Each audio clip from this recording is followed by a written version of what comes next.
Good evening, everyone, and welcome to another episode of the weekly comic wrap up. But this week is a very special closeout stream for our main man Dolan and for Aurelio.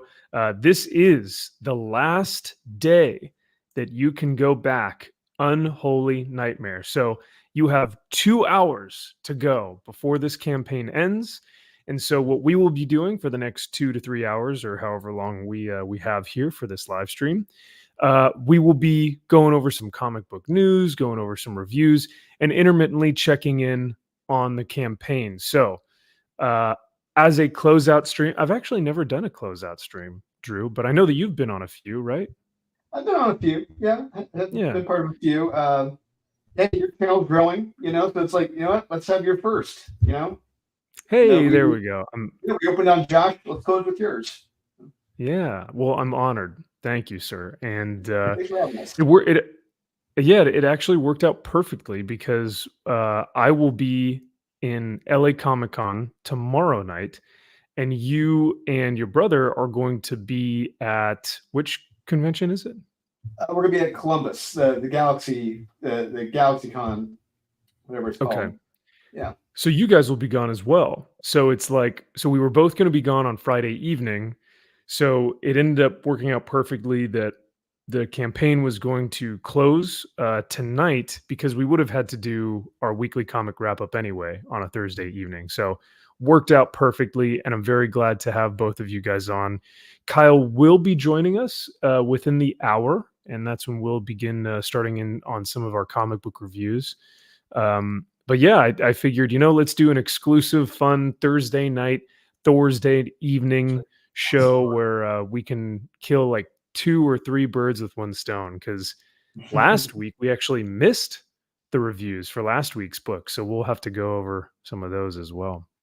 But so tell me how you guys have been. How was y'all's Thanksgiving? Well, Aurelio, I don't think you guys. Unfortunately, no. Unfortunately, I missed it. Yeah, you would hate Thanksgiving because I feel like Italians. I don't think so. No, because the Italians have courses, so you have your antipasti, you have your main dish, you have this, you have the. With Thanksgiving, it's just of everything all at once. So, but it's basically a usual Monday. A usual Sunday, I'm sorry, Italian Sunday is the same of your Thanksgiving, I think so. If you go to the grandma's house or mama's house, it's a normal routine. Okay. I hope someday to join you guys. Maybe we have a Thanksgiving together. Let's see. That'd be amazing. My plan is to soon as possible to go away from Italy, Europe in general. Actually, I'm focused to going in Toronto. It's actually a plan, especially for my son. I want to try to give him as much possibilities as possible. Absolutely. It's just 8 years old actually, but I'm working on it. So maybe will be easy to us to meet. Fantastic. I would love to meet you in person, and we would love to see you. Let's see. You're telling me, jeez. Yeah. And Drew, did you guys? Well, yeah, you guys did chicken for Thanksgiving this year, right? No, we had turkey. And okay. Yeah, Kyle made a big pork roast too. Okay. It was delicious. Yeah, and actually before we had dinner, Kyle's sister-in-law, she had made she made like a cheese and meat. What's the word I'm looking for? It starts with a C.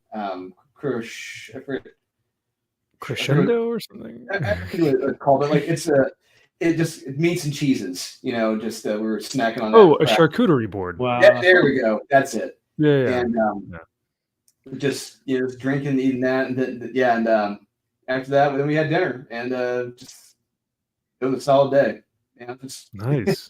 Yeah. Sounds good, man. Well, I'm glad that you had a great Thanksgiving, and yeah, what a way to start the holiday season than to end it with a bang, with a shebang, with 60 almost $6,500 and 175 backers. So almost 200 backers and almost 6,500 pledged. That's awesome, man. That is fantastic. So, did you guys ever think that you would be seeing over 5,000 reached on the goal? Because I know initially when we were talking about this, it had a steady start, and then all of a sudden it just blew up. And like overnight, I was like, "Oh my god, you guys reached your goal! It was fantastic." So, what was going through your head those first few weeks? Yeah, just very happy, excited. Just I'm still nervous. I'm sure Aurelio's still nervous, and just we'd like to see more. But I mean, I've come to understand others the economics of things. It's particularly right now. Just right now, there's a lot of projects on Kickstarter. It's the holidays. People are spending a lot of money for family Mhm. stuff and dinners and everything. So yeah, that's how things are right now. It's kind of a bad time to launch it, but we still came out on top, which is great. Yeah. Which I'm excited about. But for next time, we may change. We may adjust the time when we launch an issue 2. Sure. And yeah, I think that's totally fair because not saying that this was trial and error because you have launched campaigns previously, but this is your first creator owned Yeah. like everything about this is owned solely through Dolan, correct? Through Is that Aurelio and I. accurate? Aurelio and I were partners on this. This is Okay. all us. Yeah. Yeah, Okay. is basically it's my second creator-owned book. The first one was a one shot that I did 1 years no 1 years ago with the Nukem Comics about a one shot called Versus. Oh, okay. Yeah, it's basically more an experiment.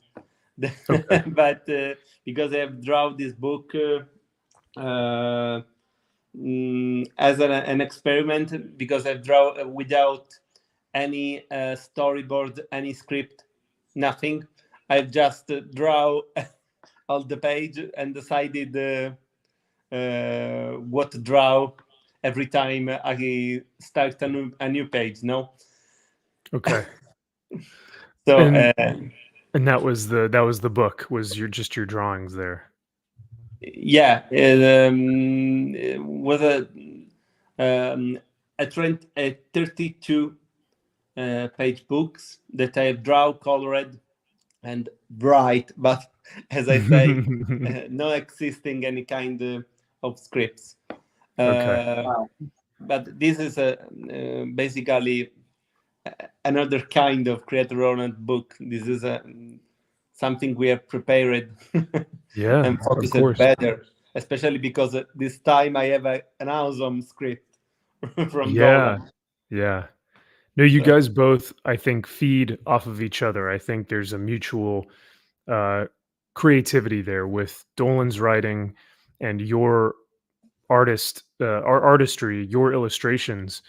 I think both of you bring something fantastic to the table, and Yeah. people will be able to see that once they get this in their hands. Yeah. We do And work well together. Yeah. yeah, oh yeah, of course. So I'm so thankful to hear that this has been successful on such a great creator-owned project. And speaking of which, you guys can find the link in the chat. I've pinned it in the chat, and then I've also put it in the description of the video if you guys want to go check that out. And speaking of which, speaking of seeing you guys check out this book, let's see who's in the chat. And we've got MG saying, let's go. We've got Rudy. Hail, Rudy. We've got Fear Monarch and Duck Bacon. Nicholas Greer says, good luck on the closeout. Thank you so much, thank you so Nicholas. much. Thanks, man. Appreciate it. Yeah. Rudy says, looking forward to getting my copy. Me too. Me too, Thank you. Rudy. Yeah, and we'll see if you guys win any original art. We're going to be doing some drawings probably next day or so of that stuff. Well, speaking of which, it looks like MG actually purchased some of that original art. So, Very nice. MG, thank you, sir. Yeah, can't wait Thank to see that. We've also got Harley Dave. What is happening, Harley? Great to see you, brother. And also, Mike has bad knees. My man. Salty Traveling C, one of the finest in the biz. He says, I don't want that. Give me preachy they them agenda floppies. No, no, no, Salty. This is strictly storytelling. This is action-packed, fun, indie book that has now, well, I don't want to speak for myself, but Drew, do you have some sort of message in here about capitalism and Trump? And do you find that with Unholy Nightmare? Not for issue 1, but I may have to gradually increase that message throughout the issues. I may have to make the bad guy an overall like a big orange man with blonde hair. So we'll see what happens. Oh man, well you'll get I'm that. I'm not that lazy and heavy-handed. I can't do that. No. And you're actually a better writer than that. So you wouldn't do something like that. Michael Bancroft, hail to you, brother. He says 175 backers is very decent for a first book. I agree. Thanks, Michael. Appreciate that. Yeah. And Bancroft like sees tons and tons of projects on his live stream that he does. And so for him, like coming from him, especially as a creator himself, Bancroft has done a few comics of his own. So yeah, absolutely, he knows what he's talking about, and I agree. It's a very very good backer number and pledge goal. So Capital Video says, I appreciate you for streaming early. Yeah, of course, my pleasure. Well, Rudy, have a great rest of the evening. I know you gotta head out. I know it's a different time than our normal than our usual later evening stream on Fridays, but we're switching it up for tonight. What's happening, DJ Smith? Good to see you as well. And we have a huge $5 super chat already from Chester Benson. Here, let's get a little bit of this going. So much. Thank you so much. Yeah. Thank you for the 5, Chester. He says, Drew and Aurelio, I added one more comic to my pledge for my son. He likes this type of storytelling, and the art looks amazing. Amen. Thank you so much. That is so awesome. Yeah, I would like to believe, this is just my belief, my philosophy. Chester, I'm not sure how old your son is, but I would like to think if you were a teenager, this comic is going to blow his mind. Like I would like to think this is akin to the early Image comics when I was a teenager that blew my mind with the art and the story. So I really truly hope this comic blows his mind, that he want to come back for issue 2, and that maybe it'll inspire him to be creative in the future. We'll see what happens. Yeah, who knows? And this is just the start for you guys, you know what I mean? This is your first creator-owned book. I know that you both have done comic books before previously to this, and you have a plethora of work that you've done, but together on this, I think that's what makes it special. And like you said, who knows how many people this may inspire, or how many people that this may get to say that, hey, maybe there is hope for some great comics out there that may not be mainstream. Maybe there's some good indie stuff. So yeah. And he just turned 17 today. Yeah, happy birthday. Happy birthday. Yeah. Tanti auguri, as one might say. And yeah, Chester, once again, thank you for the 5, brother. Hope you enjoy the comic. I know you will, and I know that your son will as well, because it's a great little Christmas gift, Christmas present for him. So that's awesome. Now, so that's pretty much everyone who I just wanted to say quickly hi to everyone in the chat, and appreciate you guys tuning in this evening. We got a really fun show for you guys tonight. We're just going to be hanging out, watching Aurelio draw, going over the campaign as it closes out, and doing some comic book reviews. But before we get into more comic book news and stuff, Drew and Aurelio, what do you guys have going on in terms of drawing? What is Aurelio doing currently? Yeah. So originally, I'll explain while he's trying to want to distract him. So originally, Aurelio he sent me an image of Superman from the Yeah. 19. It was Superman had just come back from the dead, and he was going through a power surge, and like he was growing, he was turning into this huge, massive like caveman Superman, like overloaded with Yes. solar power. It was And, overloaded. yeah, overloaded with Oh, solar power. nice. And Aurelio was like, "Hey, what do you think about doing this as a free sketch for people?" I'm like, I like it, but that is such a deep cut, man. I don't know if anyone would really get that or know that era of Superman. But I said, if you're looking to do like a Hulk type character, like a bulking type character like that, why not do like a Hulk, like the Pit, or hell, let's do the Golem. Let's do our character the Golem.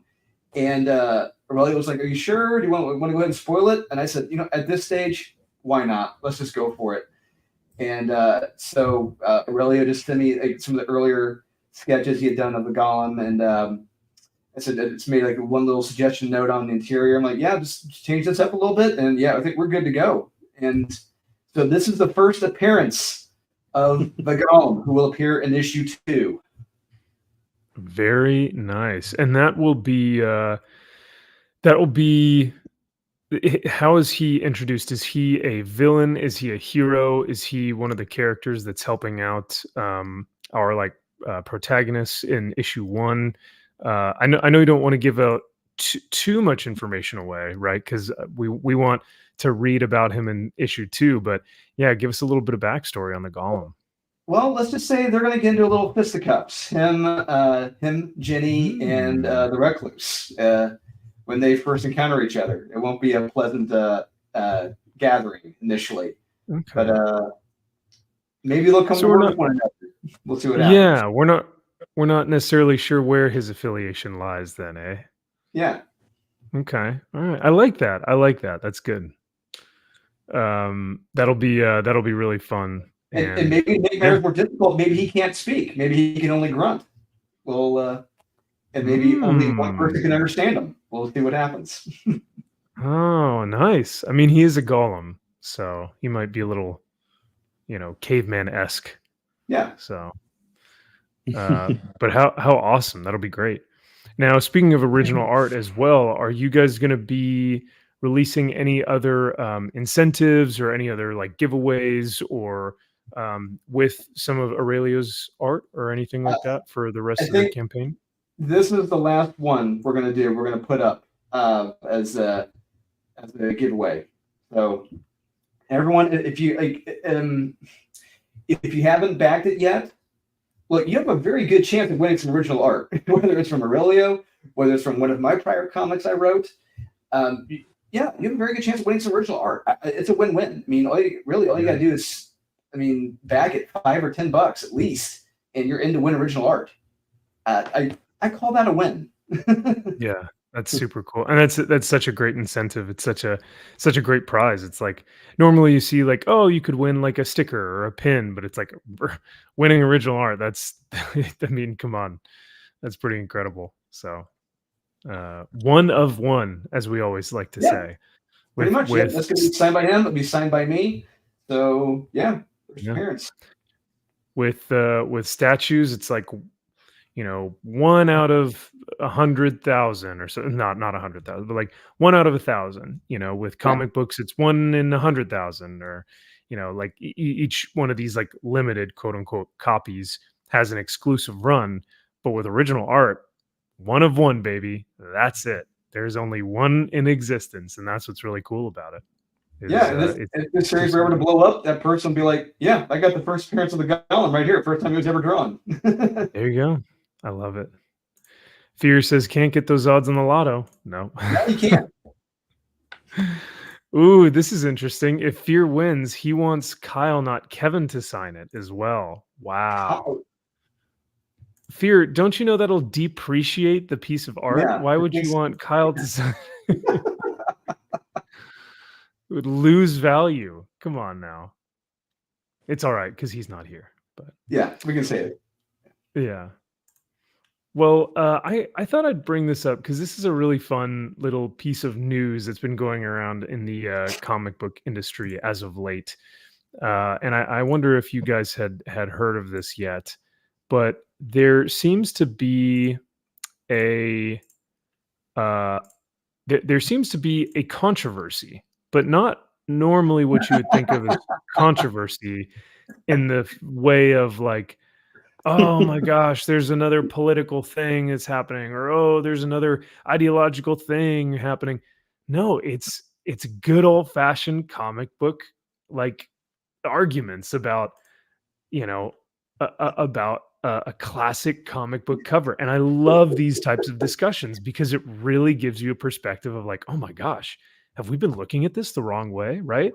Yeah, it So, reminds me of the Empire Strikes Back. Like, is Han's coat blue or brown? You know, it's just like, right, right. These age-old questions, right? That yeah, that boggle the mind. in the It's like, eyes. you know, what was Wolverine's first appearance? Hulk 180 or Hulk 181? It's like these are the things that we think about as nerds. How do you spell the Berenstein Bears? Yeah. Yeah, was it Berenstein or Berenstein? Who knows? So, this article says shocked comics fans discover Batman's actually facing forward on the Dark Knight Returns cover. So if you guys have seen this cover before, chat, I'm sure you guys have. Even in Snyder's, you know, adaptation of Batman v Superman, he did a rendition or an adaptation of this comic with Batman's suit. But this cover is iconic. I mean, you've seen it everywhere. They have a statue now of this. But for me, I have never thought twice about this. I always think he's back facing. Yes, and for the And was longest that time, how you? I thought it was too. And then, so here's the thing: this isn't new. Um, so the image they show, how it's front facing, that is actually in the Dark Knight Returns artist edition, like the huge 11 by 17 book that previews or graffiti put out. Yes, that is. I discovered that like 5 years ago. I guess for some reason, no one really cared or showed Right. it until now. It's like this isn't new. This isn't news to me, at least. I knew this, and it shocked me when I first Wow. saw it back in 2019. But yeah, for the longest time until then, I thought it was back facing. But yeah, that's how good. That's how good he was. That's how good it was. I love it. But isn't that so funny? So this is what I see, right? This is what Yes. I envision. And this is Yeah. kind of what like an artist kind of took a pen and you know, just kind of drew out, okay, this is how the back would be, this is how the arm would be. And it to me that makes sense. Like I totally see this every single time. But to know that this was how originally it was going to look, you know, and you look back and you go like the legs are still in the same place, you know, the head and the arms are still in this. It's they didn't move. It's just that one is flipped. It's so Yeah. interesting to me, man. So interesting. But chat, did you guys ever see this and ever question like because that was the other thing. I never questioned this. I never thought that it was a point of controversy. I was just like, yeah, he's back facing. I was sure that he show us his back. Yeah, I was totally sure. For me, right? it was, yeah, So I was funny. wrong. Yeah. We were all duped. Fear says, I know I run the risk of having him scribe Jim Lee rules on the bottom of the art. You do He not does want that. that, He's Fear. dead. Duck Bacon is laughing. I saw someone Photoshop that old gold blue dress. Yeah, that was a huge thing on the internet as well that came around. Yes, it was. MG says it is possible that the original sketch was changed too. Ooh, interesting. So could this also be because like if Frank Miller came out and said, no, this is the actual cover, he is supposed to be front facing. That would be one thing. But this is just a sketch within that artist edition, right, Drew? Is what you said? Yeah, that's the acetate. So this is actually two pieces. That shows the overlay, and behind that is a lightning bolt. So it shows you he did them separately. So he had the body overlapping the lightning. But yeah, I guess that from what we're told, that was how it was originally done. But yeah, I don't know. Someone's got to corner Frank Miller about this. That probably be like, what are you talking about? Everyone knew he's front facing. Come on. yeah. When's the next? We need to find the next convention that he's going to be at. We got to go find him, talk to him. Why didn't Kyle ask him when he was at breakfast with him? You know, he should have. Yeah. Yeah, come on, Kyle. You should have known, dude. What are you doing? Harley says, "Oh my god, I can finally sleep now." Yeah, you're not wrong. And Duck Bacon said, "Never really minded." Yeah, it's not. I'm not upset by it. I just think it's baffling. I just think it's so interesting. It's so funny to me that like we haven't known this entire time. But MG says we'd really have to hear from Klaus Janson to know, wouldn't we? Yeah. I could. He goes to a lot of cons. We could ask him, or Todd, because I mean, if the rumors are true, Todd inked some pages of Dark Knight Returns. I think like issue 3. Oh, I didn't know that. Yeah, apparently Todd did some inking on one of the issues. I guess Klaus was maybe falling behind. I don't know. It's just nothing really official to come out about it. It's just one of those rumors that, not necessarily a rumor, but like word of mouth that's really come out about it more, that Todd worked on Dark Knight. Okay. Yeah, no, but so I just thought I'd bring this up because it's been so funny to look at this and go, you know, that there's been so much discourse surrounding it. You know, like even our man Jim Mint, he posted something the other day on his YouTube channel, and he had put up like a poll, and he said, "Okay, do you think that Batman is front facing or back facing?" And you know, I think it was 50-50 for a good portion of the votes, but I don't know what it ended up being finally. So it is pretty funny though. Duck says the real question is, did Aurelio spell sex in the fingers of the lady on the cover of Unholy Nightmare? That is right. No, Did you see that, Aurelio? No, today I have focused about over the cover to say maybe I have, but I don't find absolutely. It was totally unintentional.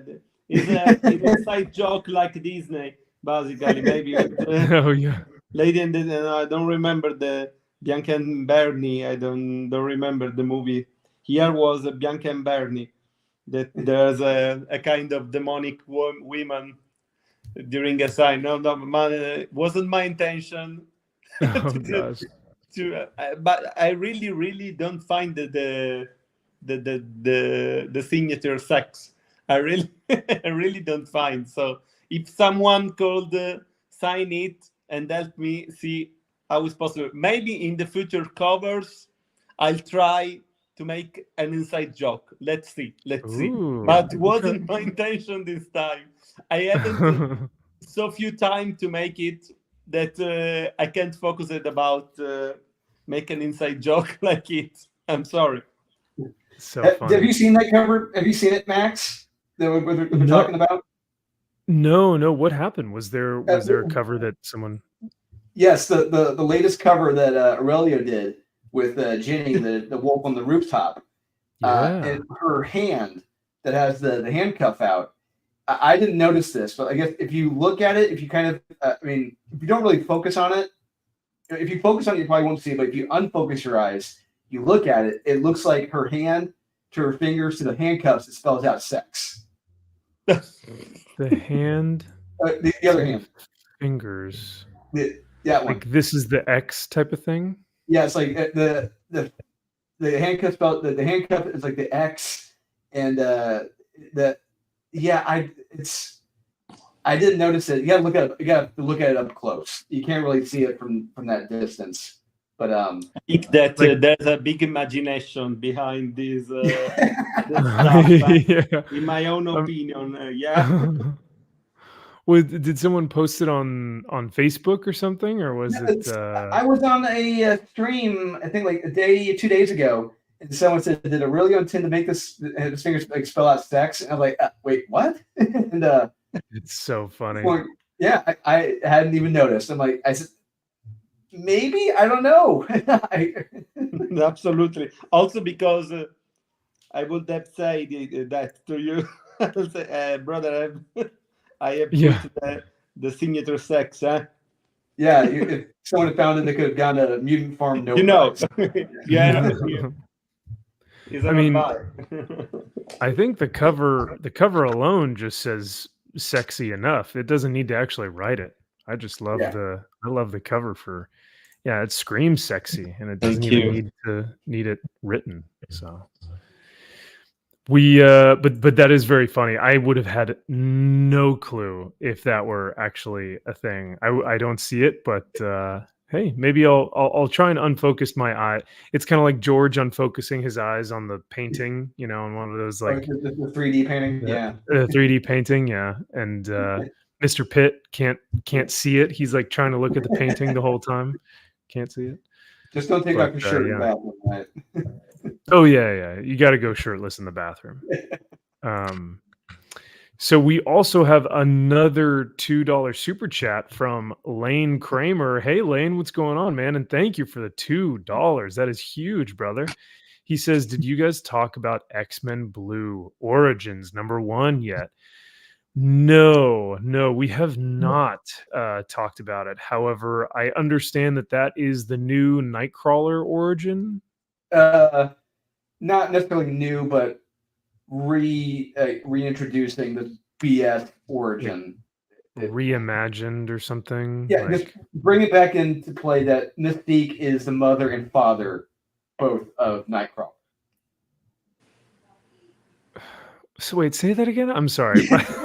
Yes, I'm like, yeah. Hang on a second. What? Yes, this was. I forget who introduced this, but they introduced that Mystique was, I think, both the mother and father of Nightcrawler, and eventually someone retconned that because it's stupid, and but now they're the genius writers on the X-Men office, and specifically the X-Men Blue team. Let's bring that back because it's so cool and progressive. Oh no! Oh no! I mean, it's like I saw a lot of the photos. I didn't actually read the book, but I did see the photos, Lane. And I didn't even waste my time this week. I had way too many things going on to waste my time with X-Men Origins Blue, unfortunately. Okay, there we go. Get rid of Azazel. Yeah, shift into a guy and then knocked up Destiny. Shifted into a guy. Oh, interesting.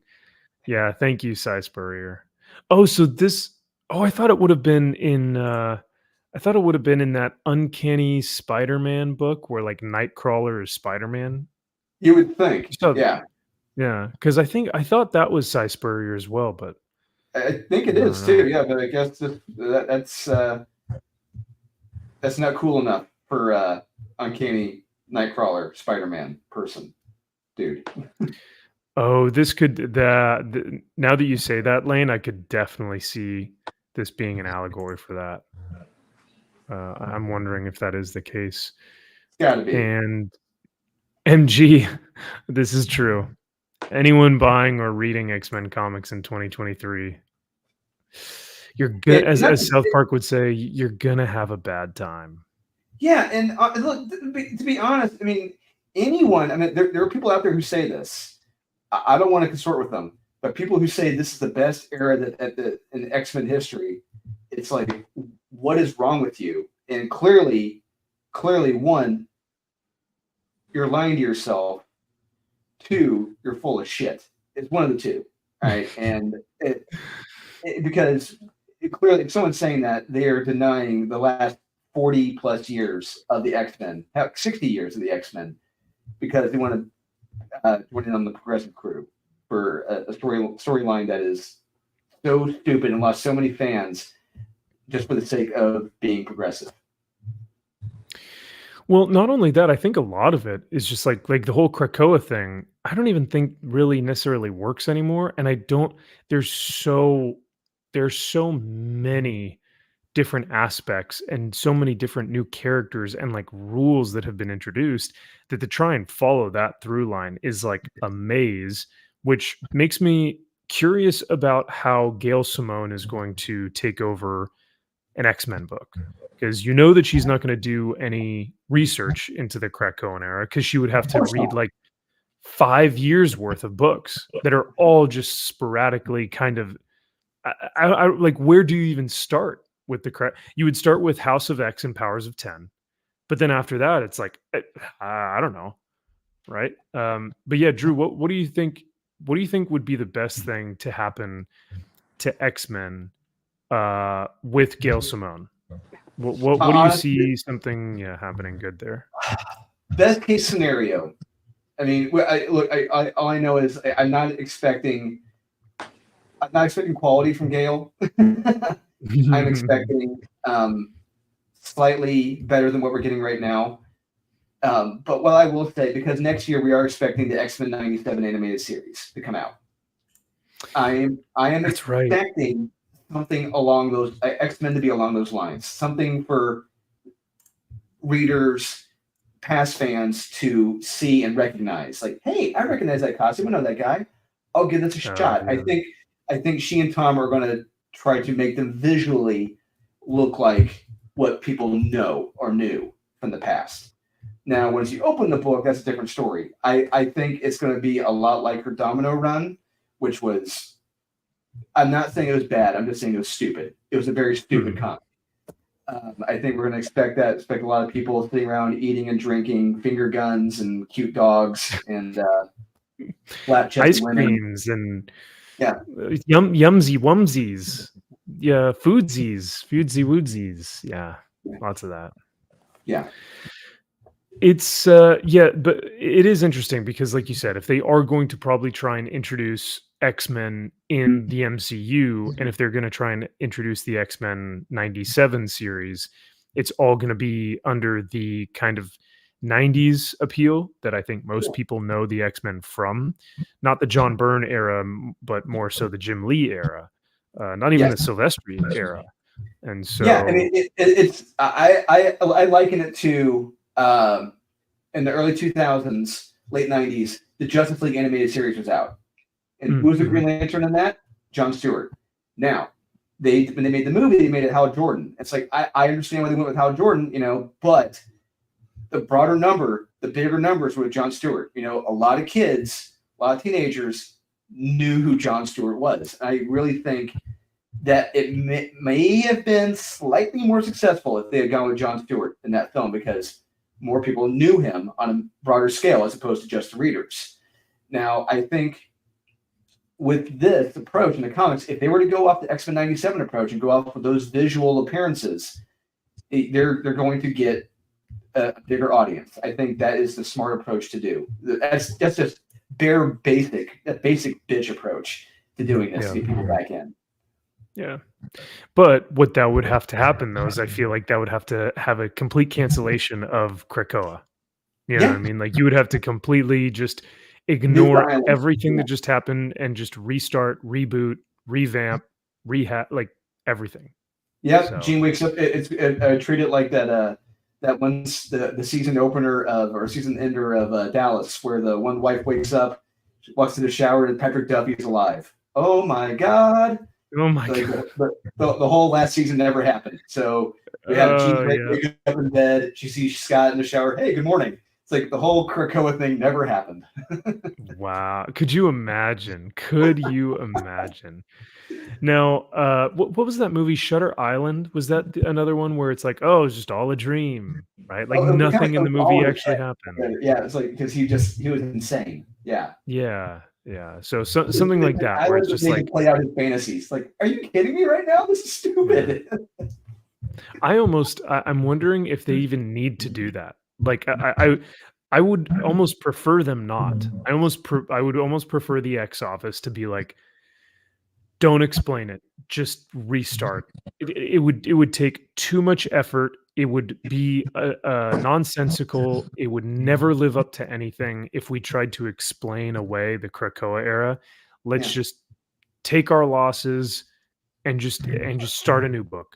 Or better, do what like you just said, Max. Just start the first few issues of like a whole brand new story, and just kind of maybe gradually tease it or mention it in a word bubble here and now, and work on maybe work on a story that you can tell later of what happened to Krakoa. You don't have to tell it right away, but eventually get to it, so you get that time to work on it to make it good. Maybe it would take editorial. It would take writers. It would take someone who Experts. is experts in their field, and it would take a head showrunner type of right. It would take someone who is in the office with the whiteboard, have all the characters laid out, and before they even come to them with the script, it's like, here are your rules, here's your universe to deal with, and here's what you have to kind of be within this this world or this universe. But I'm not sure if that would actually happen. So No, and I think from what I gather, maybe you can confirm this or not, Max, but I think Tom Brevoort said like don't expect much of a change or something along those lines. Like if you're expecting us to get rid of Krakoa, don't expect that. Or I think he said something like that. But we'll see what happens. Well, it's confirmation that I don't need to buy X books. So. Yeah, I mean, if Tom is coming out and saying shit like that, it's like, what is the incentive to coming back? Why should we come back? And then you add Gail Simone on top of that. Why should we now come back? Yeah, no, it's brutal. I am getting. I feel like there's a little bit of feedback, but maybe it's just me, because I can hear an echo. Aurelio, can you see if there's if your iPad is turned down on the volume? Just to make sure, because I'm hearing myself for some reason, but I hear it. I don't know. No, actually, no. It's it is the volume is off. Oh, you know what? Maybe it's because you don't have headphones and my voice. No.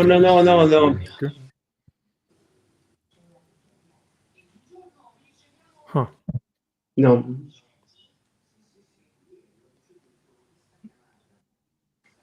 Oh well. Okay. MG says, I found something out today. There was a variant of Invincible #1 from Larry's Comics.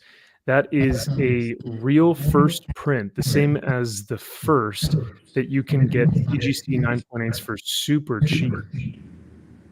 I don't know if variant Invincible #1. Drew, have you heard about this? No, I hadn't. I hadn't heard of that, but I am looking it up now. Okay. Especially if it's super cheap. Yeah, right. It's the legit first appearance of Invincible. Yeah. Larry's Comics. Huh. Duck says, yeah, take your time to produce something good. How naive. Okay, so it's not just me. MG says, yeah, it sounds like the stream is playing somewhere. That's what it sounds like, but I'm not sure where it's coming from. Because Aurelio's iPhone or iPad is muted, so I'm not sure. You can check it on both League of Comic Geeks and on Key Collector. Wow. All right. Yeah, I think I found it. Oh, cool. Yeah, Larry's Wonderful World of Comics, limited edition. 12/3. Yeah, this is yeah. Oh, there you go. Very nice. 9.6. 9.6 for $220 or best offer. Hey, all right. Aurelio, do you mind if I mute your regular camera for now, and then whenever you want to speak or Yeah, be don't in the worry. conversation? I'll use the phone so you can see what I'm driving. Eventually, I stop from here from the iPad. Perfect. Okay, Okay, sounds good. Thank you so much. bye. No I'll problem. I'll just mute this one. So Yeah, right. yeah. Um. You hear me now? Yes, I can, and Okay, it's I don't better. hear any echo, so that's good. Yeah, fantastic. Yeah, Thank. apologize. I'm not an expert of of Oh, light. that's okay.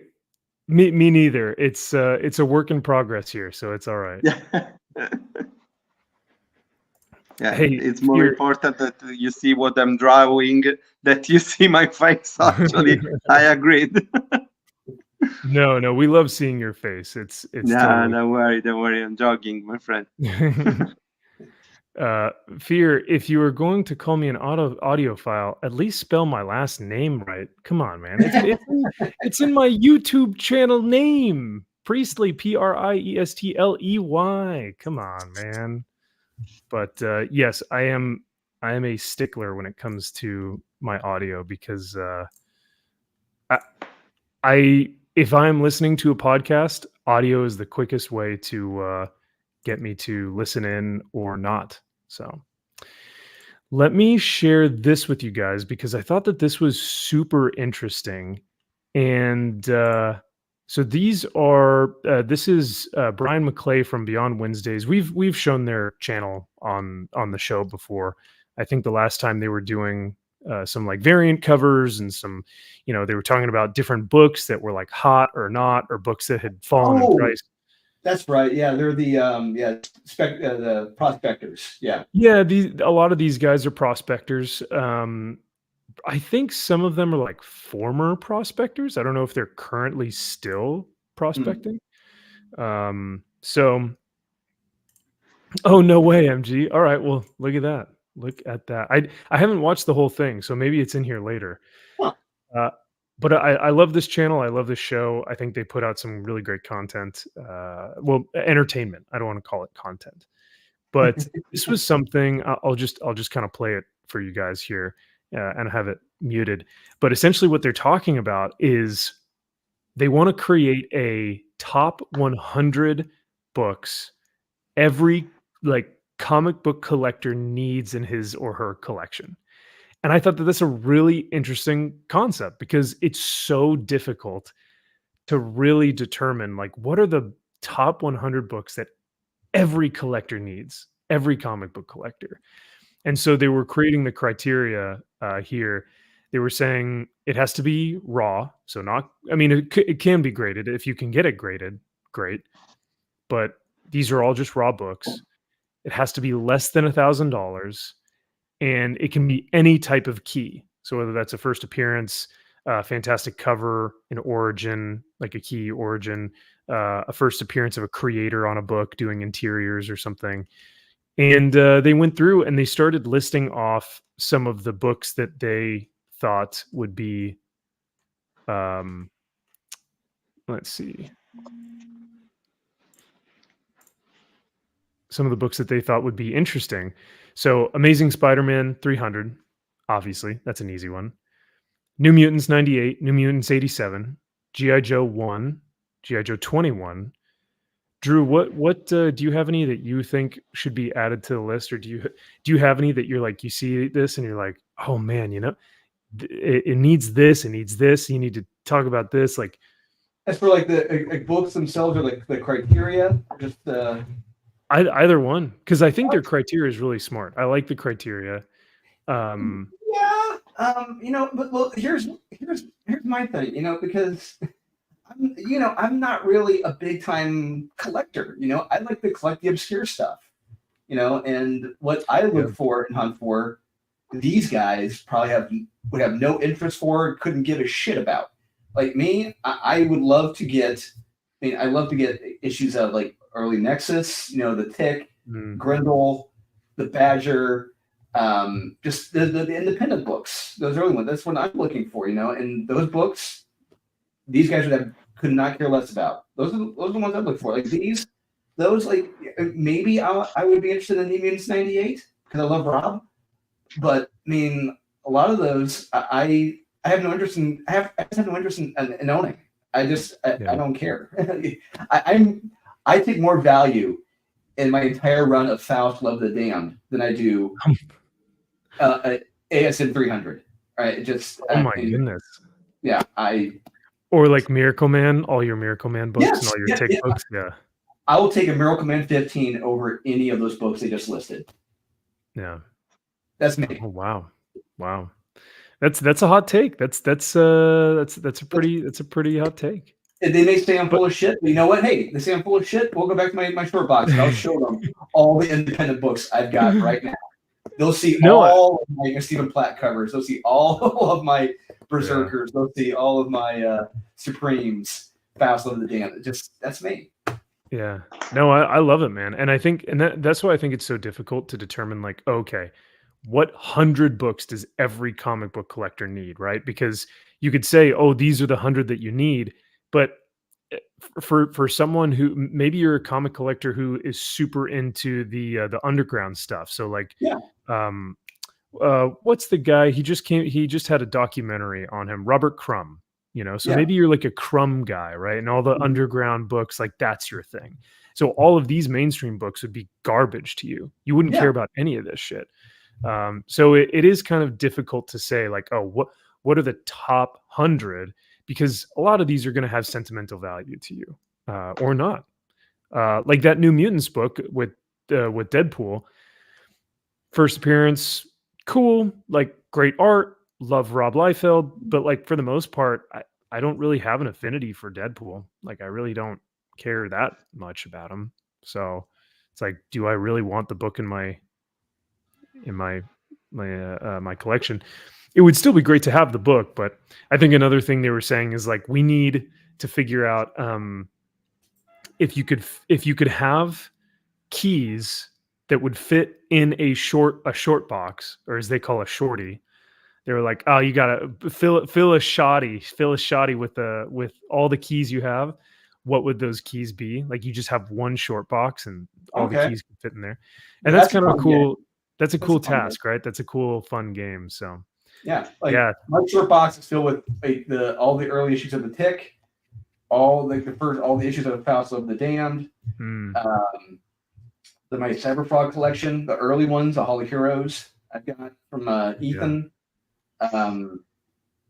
All my Nexus comics, and all my Grendel comics from Kamiko, and my Miracle Mans.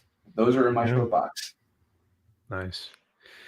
32 Flavors. What's happening, Nick? Good to see you, brother. I wish I was seeing you this weekend for LA Comic Con, but I know you're all the way on the other side of the US. But he says obscure comics. What a guy, talking about you, Drew. He says, I love my mainstream stuff, but good to see the guys looking elsewhere too. I agree, Nick. That's my bookshelf is filled with a bunch of obscure hardcovers and softcovers I got up there. I got Tim Truman's Scout. I got the 2 volumes of that. Who the hell owns Tim Truman's Scout? Both volumes. This guy does. Those guys never get that. I know I do. Wow, such confidence. Don't know if I am with it, but I respect it. Yeah. Truth Hurts says, did you know most of if not all comic book characters based on fallen angels? Wow. I don't know. I wouldn't say fallen angels, but all biblical allegories to a lot of stories and characters. Sure.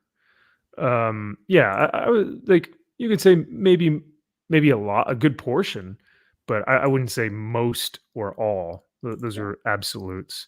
But the Bible has significant impact on storytelling. Oh, absolutely. Yeah.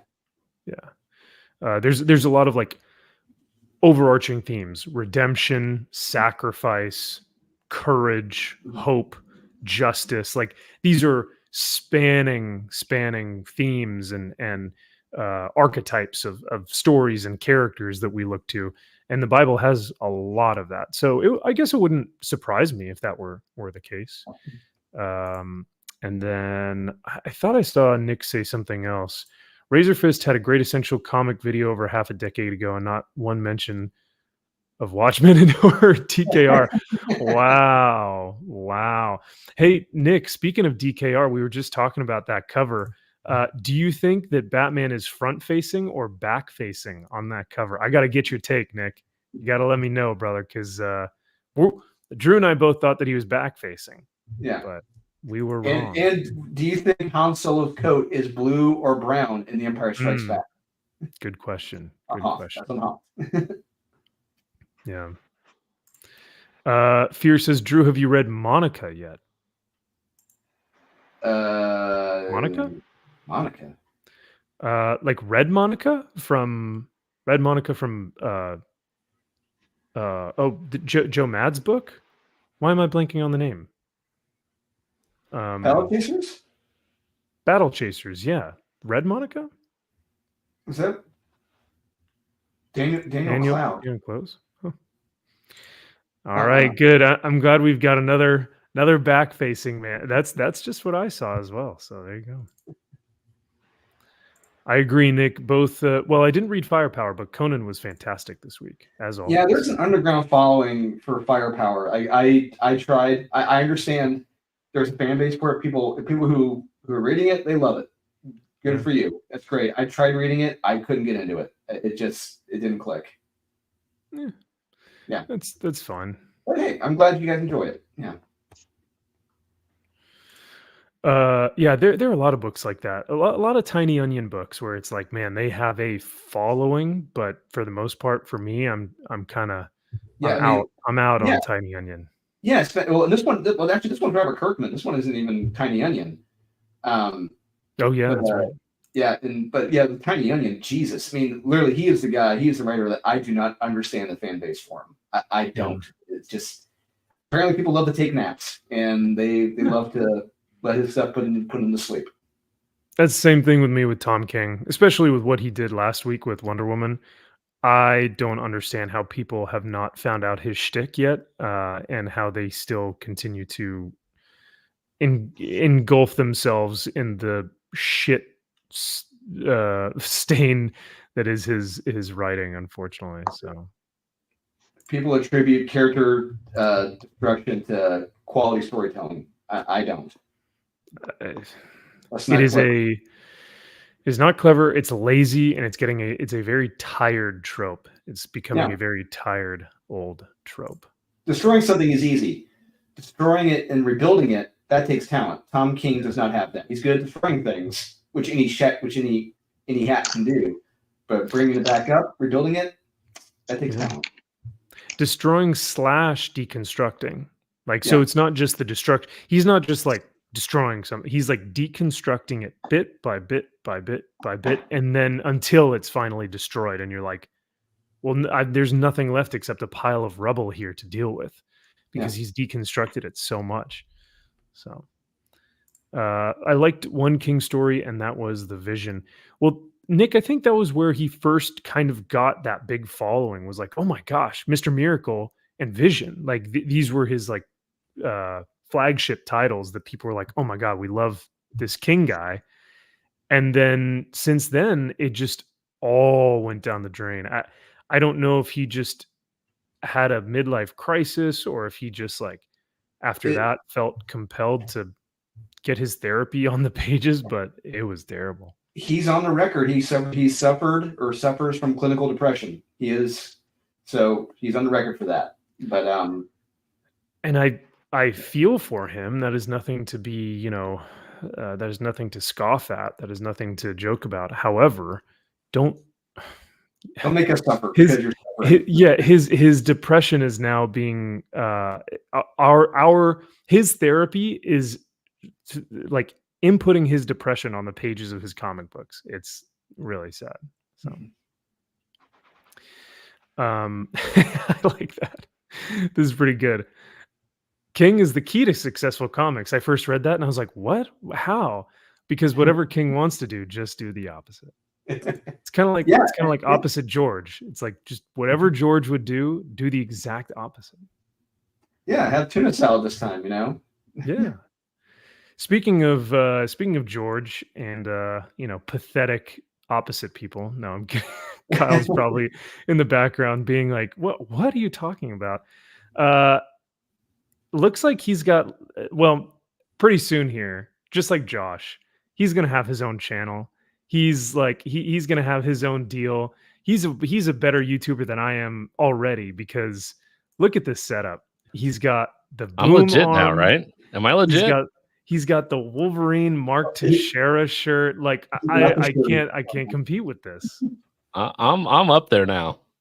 Did That's you what order Jim from Lee that- does. So, Cal, did you get that shirt from that link I sent? From the Yeah, Weapon Prime. Yeah. How's the quality of the shirt? Is it 100% cotton? Oh, Is it actually? No, it's legit. Like, and another thing for me is like the collar. Normally, like since I wear like a 2X, like the back will always like it'll look like it's way down here. I got a long ass neck, but like this one actually fits. Like this is a nice shirt. Mm. Dude, it looks legit. I feel you because if I wear an XL, and so the neckline is like it's either way too low or stretched out. Yeah. And so it to fit big guy, to fit big shoulders in shirts is really difficult to do. So, but that looks dope, man. I like too that his arms dude, are that's actually like up by your shoulders. Yeah, that looks sick. No, it's a legit shirt. Very nice. Very nice. I have several like that I want to get, but but they're expensive. It was an expensive shirt. It was almost like $50. What's their tag again? Where'd you get it from? Weapon Prime is their Instagram. So they do like drops. Weapon Prime. If you guys are looking for a comic book channel, shout out Weapon Prime. Kyle's, or like shout out to them. We'll sponsor your stuff. Hey, and shout out Max. They're going to be dropping a it looks like possibly Lobo shirt. Yes, I saw that. Coming up. Hell yeah. But they only drop them for a time. Like this shirt, you can't get it anymore. Yeah, it's done. Nice. Yeah. How cool, man. What an awesome plug. Thank you for showing off. I thought you were about to say they're gonna release a Starship Trooper shirt, and I was just gonna kick you out of the stream again. I missed that one. That was dropped earlier. Oh yeah, that must have been a different shirt. He missed it. Yeah, because unfortunately the Warhammer shirts that I buy from the Warhammer like merch store, they were like real. Like I'll buy an XL, and the sleeves are like massive, but the shirt itself is short. But it's like really big in the body, and I'm like, these are the worst. Yeah. So I need to actually like go to a seamstress and like have it fitted because when you get like the basic bitch like generic t-shirts from just whatever company is hiring, those shirts fit awful. Mm-hmm. You can tell it's like Gildan. Like what's the brand? It's some shitty ass. They're terrible shirts, and every time you wash them, like I can wear them. Then my wife will wash them one time, and it's like I'm not wearing this piece of shit ever again. One time, and it will never fit you again. Ever. Never fits the same. I mean, I could gain weight, but aren't like you buy a shirt. Weight, right? I was about to say you buy a shirt so that you can be like, oh, I'm gonna fit into this shirt. Like I'm gonna lose weight to look good in this shirt. Yeah. Not to gain weight. Normally. Yeah, you want a schmedium. You don't want a schmedium. No. You want something that looks like a large. That fits. Yeah. That actually fits you. Mm-hmm. So MG looks like he secured a copy. Very nice. $195. Nice. We were talking about that earlier. Oh. Yeah, the real first appearance of Invincible, Kyle. There's a precursor to #1. It really? Yep. Is it some just like Malibu Sun or some bullshit like magazine? No, this was an exclusive through Larry's Comics.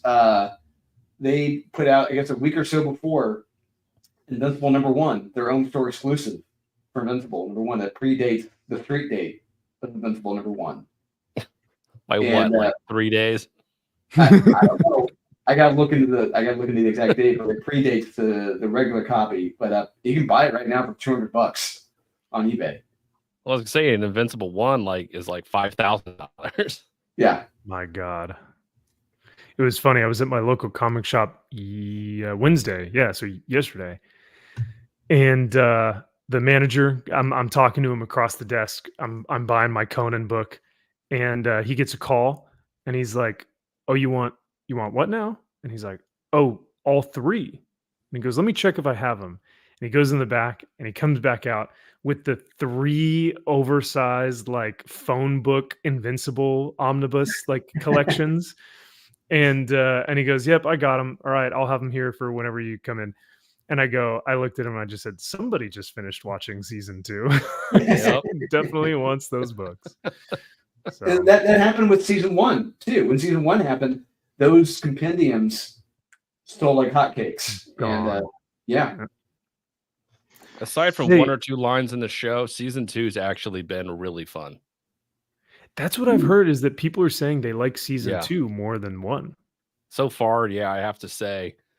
Although the last episode of season 1 is just fucking badass, but season 2 has been really good, really strong. Wait, Kyle, you're supposed to hate stuff. You're not supposed to like season 1. Come on, what are you doing? What is this? I know, I'm crazy, right? Heaven forbid I actually like something and admit it. That's not Jim Lee. What a concept. Kyle, you're supposed to be an evil bigot like me. What is this? Come on. It's true. I am a white male. Yeah. MG says, "Fill it out, little fella." Hey, MG, I can fill out a schmedium. Get out of here. Depending on what type of XL shirt it is, I could probably fill out an XL.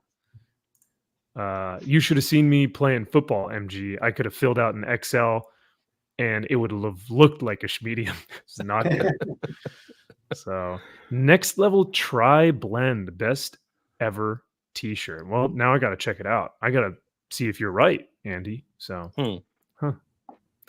This is funny. Max can't gain weight because he'd go from otter to bear and throw off the entire whole animal food chain on YouTube. Yeah, no. Josh doesn't want a bear. No one wants a bear. We want otters. That's a reputation you got to uphold, man. Yeah, right. I got to be this version of this sphere of YouTube's otter, I guess. So it's fair. Capital says, "Hey Kyle, Jim Lee is coming to Baltimore Con in 24, Saturday only." Ooh. Uh-oh. Well, so if you've got an extra $500 for a signature, yep, I might have to. Might have to. You'll wait 3 hours, but hey, and he'll be late. So I already did it once. I'll do it again. With the CGC guy next to you. You'll wait. Yep. Yeah. I waited hours. Oh boy. So now that we've got the YouTuber here, the official YouTuber, now that he's got his microphone set up and his comic book shirt all ready to go, Drew, why don't we you guys want to get in some comic book reviews? Let's do it. Yeah. Sweet. Or you want me to do show and tell real quick? I got a couple things. That's right. Yeah. Oh, you know what? You're right. You got to do show and tell, and I have a little something too. Now, before we do that, quick reminder: go in the description below, or check out on the in the chat pinned comment. We are almost to $6,700. We can make it there. We just jumped $200. How about that? Yeah. So with 2 more backers, so a couple more backers, some extra quiche. Yeah, thank you guys so much for the support. So if you guys if you haven't backed it already, we have 1 hour left, people. That is it. So get your hands on Unholy Nightmare, maybe some original art, maybe a digital, maybe a couple different copies.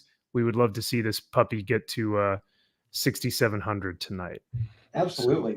And like you said, if you're backing this tonight, you're going to be eligible. You see what Aurelio's working on right there on that board? You're going to be eligible to win that, where we're going to be raffling off all the art, all the original art. That's gonna be one of the pieces that's gonna go up. Dang, look at that bad boy. He just inked it and everything too, yeah? Yeah. Looks good. And that is a first appearance. That is the first appearance of the Golem, who will be appearing in issue 2 of Unholy Nightmare. Like it. You should Very write first appearance on there. Ooh, yeah. Yeah. It was funny. While you were gone, Kyle, someone said, if I win original art, I want Kyle to sign it. It's like, why? Right in the middle of the art, right? Just Yeah. over it. Just It's over not Jim Lee. everything. Yeah. Jim Lee was here. Yep. Drew, this is a good question. When is the raffle? Do you guys know? Yeah, that is a good question. We were going to do it tomorrow, but Kyle and I will be in Columbus, Ohio tomorrow for GalaxyCon. But probably this weekend, probably Saturday or Sunday, I'm going to get with Murphy. We're going to set up a date. We're going to try to do a live stream of the raffle, and which should be fun. Sweet. Cannot wait. That sounds awesome, man. Well, once again, just want to remind everyone, go check out Unholy Nightmare so that you guys can back that. We'll do it again next probably 30 minutes or so, just before the campaign ends. And now I also, so yeah, let's get into Kyle's show and tell. And then, well, do you want me to show mine first and then you go? Because your stuff is probably cooler than mine. Duh. Oh, he's calling a shot. I am not showing my original art yet because that is, you guys don't even appreciate it. I'm going to show it on a different video on a different channel because you chuckle fucks don't know what good art looks like or can't appreciate the character. You telling that to Aurelio too? Oh man. Oh, sorry. No, not Aurelio. Whoa. Aurelio is if I showed him this art, he would be like, that is fantastic. It's beautiful. It's a masterpiece. You should get it framed. Thank you. Thank you so much. You are going to get it framed, right? You should. It's basically the first time I draw him officially and more on a more detailed way. No. Okay. So. Well, I like it a lot, man. It looks fantastic. Thank you. Like I said, there's a lot of influence of the Hulk and Pit. Very cool. Absolutely. The Creech, Pit, Hulk, yeah. And the tent. You remember the tent from Tony Daniel? Oh yeah, the tent. Maybe. Yeah, the tent. Yeah. Wow, back when Tony did interiors. Jeez. Yeah. It's something that we here in Italy. Right.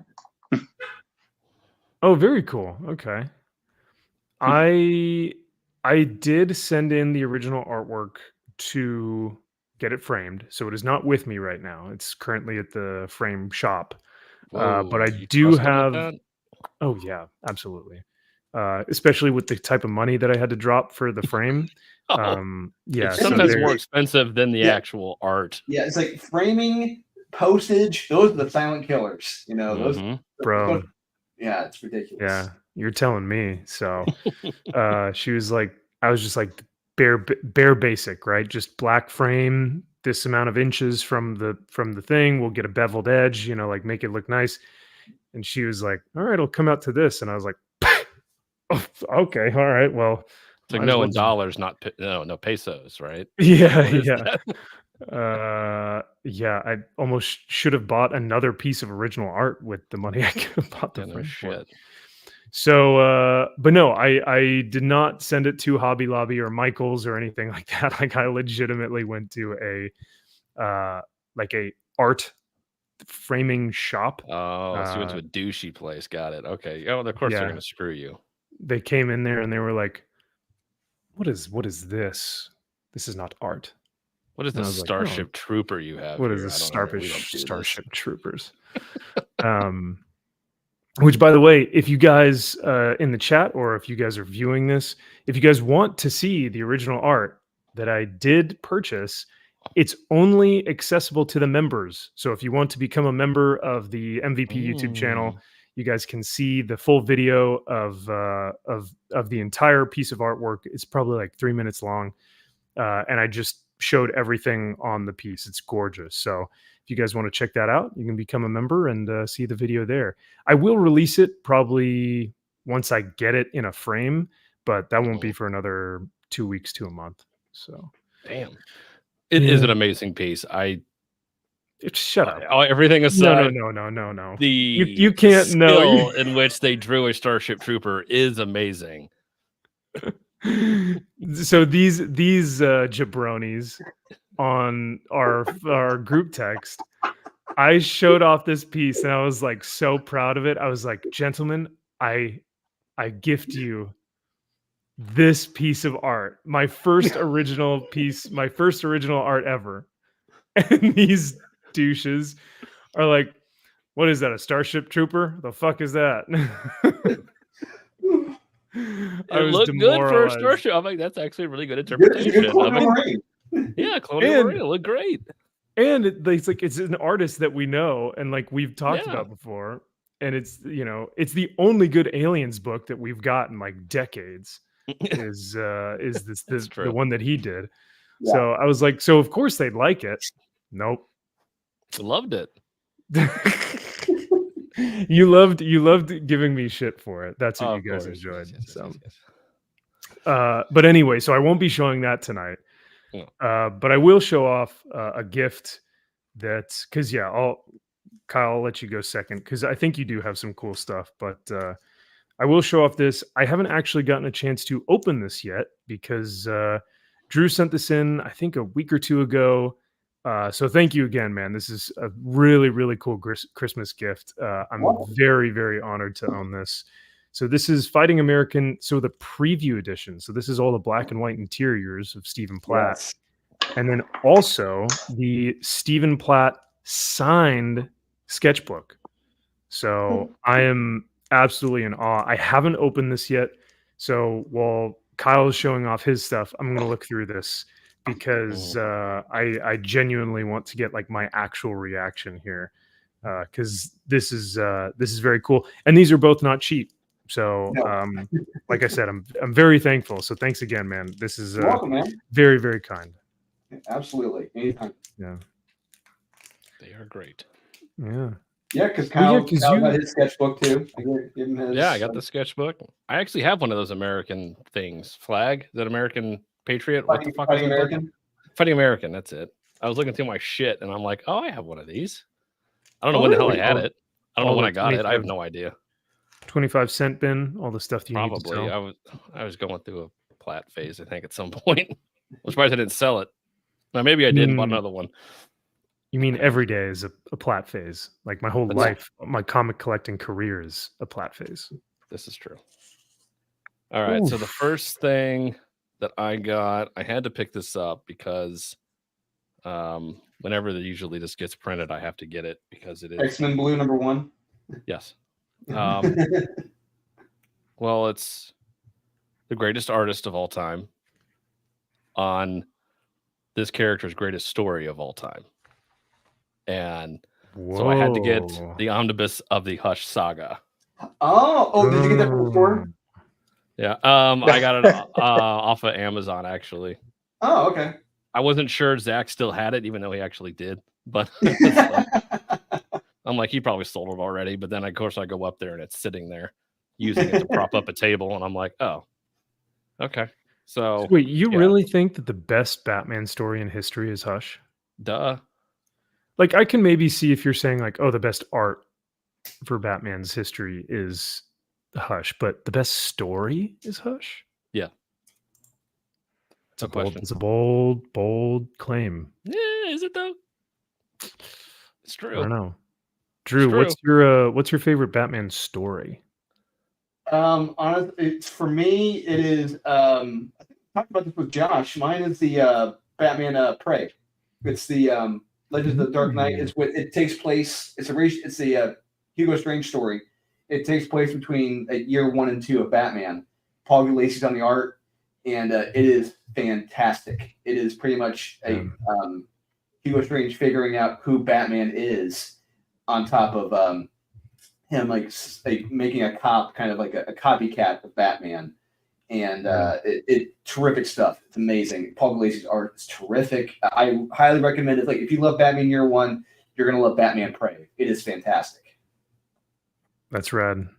Aurelia, do you have a favorite Batman story? Absolutely. Mine is Crimson Rain. Ooh, Yeah, that's that's my. yeah, 'cause it's the Good I one. know I have said too much time, but the art, the artist on that, Kelly Jones. yeah, Mhm. I'm totally love that. All the because he have, if I don't make a mistake, should be 2 miniseries about. I love both. I remember when I read it when I was a child. That scared me out a little bit because I've never seen Batman as a vampire, but Yeah. I was totally fascinated about. It's remaining one of my favorite story with the crossover with Judge Dredd, drawn yeah. by Simon Beasley. Yeah. Yeah. Yeah, I want to be honest. I'm not a big Batman readers, but there's a bunch of stories that I really love, and Ash is one of this story. Oh yeah. Okay. Nice. Yeah. Well, yeah, thank you, because No. I noticed that no one said hush, which is good. Nick said That's me. No That's the only Man's thing that Land. matters. Yeah, it's all right. No Man's Land is good. I like that one a lot. A lot of That is hunters. a long story. That is a very, Yeah. very long story. That in itself has like 2 omnibuy. That's not including Road to No Man's Land. There's like a precursor to it, and then you get No Man's Land, which is 2 omnibuy. It's ridiculous. This is interesting. Nick is saying that Jim has even better works over at Marvel and DC, and he's not even talking X-Men. Mm. His Punisher stuff. I mean, honestly, I firmly believe his Punisher stuff is some of the best work he's ever done, and his early X-Men stuff is right up there too. Like up to X-Men 1, that was probably like his best stuff. Yeah. I would have to go through his, because I have his artist edition book, so I need to actually go through and see like his, You see his collection. Punisher stuff, Yeah. it's amazing. His Punisher War Journal stuff, oh god, it is killer. Well, speaking of Batman, Kyle, I don't think we got your take on this, and then I'll let you show off the rest of what you got. But did you notice this? And what's your take when you look at the Dark Knight Returns? Mhm. Is Batman back facing or front facing? Oh yeah. I always thought he was back facing.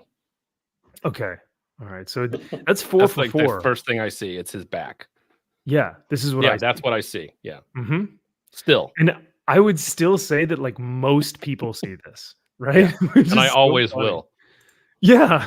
I don't see this. I can't see that. It's like the highlights magazine where you're trying to find the picture inside the picture. Yeah. And it's just used to look at it. I'm like, nah, it's still wrong. I don't see that. Like, yeah, you can draw whatever you want on there. That doesn't. No, I don't see it. Because I wonder if he like did this. MG in the chat was saying like, what if he did this after the fact? Like he was trying something different. Was like, maybe I should have him front facing, but then like decided to discard it. So yeah, and scrap it and go. Yeah, but you should have asked. Looks like that right arm is in the that looks right. It totally needs to be in the foreground. Yeah. But and some people were saying it's like, well, Batman's not left-handed. It's like, sure, but he's jumping through the air. What the fuck does that matter? What hand he's like? Yeah. Now, I will give him this. For a cover, for a comic book cover, you would tend to want to have the character front-facing, which is why I could definitely see why this was the original intent. Mm-hmm. I guarantee that's going to be the answer you'll get from Frank. But I see this and I go, no back. effing way, dude. It's totally his back. Yes, it is. Always will There's be. no way. The perspective is totally. Oh yeah. So sorry. I see I someone had to. has the GIF down there of the animated on YouTube. I mean, on YouTube, on Yeah. HBO. I don't actually remember that scene. If it actually is back or his front, I don't know. Yeah, I'm not sure. That's his back. It's yeah. Guys, I'm sorry, few seconds that I take out my camera because I have so much pain on my back. I need to Oh sit no. better. I'm sorry, apologize. No, that's okay. That's okay. Yeah, it's fine. Yeah, take a break, man. Yeah, absolutely. Yes, you guys. I Emilio apologize. hurt his back earlier today, and he was literally putting his blood, sweat, and tears and his pain into doing this piece of art for you guys. Oh So man. No, it was my pleasure. I was happy to stay with you guys. I want to see the final of the end of the campaign with you before Of course. before I die, maybe. I don't know. No, we always love having you on. So if you can stay, awesome. If not, just let us know. I don't want you to have to be in more pain. So It's my pleasure. I want to end this adventure with you with you live. The fantastic. end of the Kickstarter is fun. I'm just sorry because I really need to sit better. No, no of problem, course, man. yeah, not a problem at all. 42 minutes to go. Yeah, or lay down, because when I got my back injury, I just had to lay down. So Oh wow. Slacker. And get one of these racket balls. These are really good for massaging your back on. roll out the old muscle. Yeah.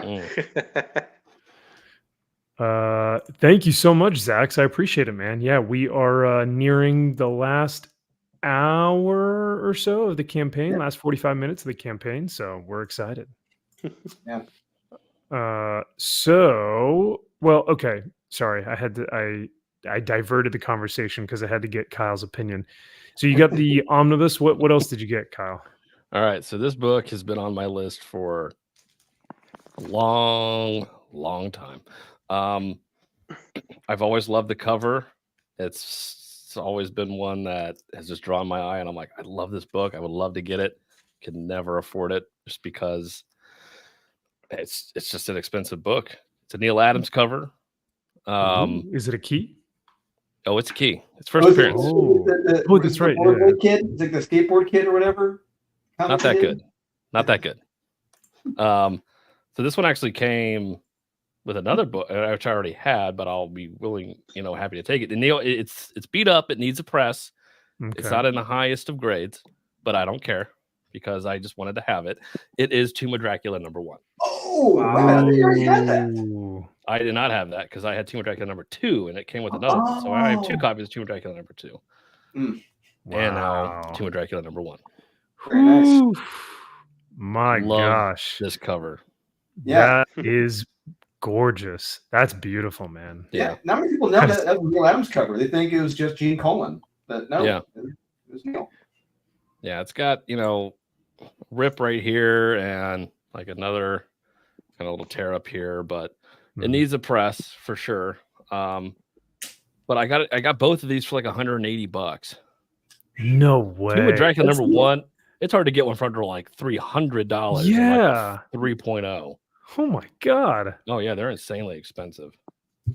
So let me ask you, how do you tend to look for these books? Do you, because like what I've done sometimes is if I'm really searching for a good copy, but I just can't find anything on eBay, I'll actually save that search and I'll get emails every time there are new postings listed. And then I'll see it and I'll go, oh, this price is exactly in my price range. I'll pick it up.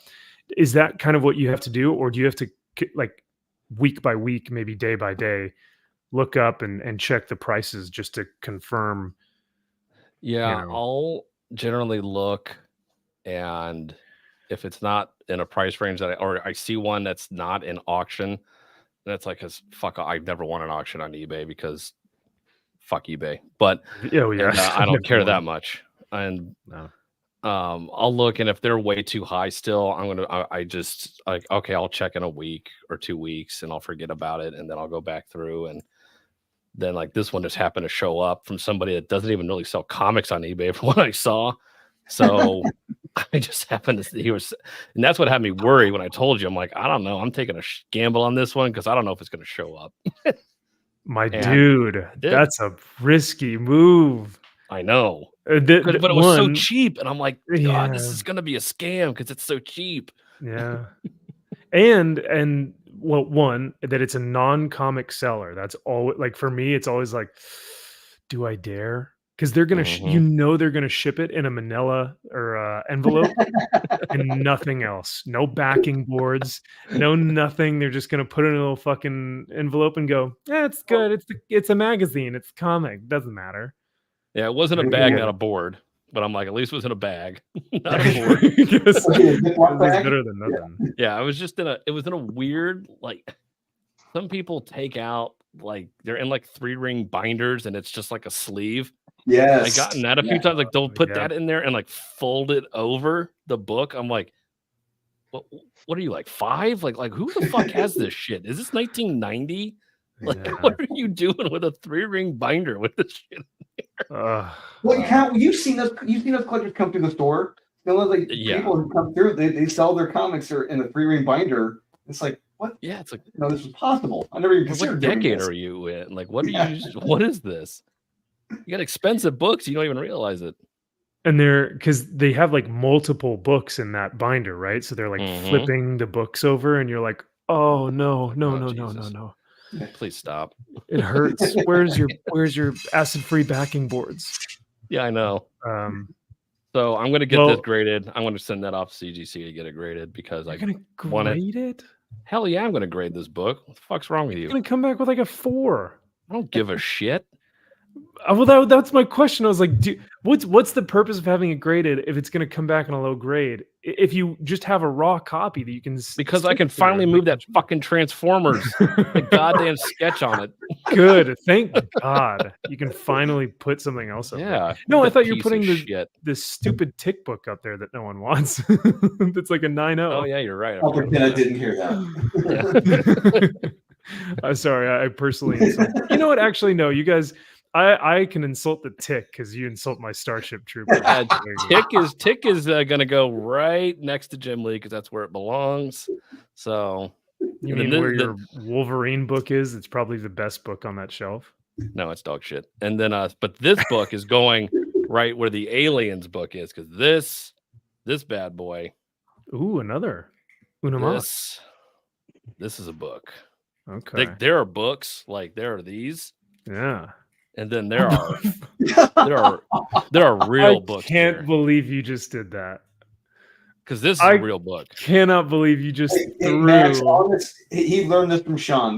Like I said before, Sean used Hulk 181s as coasters. So he learned this from Sean. So yeah. That's like me learning morals from a criminal. Yeah. That's and you're supposed to grade that book even if you pressed it. It's still you just threw. Never mind. Yeah, I'm not even gonna argue anymore. Because this book, crazy. This is a man book. Now we have talked about this book on here before. It's not better than Jim Lee. It can't be, but it's a second. One of the greatest books I've ever bought. Wow. This is big. Oh, it's a huge book.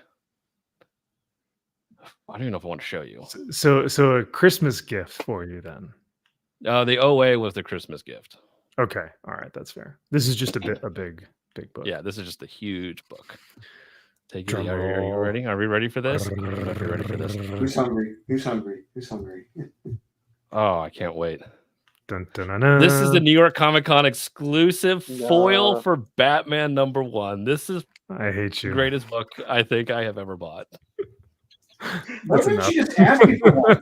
I don't understand. Like, seriously, you didn't just ask me to pick one up when I was there? He's had his privileges revoked. Kicked. MG. Yep. The chat has requested it. Pick up on them.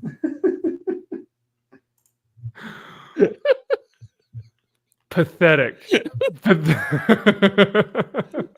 Oh shit! The fact that you bought that when it was like on the video, what, 2 weeks ago, when all of the guys were told like, you, "Don't buy this bullshit." spite. I will do anything out of spite.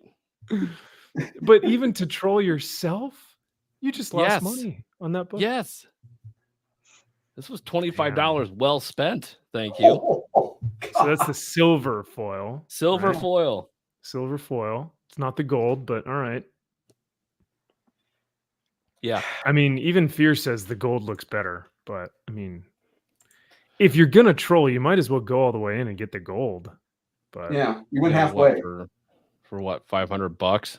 yeah, Am I then frozen? I'd be. You are frozen. Yeah, you just Fuck. kind of half-assed it. The book is interfering with your camera, like the I silver told you. foil. The silver foil is no, it's not a good thing. It's like, yeah. It's not Oh good. man, I cannot believe you had me going there for a second. I What are truly you thought talking that, about? It's an amazing book. It's the second best book that I own. So where's it gonna go on the shelf? Right next to Jim Lee. Oh no. Oh God. I told you I'd do it out of spite. I don't even know how to respond. Honestly, I'm this is literally right in after awe. that kid we watched a video of like months ago who had like all the new X-Men comic book runs. Yeah, and he was like, "This is the best comic I own," and it was like the Bobby Drake one. Yeah, this is right up there. Yeah. Oh, absolutely. Yeah. You know what, Kyle? When we do our Max's Man Caves on Sundays, we're gonna react to this video because normally we do like what's the cringiest stuff. Like we always react to Jadzia Axelrod and the panel of who was it? Tinian and that whole panel that we talked about. We're gonna react to this video here and we're gonna talk about how cringy this was. That's high praise. Speaking of high praise, I got to give it to my man Zax. He says, "Backed last minute. Hail to you, sir. Thank you and cheers. Thank you. Love it. Hail to Zax." thee. Yes, thank you so much, man. Appreciate it. Raphael says, "Anyone going to LA Comic Con? I will be there, Raphael. So if you're on the lookout, if you're at the convention and you see a bearded 6'1" man and wearing all black, it's most likely me." So. Oh, I was going to say Aaron Sparrow, but yep. Oh yeah, well I guess him too. But then again, most people at Comic-Con are bearded white males, so like wearing black. wearing black, most likely. Yeah. So, That's not the demographic of people that read comic books. Thank you. thank you very much, as Jesus, Captain God Marvel in heaven. Did you guys see that article of the retailer who legitimately said he was like, I hate to say this, but like the best comics that are selling right now are all written by straight white males? Yeah, and then Rich Johnson, they decided to poke fun at him for saying that. Yeah, it's like, Yeah. you. It's just, Yeah. could not believe it. Why am I still frozen? God damn it. The shame took the video. Yeah, the cringe stopped your video. And it stopped the video with the stupid book in the frame. So I God, can't even get rid of it. Even fucking better. You know what? I don't want it to load now. It's like not even showing your face, it's just showing the dumb book. Fuck, that's awesome. I could have even planned it better if I wanted to. Even Mike is like, so you're just not gonna try to fix the camera? Yeah, no, Zax, Yes. it's funny because that's Zach says that's not the demographic anymore. Well, that's the thing, man. When the entire industry has said, listen, we don't want 20-year-old to 50-year-old white males anymore. We want a different demographic. And then when they go, man, why aren't our books selling? And you realize that 20 to 50-year-old males tend to have exposable income that they like to spend on hobbies, cars, tools, comics, whatever it is, sports. They have that expendable income and they love spending that money. And women, yeah, I guess so.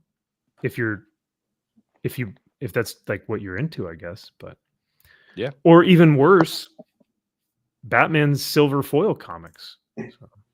That is a You guys solid love investment. dirty That book money. has nowhere to go but up because it's already in dropped. the basement. Exactly. Yeah, I was about to say it's already dropped from $25 since it left the seller's hands.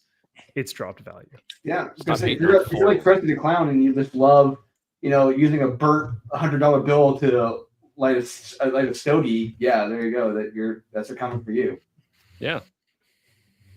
See, Drew, he's fanning himself off because he's like, I'll never financially recover from this. Watch his camera freeze He's again because of that. Just watch. Like the air is actually better. Like it's feels kind of weird. feels nicer. Yeah. Huh. Weird. Huh. Hmm. Well, all right. Well, Amazing. anyway, moving on. As you were showing that book off, I was actually looking at real art and a real, some real comics here. But middle tier. dude, this is unreal.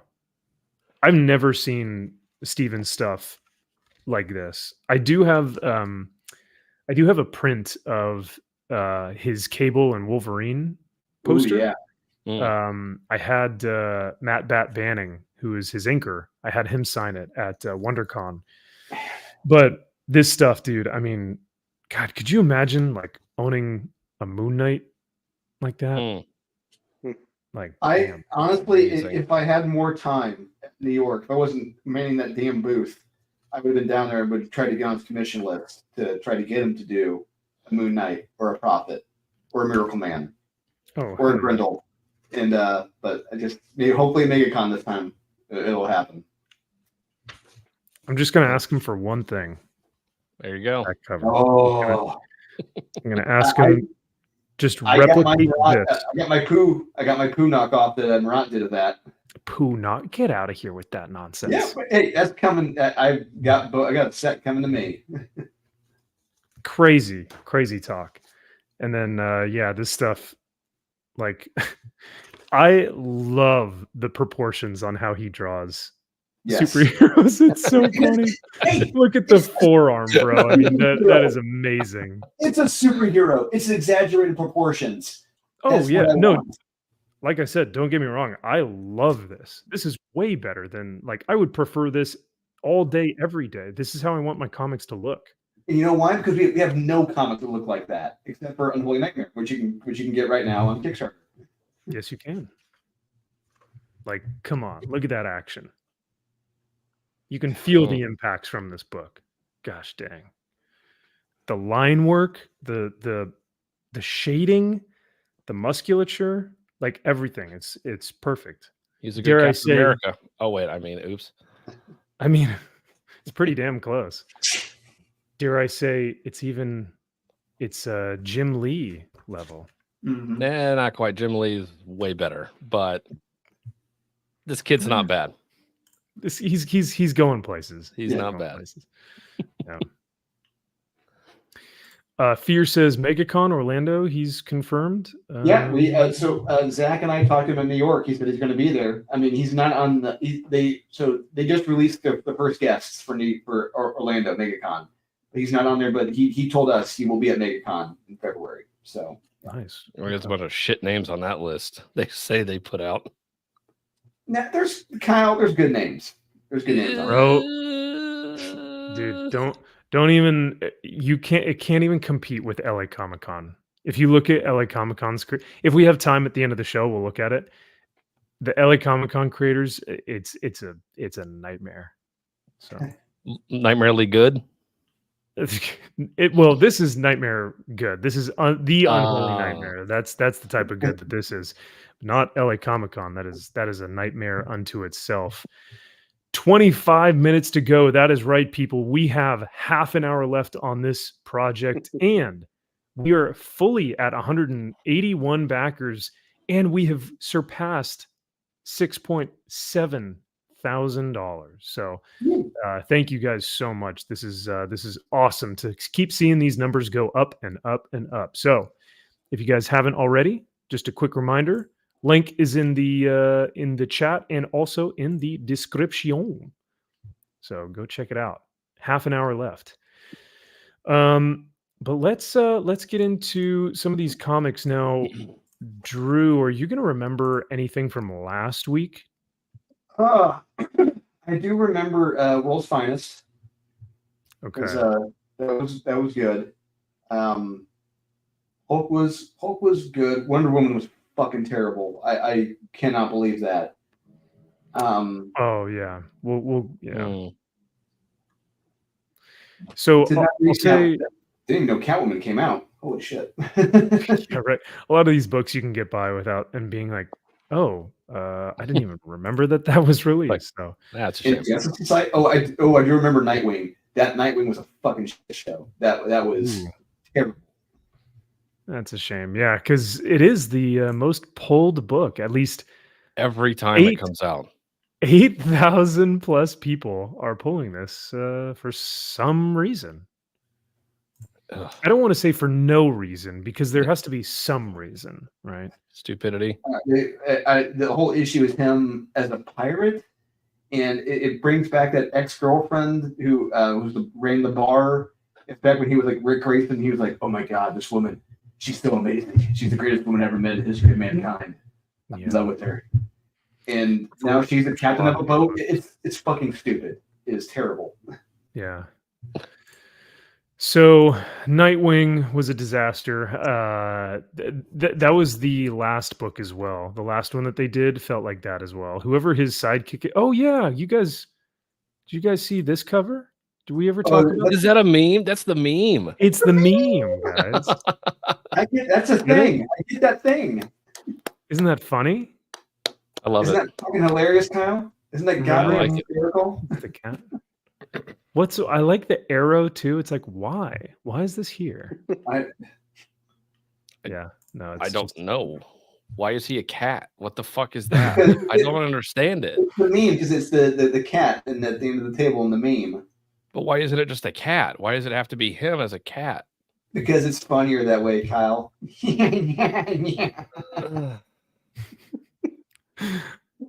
I still can't tell if I love or hate this cover. It says the comic. Honestly, I feel like it should be a variant. This guy says, the "Dude, cover what A? the hell with the cover?" Yo, yeah, that's cover A Oh, for Jesus a fucking Nightwing. Christ. You serious? They made that cover A? Oh Yeah. my God. Oh, yeah. It has nothing to do with the story at all. Oh. This guy says, "I feel like the meme format has been so overused that it's not even funny. It looks like fan art." Yeah. Yeah. Damn, this guy really went in. He said, "Removing this series from my list. Thank you. Wait till comic, nothing memorable. One of the dullest runs I've ever read." Yeah. Yeah. Oh God. Wahi JPEG? This series really does have the best covers. Nope. Sorry. But yeah, I remember reading this one, and this was awful. Yeah, it just continues. It just continues with him being a pirate. I'm a pirate. But of course, it's written by this guy. This face? Look at this smirk. Look at this shit-eating grin on this dude. Oh, It's a guy who knows I'm writing shit. You're gonna buy the shit, and you're not gonna complain. Yep. Which, by the way, happy birthday, because it was his birthday yesterday or something. Yep. Fuck that piece of shit. Oh yeah, no, I'm totally. I've sold all my books that he's written. It was the same thing that I did with Tom King. It's like knowing who you've shown your true colors. I don't need your work. And I was actually looking at a lot of the books that I had from both of them, both Toms, and I was like, looking back at it, there's really not a lot of substance to any of this, right? But not really. well. I had a bunch of books signed by Tom King for a while there, and I have one book. It's personalized because Drew got it like 3 or 4 times signed. It's got Tom King, David Finch, a bunch of other people on it, and I'm like, out of respect for the other people, I know Tom King did sign it, and I almost want to like erase it or like just draw over it. I might have somebody like at some point like, can you do a remark over this fucking signature? Well, Kyle, we're gonna see Simon Bisley tomorrow, so you can have Simon Bisley to do a sketch over it. I'm gonna have him do one in my Bible, that's for damn sure. So very nice. He might. Oh yeah, you're gonna bring the Bible, man. Oh, That is yeah. so smart. Hell yeah. Yep. Oh, I want to see. I cannot want wait. to see his reaction to that. I want to see how he reacts to you. Me to you. too. 'Cause I'm curious if he sees those very often. Yeah. Yeah, please send me a picture because we'll show it next week on the weekly comic wrap up. Mhm. And like I'll show your photo of it so that it comes in a better resolution. Because oh yeah, I can't wait, man. That'll be cool.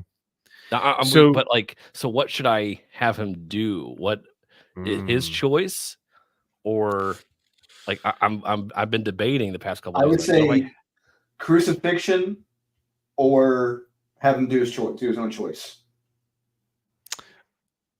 for me personally, like I'm gonna ask him to do a side portrait of kind of like a Jesus looking down with the Mhm. crown of thorns. That's what Mm. I would probably want him to do. That's Mm. almost literally exactly what I had in mind for him to Right? do. Yeah. But then I was like, I, or do I just be like, hey, what do you like? I'm like, what do you enjoy drawing? Like, have you ever remarked one of these before? But like, Now, me, what Yeah. I would do if I had a copy. This is just me. It would be the crucifixion, but as the cross, it would be Swamp Thing, because I would out of what was done, like the story that didn't get mhm. published. Rick Veitch Oh. told a story where Swamp Thing was at the crucifixion and he was composed of the tree of the not the tree, like the wood from the cross that he was crucified on. Interesting. So Okay. I would have some Bisley do that stuff, but That Mm. would be wild though. That would take a lot of time. Because the detail in Swamp Thing It's a lot of alone. money. Yeah. you just do his face But, on top of the Yeah. cross or whatever. My only question is like I always hesitate asking the artist to do what they want to do because though they like what if the artist is like if I go to Art Germ and I go, I would love for you to do a remark on this. Could you do a portrait of one of the favorite girls you like to draw? And he draws Harley Quinn. I'm be like, oh no, I didn't want you to I draw know. Harley Quinn. So it's like fuck. That's his favorite to draw, but I don't care He's about gonna that put character. Lobo in my Bible. What the fuck? Yeah. With Bastich himself. Like, yeah. Which would Shooting be like Jesus in the face, just like fuck you. It's Yeah. like, God, it's like that's something. I was not expecting that. No. Like it would look awesome, cool, I but at the it's same like, right? Judge And then Dredd you give Pierce, he was the one who pierced the side of Christ. Yeah, I can't get mad at you. It's awesome, but not what I had in mind. Yeah, you give it to your son, and he's like, "Daddy, I don't remember this biblical character," and it's like, "Oh, well, It's somewhere in the middle there. it's written, it's in Revelations, it's way back. Yeah, it's in the book of Numbers or something. I don't know.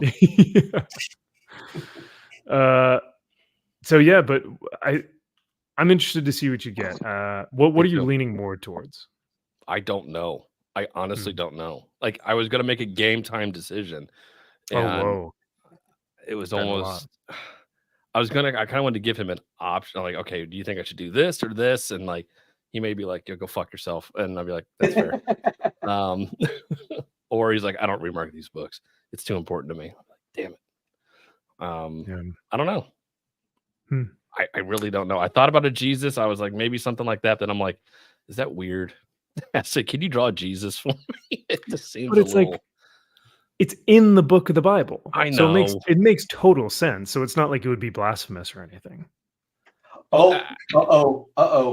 Weapon Prime, they just dropped a certain Lobo image on Instagram. Oh, Yes. All right, then maybe we'll have to check that out here. yeah. Yeah. But I don't know. Oh yeah. So We'll see. It'll be a surprise. I can't wait. Looking forward to it. MG, to answer your question, if you go to League of Comic Geeks and you click on one of the comics, in the bottom row here of the comic book cover, whenever you're looking at it, it'll say how many have pulled or have it pulled, quote unquote. How many have it in their collection, which is like this little box here, this little short box. How many people have read it, which is this 603 here. And then this I don't know. Do you guys know what this third number is? I'm not sure what that 145 is over here. But Comments, maybe? How many people threw it away? No, is that a trash can? No, I don't know. It may be comments. oh, how many people want it? Sorry. Okay. Yeah. So like you can put all these little icons up here. So there are 145 people who want it, 600 who have read it, 700 who actually have it, and then 8,300 who have pulled it, who have it on their pull list. So yeah, I mean, that is kind of the how League of Comic Geeks displays everyone's profiles here. So, oh yeah, dude, my pleasure. So, and cast me to play Lobo, dude. I would give it everything I have in my power to be Lobo. Like I would try and I would be like, you know how what's his name, Joaquin Phoenix is like a character actor, where outside of the film set, he is also that character. Like that's what I would do, man. I would just completely embrace Lobo. I would give it 110% of my efforts to on screen. Like, oh, that would be so much fun. Yeah, think about how fun that role would be. Just playing the Bastich. We'll find out from Jason Momoa when he plays him. Yep. Which is like, again, I know you guys like the casting. I just think he's way too overused. Get someone else in there who has a better shot. You know, there are thousands of Jason Momoas walking around LA that potentially might even be better actors. I don't know, but whoa, that aren't bros though. Do we want a bro for Lobo? Hell yeah, yeah, bro. That's what I think of when I hear bro. my man. We need like my man, cowabunga. We need like a motorcycle bro, not like a bro. We need like a fucking bro. We need cigars. To this day, I can't help but think of Brad Garrett, his voice of Lobo. That's the voice I hear every damn time. Yeah, it's from the Superman animated series. I love that voice. It's a classic. It's good. Amen to Comics Embrace. Thank you, sir. He says back to Unholy Nightmare, Drew. Sorry it took so long. Man, you waited to the last few minutes, my man. We're down to 11 minutes left. 11 minutes to go. 11 minutes. Can't wait to check it out. He says, well, let's check this out here and just give it one more push. 11 minutes to go. Man, we're getting more backers and more pledges. That's fantastic, guys. Thank you again so much for backing this bad boy. You will not be displeased. I promise you that. Yeah, so like these guys put in said, these are solid numbers for a first campaign. So absolutely. Mm-hmm. Yeah. So we'll get into some of these books, but I do want to give a disclaimer before I give my reviews. My major rule this week, because I essentially only had a day and a half. I think I had a total of like 6 to 10 hours in the span of 2 days to read like 20 plus books. And there's no way I could have finished all of them. So my major rule this week, due to time constraints, was that if I read something that was stupid, incoherent, nonsensical, pandering, or just poorly written, I stopped reading the book and I moved on to the next one. I couldn't spend the time to try and push through it. So I apologize. But so if there are books on here that I'm like, I didn't even get to it. It's just like Wonder Woman, didn't even read it because I know it delves into PTSD and it's a really, really insensitive portrayal. Say again? And suicide. Yes, yeah, PTSD and suicide with a young Marine, and it's really poorly done. It's extremely offensive and just like really distasteful. And to me, I said, doesn't even fucking deserve my time. Then, right? If you're going to play around with veteran suicide and PTSD, it's not for me. I'm not even going to touch your book. Like, it's fun to roast these things, but if you're going to do that in your book, I'm not even going to waste my time. So stuff like that, I didn't read. The other one, on a lighter note, I think Avengers Inc. is on here. Oh, you mean the Avengers Inc.? recently renewed? Yes. It got wait. canceled. Oh. Yeah. So like Avengers Inc. I didn't read because I'm like, oh, thank God it's canceled. So it means nothing. Like it doesn't even mean anything. So of course I don't need to read it now because of people like you, it got canceled. How dare you? There was and the Bleeding Cool article. There was, I guess this is all from like a blog post or whatever. Some nut job fan of the series said, "Oh my God, Tom, this series is amazing. It's totes amazing. We need more comics like this." And Tom said, "Well, I wish we had more fans like you. Unfortunately, we had to cancel it." It's like, who the fuck likes this series? This is so fucking stupid and boring and low stakes. And it felt like a very, very cheap Netflix TV show pitch of the Avengers. That's what it felt like. Hell, not even Netflix. Like we're talking like ABC 1990s TV pitch of the Avengers. Very, very shitty. Yeah, with a bunch of unknown soap opera actors standing around like bullshit sets that are put together with, barely any plaster and they're on with crayon. I remember when comics were supposed to like explode your imagination, like really just blow your imagination away, like just how creative everything could be. This shows you how uncreative and unimaginative these creators were, quote unquote creators, loosely in this book. Yeah, hey, I mean they've got. Oh yeah, right. That is every book now. It's of course it's got a 97 on, and this is why this is like League of Comic Geeks is such fake news and why it's just so it's not real life. Like the 130 people who rated this are not actual people. B, they're not actual comic readers, or C, they are readers and they are actual people and they just have terrible taste. I don't know, but either way, people gave this a 97, and yet the book was canceled after 3 issues. 3. They got to issue number 3, and Marvel was like, "Yeah, we can't keep doing this. We're losing way too many sales. We're not even making back our money on this." So, but I do think this title, like Avengers Inc. Yeah. It's like, what the fuck does that even mean? It's like, you're going to get a kid to read that? Kyle, it's a business. But it's like, no kid wants to read that.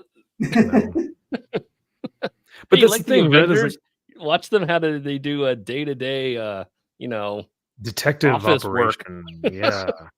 It's like the comic book version of Baywatch Nights. That's what this was. Mm-hmm.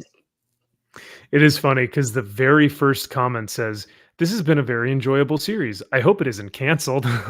Oops. Wah, wah. Wah, wah. Sorry to burst your bubble, my man. Oops. But hey, 97%. I mean, they'll just people love it, right? Yeah, it's just so good. It got canceled after 3 issues. Didn't even have time to breathe. Yeah. Yeah, if you're that Wonder Woman issue was tone deaf, 100%. Hey, we got our man Josh. Hey. Josh, hope you're doing well, brother. Love you, man. Hey. And it sounds like you're coming through the laptop mic. Oh, I think he was talking about my microphone. I don't know how I sound to you guys. He's saying my microphone doesn't sound that good. You sound like you're like underwater a little bit. I do? Oh. A little bit. Maybe, yeah. Well, comparatively now to Kyle's. Oh, okay, yeah, I think that's a little bit better. Yeah, right here. There it is. Is it better, Josh? Right there? Yeah. Oh my God. Don't get him excited. He'll come onto the show. Oh, literally. Yeah. Raphael says, "What's wrong with his Batman book? I bought one at my local comic shop, but mine is gold." Ooh, yeah, Ooh. Raphael, that's a good point. You bought the better one, which, I mean, granted, I don't think it's a good book either way. If you're a true Batman fan, you had money, that's the one you would buy. Yeah. Right? Like if you are going to buy the book, you're going to buy the gold one. So, Raphael, when I'm just doing something out of spite, I don't want to go in too hard to the paint. I'll go in, but not that far. Hey, come on! I mean, Leap and Larry's Lattes was a spite store. He opened Larry's Lattes. out of spite. That's a lot of money. That's an investment. So. Hey, do you own a Batman #1? I don't think so. I don't think you do. I do. I own a Batman #1. I can read Batman #1 right now. So can I. I can. Yeah. I can hold it in my hand. I can smell it. Can you smell Batman #1? I don't think so. Josh says that's much better. Awesome. Thank you.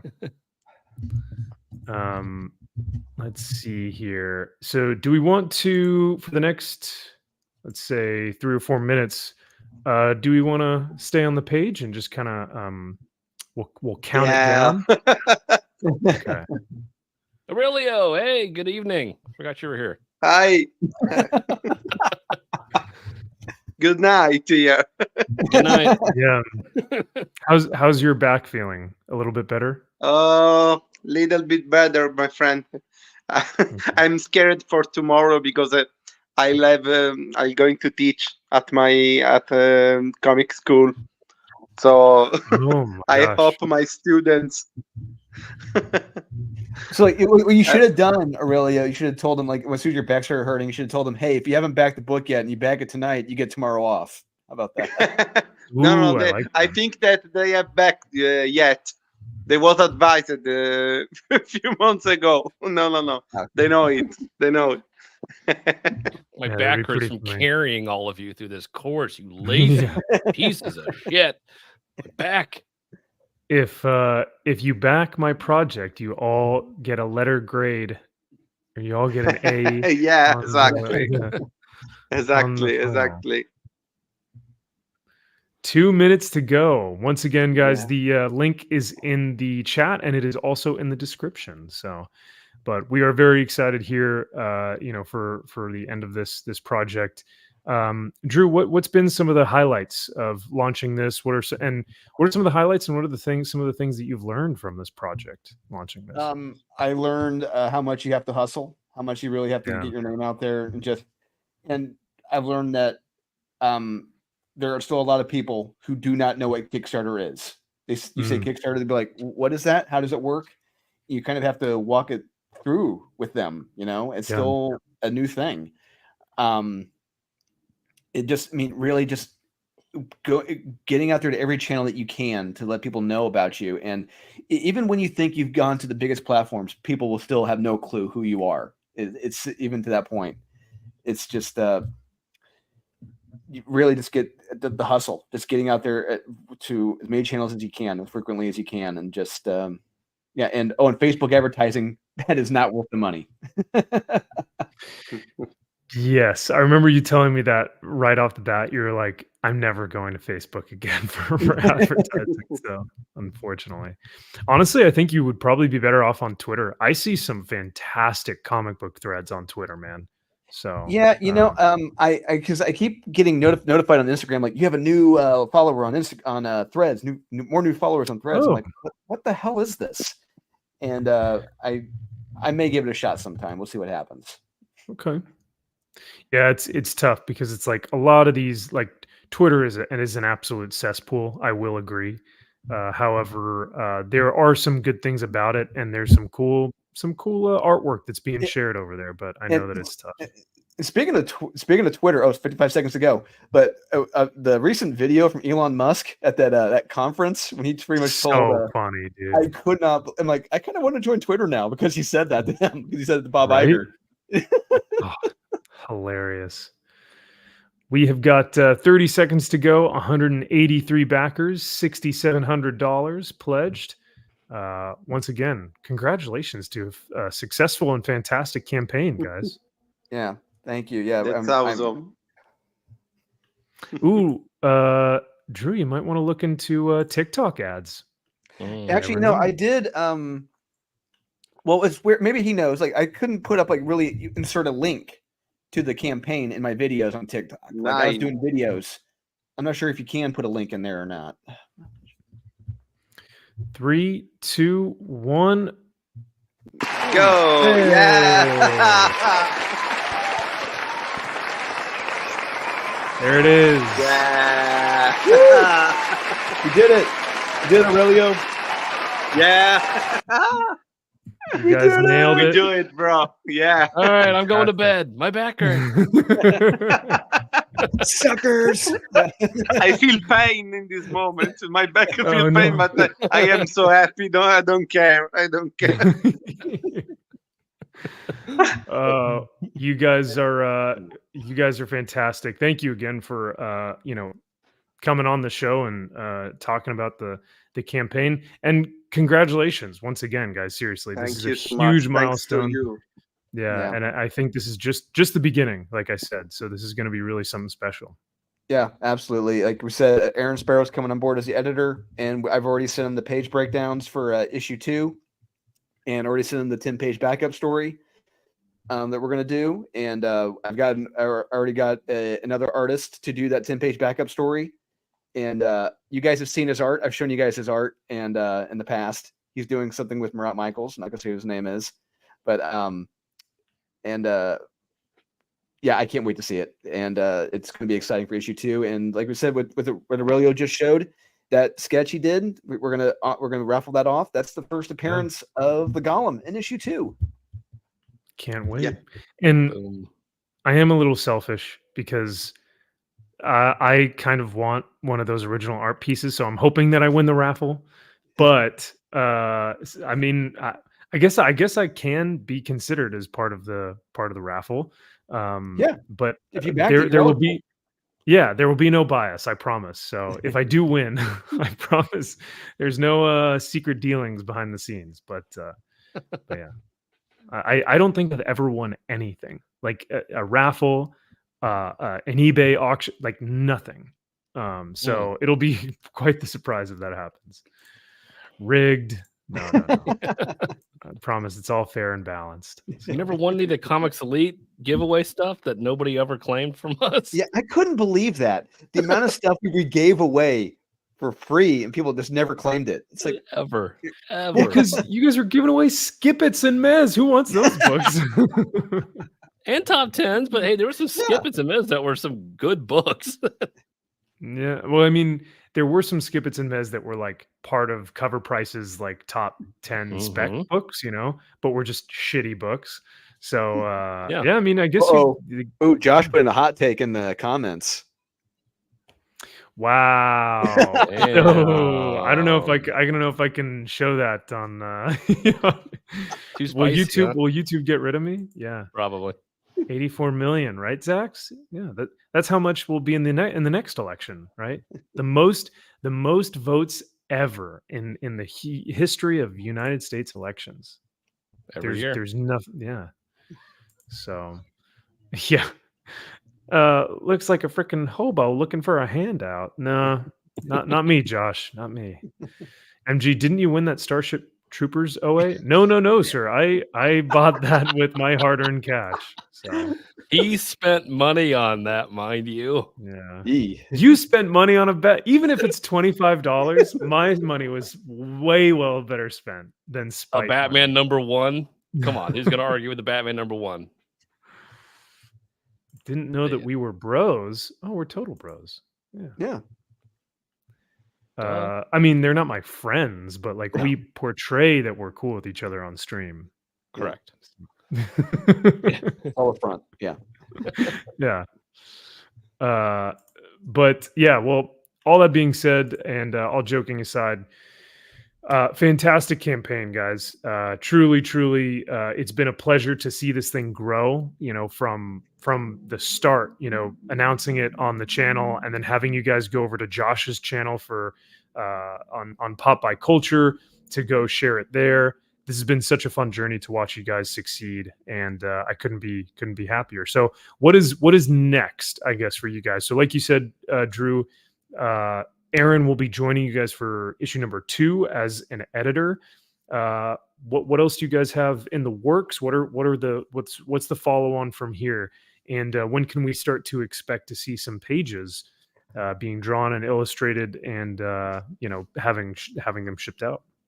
Well, so next step is the raffle. That's the very next step, where we're going to do Murphy and I will probably bring on Aurelio if he can. I'll probably do a raffle. Probably be this weekend, hopefully, and we're going to do it live. We're going to do it. Use a randomizer, put in the backer numbers, and go go through with that, so people can see that it's actually alive. It's not rigged. And then after that, well, Aurelio, he's still sending in his storyboards, his roughs for how the pages look. Yeah. And they look great. So as soon as he's done with those, he's going to like the finals for those, and he's going to go do the final touches on them, and then what goes to the inks and the colors.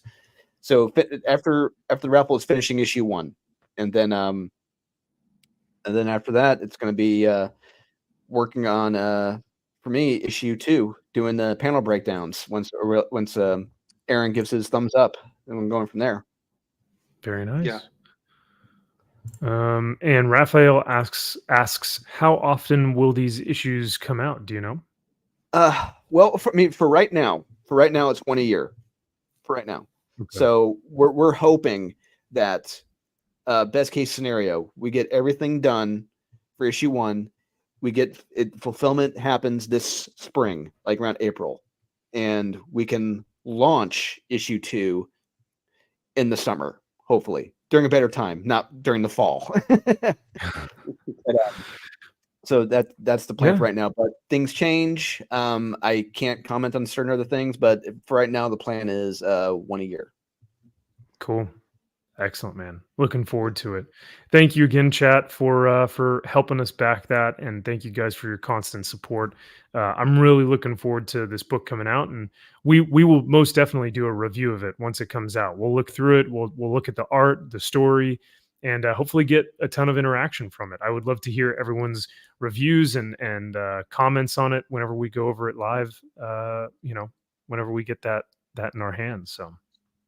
Yeah, I'm really curious to see what people think comparing it to like Born to Blood or any of my work with Murat Michaels, with Power Hour. See what they think. Yeah, no, that's a great point. So do we want to see if we can we'll kind of run through these real quick, and because I know this was last week, so are you guys cool with that? We can, yeah. I'm gonna step away for one. I gotta use the bathroom real quick. I'll be right back. Yeah, for sure, brother. Yeah. Kyle, did you read any of last week's, or did you skip that week? I think the only thing I read was that didn't Carnage #1 come out last week? Yeah, it did. Yeah, I tried to read this piece of shit. Whoa, you tried? I swear to God, don't. Written by Torun Grunbeck? When it opened up in fucking space, I'm like, will you stop it? Like, he does not belong in space. Leave it the fuck alone. Like, it is so awful. Like, I'm just done with that. I am done with the space thing.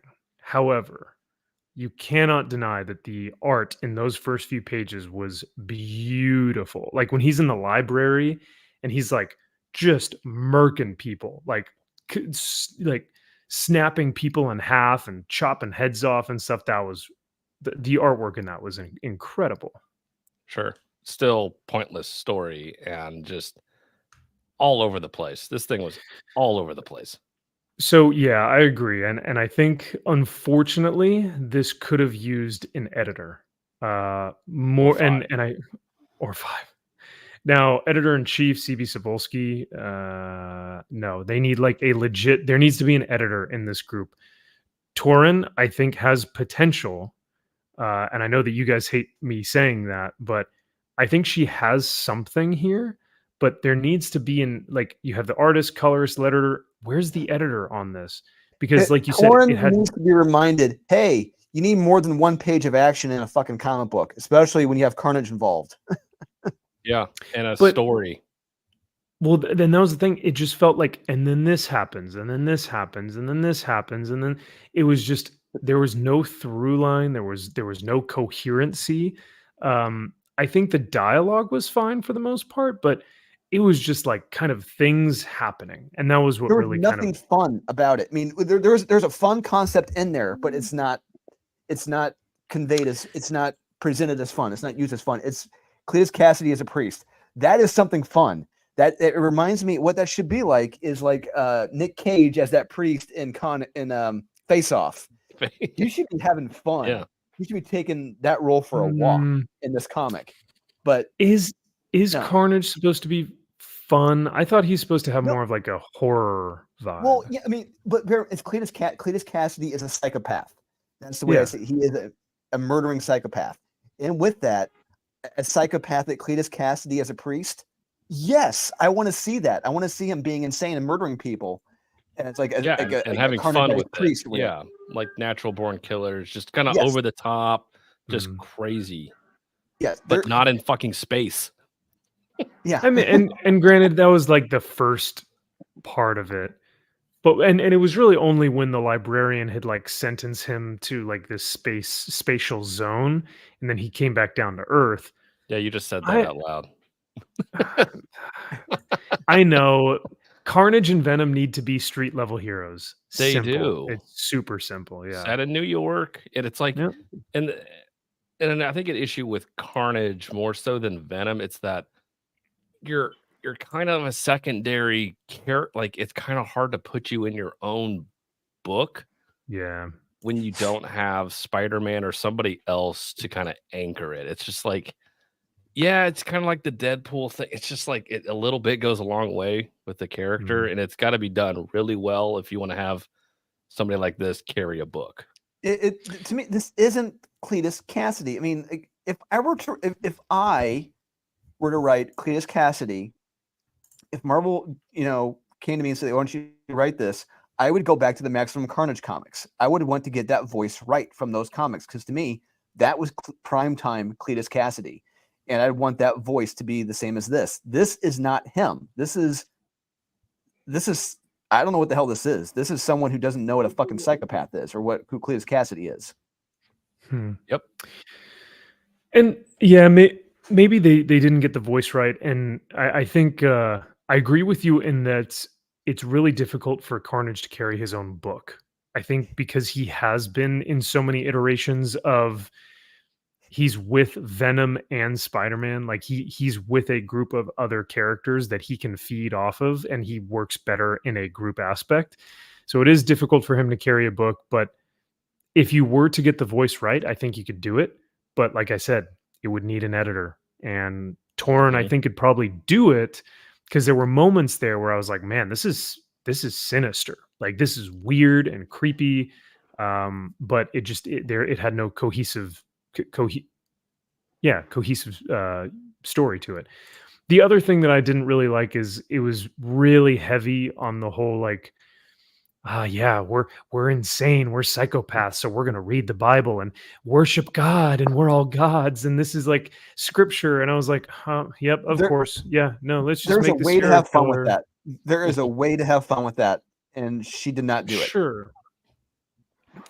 Yeah. Like I said, if you don't remember it, Max, watch Face Off with Nick Cage in that opening scene when he's dressed as the priest. That is how he should be like. There's a way to do this, and he didn't do it. I see it more as like Seven. Like you watch Seven, and you watch Spacey, Kevin Spacey. Yeah, John Doe. And his scripture reading feels super real and not blasphemous at all. No, I agree. However, John Doe is not Cletus Cassidy. These are two polar different people, completely different psychopaths. Cletus is more insane, right? Whereas John is more stoic. He's more contemplative. He feels like he's doing what he's doing is morally right. Right. Too much quiet. Too much what? Too much quiet, John Doe. I mean. Too much quiet. He's too quiet. He's too reserved. Too quiet. Yeah. Really go back. I mean, go back and read those Maximum Carnage comics, and you see Cletus. He loves hearing himself talk. He is a psychopath, and he enjoys it. He loves it. Yeah. And it's like this. I don't see that. I don't see this Cletus Cassidy enjoying it, basking in it. Like I said, I'm going to say it again. Nick Cage and Face Off. That is him. Yeah. All right. I'll have to check it out then. I'll take a look. Overall, I gave the book a meh solely on the art alone, and because I think that there's potential. Like I said, I think if she had an editor on that book it could have, or sorry, excuse me, a good editor on that book, it could have turned out to be something fairly interesting. But If I they really I wanted get it to be a Marvel Max comic, you got to bring back Marvel Max, make Carnage a Marvel Max comic, and yeah, that'd be a true Carnage one. yeah, and I understand the whole like people are sick of the space. Get them out of space, right? But Yes. But what's interesting is like you have possibly Daredevil, you have Matt Murdock, and you have Cletus Cassidy both as priests at the same time. oh Like, yeah, that's true, huh? Yeah, the juxtaposition you could be doing with that, like that's a Yeah. whole can of worms. That could be a lot of fun. that would have been wild. Yeah, But both no. of them kind of both of them reciting scripture, but both coming from a place of complete and Yeah. utter Or in difference. seminary together, like Matt Murdock's there, and they're always talking about this one guy who's weird, and it turns out it's Cletus Cassidy, and he's Yeah. like, "Fuck is this weirdo?" There's a weird guy killing people all over the place. Yeah, He thinks he's doing God's work. Yep. Yeah, weirdo. like frailty. Yeah. So we already spoke about Nightwing. That it's basically just his pirate mistress. The book. It's not an actual Nightwing book. ASM. Did you guys read ASM? No. I tried to. I couldn't get into it at all. Yeah. Period. I- It just it's that bizarro character thing. I just don't get it. Yeah. You know what's funny? I completely forgot to read World's Finest because I was reading this week's books and I didn't get a chance to read this one. Me too. I didn't go back and read anything from last week, Yeah. so I didn't get a chance to read World's Finest. What'd you think, Drew? Did you like it? It was good. Yeah, it was good. I enjoyed it. It was a lot of fun. Still, ooh, I see Kingdom Come Superman. One of my They get into favorites. fisticuffs. Yeah, and we see because it's those two. They're slightly younger, so we see Bruce Wayne. He uses a prototype of that armor in the comic. It's pretty cool. Yeah, and I enjoyed it. Hell yeah. And there's can't wait to Dan read it. Mora Hearts. Yeah, Dan Mora kills him. Oh, Yeah. Dan Mora's he is the saving grace at DC right now. So great. Did you see, fantastic. speaking of which, sorry to derail, CBR put out a list of the 10 best Superman artists, and number 11 was Dan Mora. Behind who? Like behind the top 10, behind, take a guess as to anyone who's ever drawn Superman, basically. It's CBR, they can fuck off, but I was just like, well, because I was going to now. say Dan Mora needs to be at least in the top 10, but so many people have drawn Superman. I mean, Jim Lee, Neil Adams, John Byrne, Jerry Ordway, Byrne, Dan Jerry Jurgens, Ordway, they were number 1. George like Perez, we're already on 6 or 7. Jose we haven't Luis even Garcia gotten- Lopez. Like Alex we Ross. haven't even gotten into Ed modern. McGinnis. So I think because there are so many, it's tough to really say like, but yeah, he should at least be a top 10. I love how Mora draws Superman. Yeah, I do too. Another artist that for me will be pretty great is Brad Walker. He have drawn so I don't know if you remember his cover for Superman based on Christopher Reeve's movie. Oh, nice. I totally love Brad Walker's work, but his Superman was pretty cool in my own opinion. Nice. Oh yeah, he did the I'll have to Superman. take a He look. did the Superman 78 covers. Yeah, he did. One Yeah. of them. Oh, Yeah. okay. Okay. Yeah, he did. So yeah, very, very Christopher Reeves-esque. I love those covers. Nice. And was great in Batman, in many Batman stories. I thought every time I see his pages, every line blowing my mind. It should be much used, I think, in my own opinion. He's not enough used as an artist. That's a good point. He needs to get more work for sure. Yeah, he's a Very nice. great artist. Yeah, Tim Sale, Alex Ross too. Yeah, both of those. So this is pretty interesting. CBR put Frank Miller as number 8 on their top Daredevil creator. Bro, it's not like he redefined the character or anything. He made the character Daredevil, basically. He like true like before that, no one gave two shits. Nobody gave a fuck. Yeah. Daredevil was going to be canceled. Yes, very much so. And Frank brought out like the grittiness in him, really embraced the Catholic guilt, and just went full. He created that for the character. Yeah. He brought that in. Oh yeah. That was all him. And like for that, I mean, that articles like that is trolling. That is absolute trolling. That's what they do. That's the whole fucking site. Yeah. They just don't want to admit that this classic white straight creator has like actually done great work in the industry. So, well, and people love the punk on Frank. They do. I'm tired of hearing of Frank Miller. Okay, quit living in the past. Yeah, I feel like people's interests are like, oh, he's way too mainstream. I like so and so, and it's like, dude, just because he's mainstream doesn't make him bad. You just want to be different. Well, they were amazing. It's like, oh, 2 issues. Huh? Yeah, great. 2 issues, nice, very cool. I didn't read Superman, nor did I read Immortal X-Men, but the funny thing is, I pulled up Wolverine, and I got to like page 3, and it's the 2 women, like one from I forget where, and then one from Wakanda, and both of them have the mental illness, half head shaved haircut. Did you guys not see this panel? No. It is so funny. I have to pull this up. Is it I Shuri? kid you not. I don't know who it is. I was just looking through and I saw it and I was like, this is hilarious. I cannot believe what I'm looking at. But and so I stopped after that because I was like, I can't take this comic book seriously. However, I do like what they're doing because it looks like next issue is going to be Wolverine and Spidey. And the cool thing about that is that they've been doing like Wolverine and a character. Wolverine and Marvel a character. gets you every time, man. I'm telling you. No, Spider-Man is gonna be that's gonna be really great. And it's gonna be fucking dog shit. Well, no, because remember 4 issues ago, it was Wolverine and Hulk, and they were fighting like Wolverine Wendigo. Yeah. And Wolverine's clones. And then before or after that, it was Wolverine and Cap. And I like that issue. Yeah, they were standing around talking, right? Yeah, that was a good one. Oh no, they went on a boat. You liked that issue. You said you liked it. Don't try and go back and change history.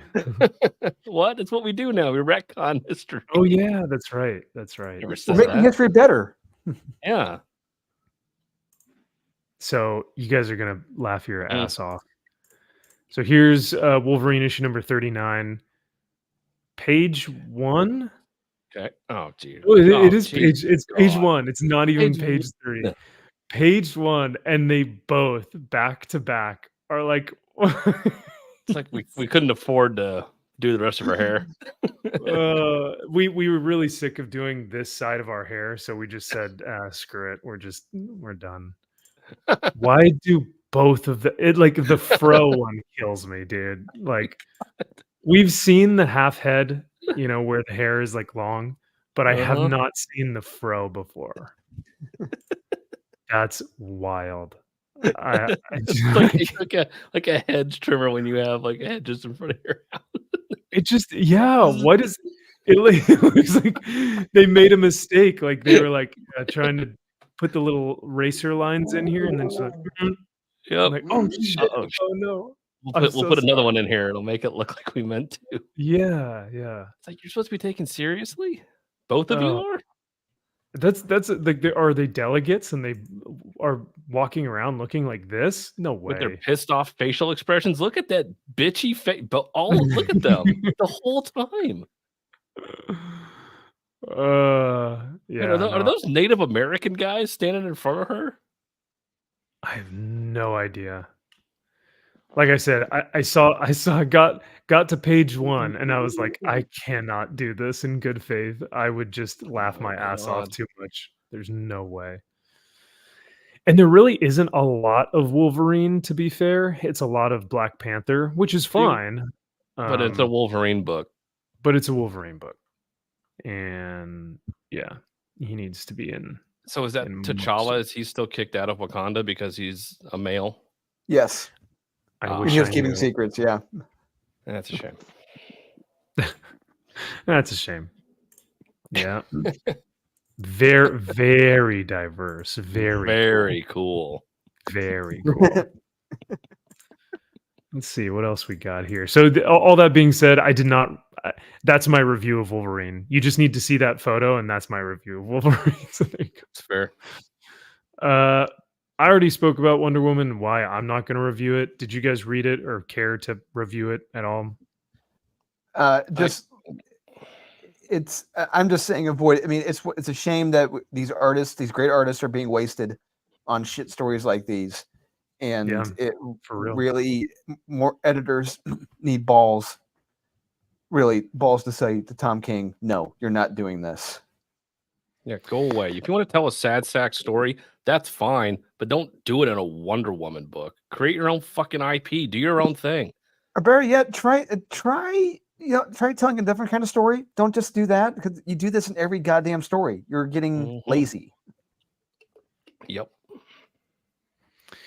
Yeah, oh man, there are a lot of reviews on this book. We don't have time to go through them all, but I agree with you guys. There is a fantastic artist in this book who does the interiors and covers for these, and it is such a shame to see it go to waste to the hack, piece of shit writer that really has no reason for writing right now, especially with what his whole shtick is. It's just pathetic. So I do like this. These are nice covers. Is that Lobos? No, I can't. That's not Lobos, is it? I don't know who it is, but looks nice. Not too bad. Nice. Too bad. What's this, Mike? Okay. Mike Deodato, since he's back at DC now. Let's see. Hulk, I think you said you read that one, Drew. Yeah, it was all right. Was Ghost Rider actually in it? I think toward the end. Yeah, Ghost Rider shows up. Yeah. My God, a 99. Whew. Whoa. It's a perfect book. So which Ghost Rider did we get? It's another Ghost Rider. Talia? Is what? It's just another Ghost Rider. Apparently there's apparently everyone's a Ghost Rider now. So yeah. Oh, it wasn't Moon Boy? No. That's a shame. Oh yeah, Moon Boy. I was gonna say, wait, Talia. Where's Talia? And then I was like, oh yeah, Moon Boy. God, that's right. Okay, so Drew, I think I remember you saying something about the Justice League Godzilla Kong. Oh, I did read that. I read that. Yeah. Too. Yeah. So we did get some action, but it was stupid. I mean, not even stupid fun. It was just the banter. The dialogue was written like the characters are 14-year-old girls talking to one another, and it's ridiculous. It was stupid, and it wasn't fun at all. And that's what's so hard for me to believe is like this concept should be the easiest of books to write.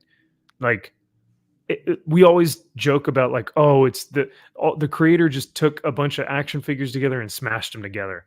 In this book, you can do that and make it a lot of fun. And they're not for some reason. I will say one series that is fun that's kind of figured it out. There's a Dynamite series. It's a King Kong series with Dynamite, and where like it's during World War I, and these troops are trying to survive on the island. Those guys got it right. Nice. It's amazing. And this team, no, they have not figured it out. They just don't get it. Yeah. Oh, is that Matina? Ooh. Looks like it. Me like it. Yeah. If the book was cool, this would be a great variant cover. Yeah, it's another example of a cool cover with a shitty interior. Yeah. Yeah. Unfortunately. Wait, why is this Monsterverse? Or is DC going to start doing a Monsterverse where they have different like Creature from the Black Lagoon? versus DC characters. Like, are they going to start doing a MonsterVerse? I hope so. Yeah, maybe. Of course, Kyle would want that. Yeah. Hey, I thought this book was fun. I liked it. I thought they did too much. So the first issue I really like because they were smart about it because it's a slow burn, just like the original Godzilla. Slow burn, which is great. This one, unfortunately, they ramped it up too much, and they had 3 separate monsters going in 3 separate areas, and it's just like you're doing too much now. You have too much going on. You need to just tease Godzilla and then maybe a couple others attacking Gotham or something at the end. But this one, it's just like, shit, we're going to hit you with all this. You got stuff going on in Gotham, stuff going on in Metropolis. It's like, Jesus fucking Christ. And then you have people on Skull Island looking for Kong. And I'm just like, okay, too much. Slow it down. Take it easy. I like the slow burn. And then, because you got a great visual, the Superman fighting Godzilla. That's great. I legitimately can't tell if you're joking anymore. So I really liked it. It was too much though. I had a lot you of fun with it. legitimately liked and had fun with the book. Very well. Yeah. All right. And you know what? I can't actually tell you, oh, that's ridiculous. How could you like this book? Because I didn't read it. So especially because the first book to me did not seem like a slow burn. It didn't seem like there was an impending doom.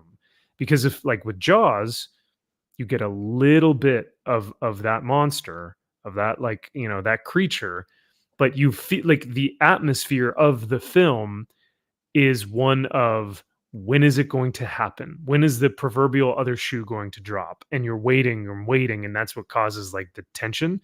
And I just didn't feel that in the book, because you're like, should Superman get married to Lois Lane? I don't know. And I just never felt the impending doom. So, But you knew there was because it's entitled Justice League versus Godzilla versus Kong. but So you know it's going to show up at some point. at some point, I was hoping, not the last page of the book, I was hoping that I'd see a little bit more than that. And you get it in this but, book. You get it in this one. It's all great. right, That's how it starts out. Okay. All right. Fair enough. I'll have to read it then, I guess, and You get my should. own perspective. Mhm. Capital Video, I agree. He says, Unholy Nightmare can't come soon enough. Absolutely. MG's got a question for you, Drew. Oh. Oh, it started. It has started. I'm working on it. Don't worry.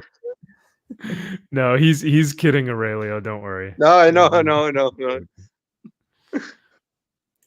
Josh says, this is why the Funko Pop I was making of Kyle wore the trans-colored hoodie. Because I'm an ally. You're welcome. Oh boy, too funny. Hey, what's up, Michael? Great to see you, brother. Yeah, you're an ally for these terrible books.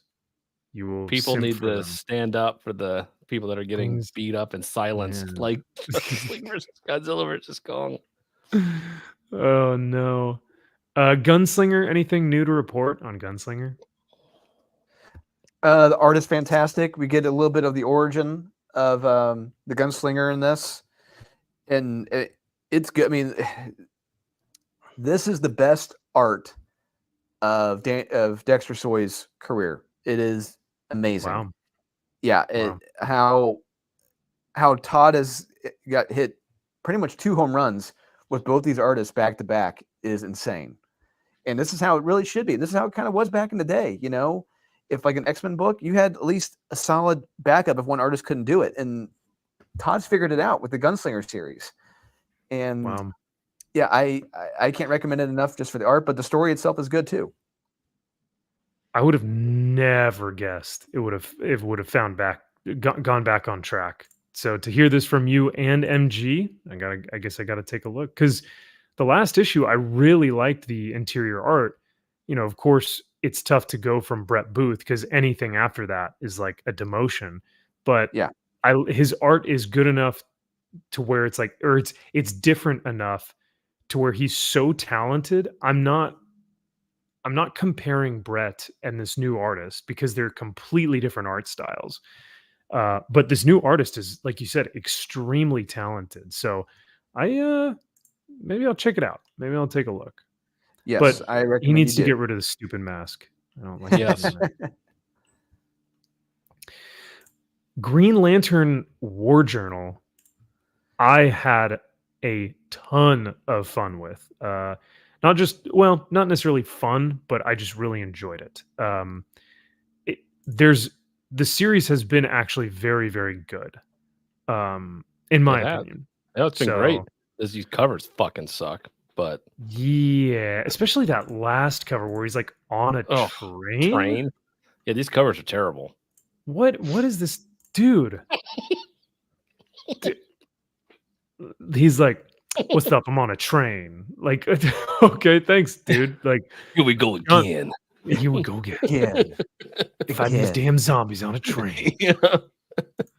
Like, dude, do something cool. Like, you're a great artist. Like, do something cool with your work and make a great cover.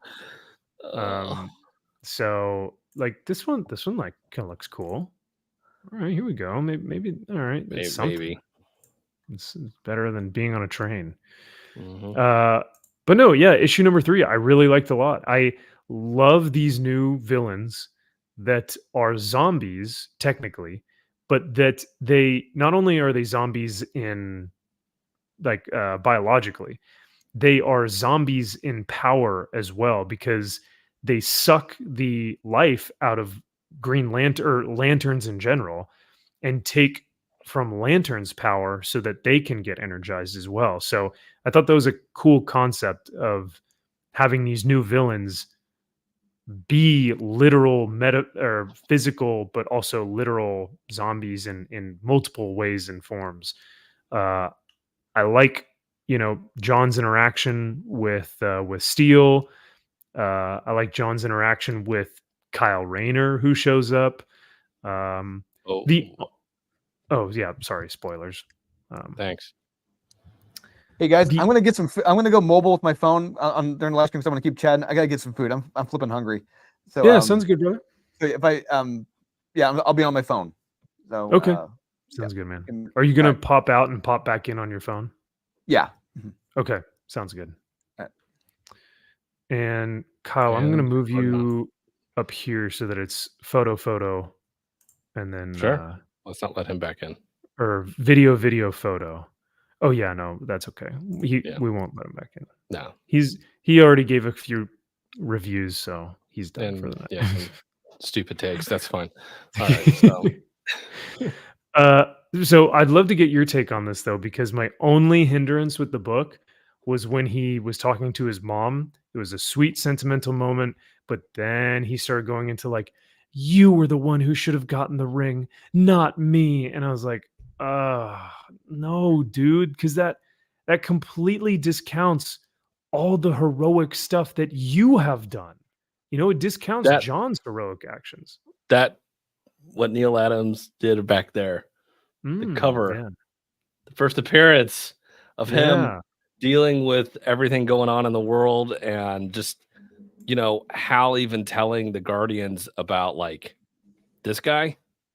Like, and not in so many words, like he's an angry black man, like, and you want to give him the most powerful weapon in the universe there. And they're like, we don't make mistakes. And it was a guy that was like, I'm tired of seeing all this shit going on around me.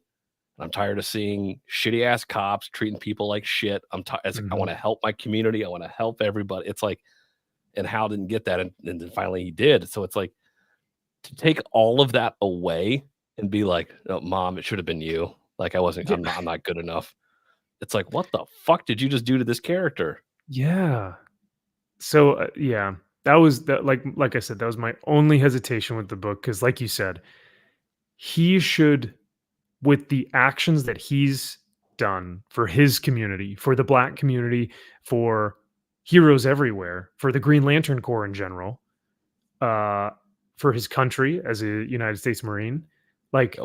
This dude has a rap sheet of like victories and successes and it's all, but no, mom, you're the one who should have gotten the ring. It's like, I get that his mom is inspirational, but don't be saying that she's the one who should have gotten the ring. It's like, no, come on.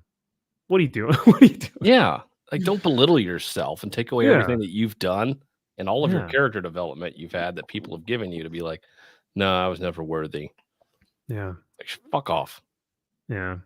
So, but overall, I mean, what did you like these new villains? Do you like the artworks, all that stuff in the book? I've loved the artwork. I really like these villains. I was excited to see where it went because I know the last one ended on a cliffhanger with, I think he infected at the end at some point of the last issue. Yeah, he was. Well, this issue, he got infected, and man, it's a nasty, nasty infection. Yeah. So then I'm like, oh, where are we gonna go from here? This is interesting. And I'm like, so are these zombie parasites just going after green, the willpower lanterns, or are they also going after the yellow, the red? Like, are they going after the other lanterns too? And what does that do? I don't know. There's a lot of questions I have.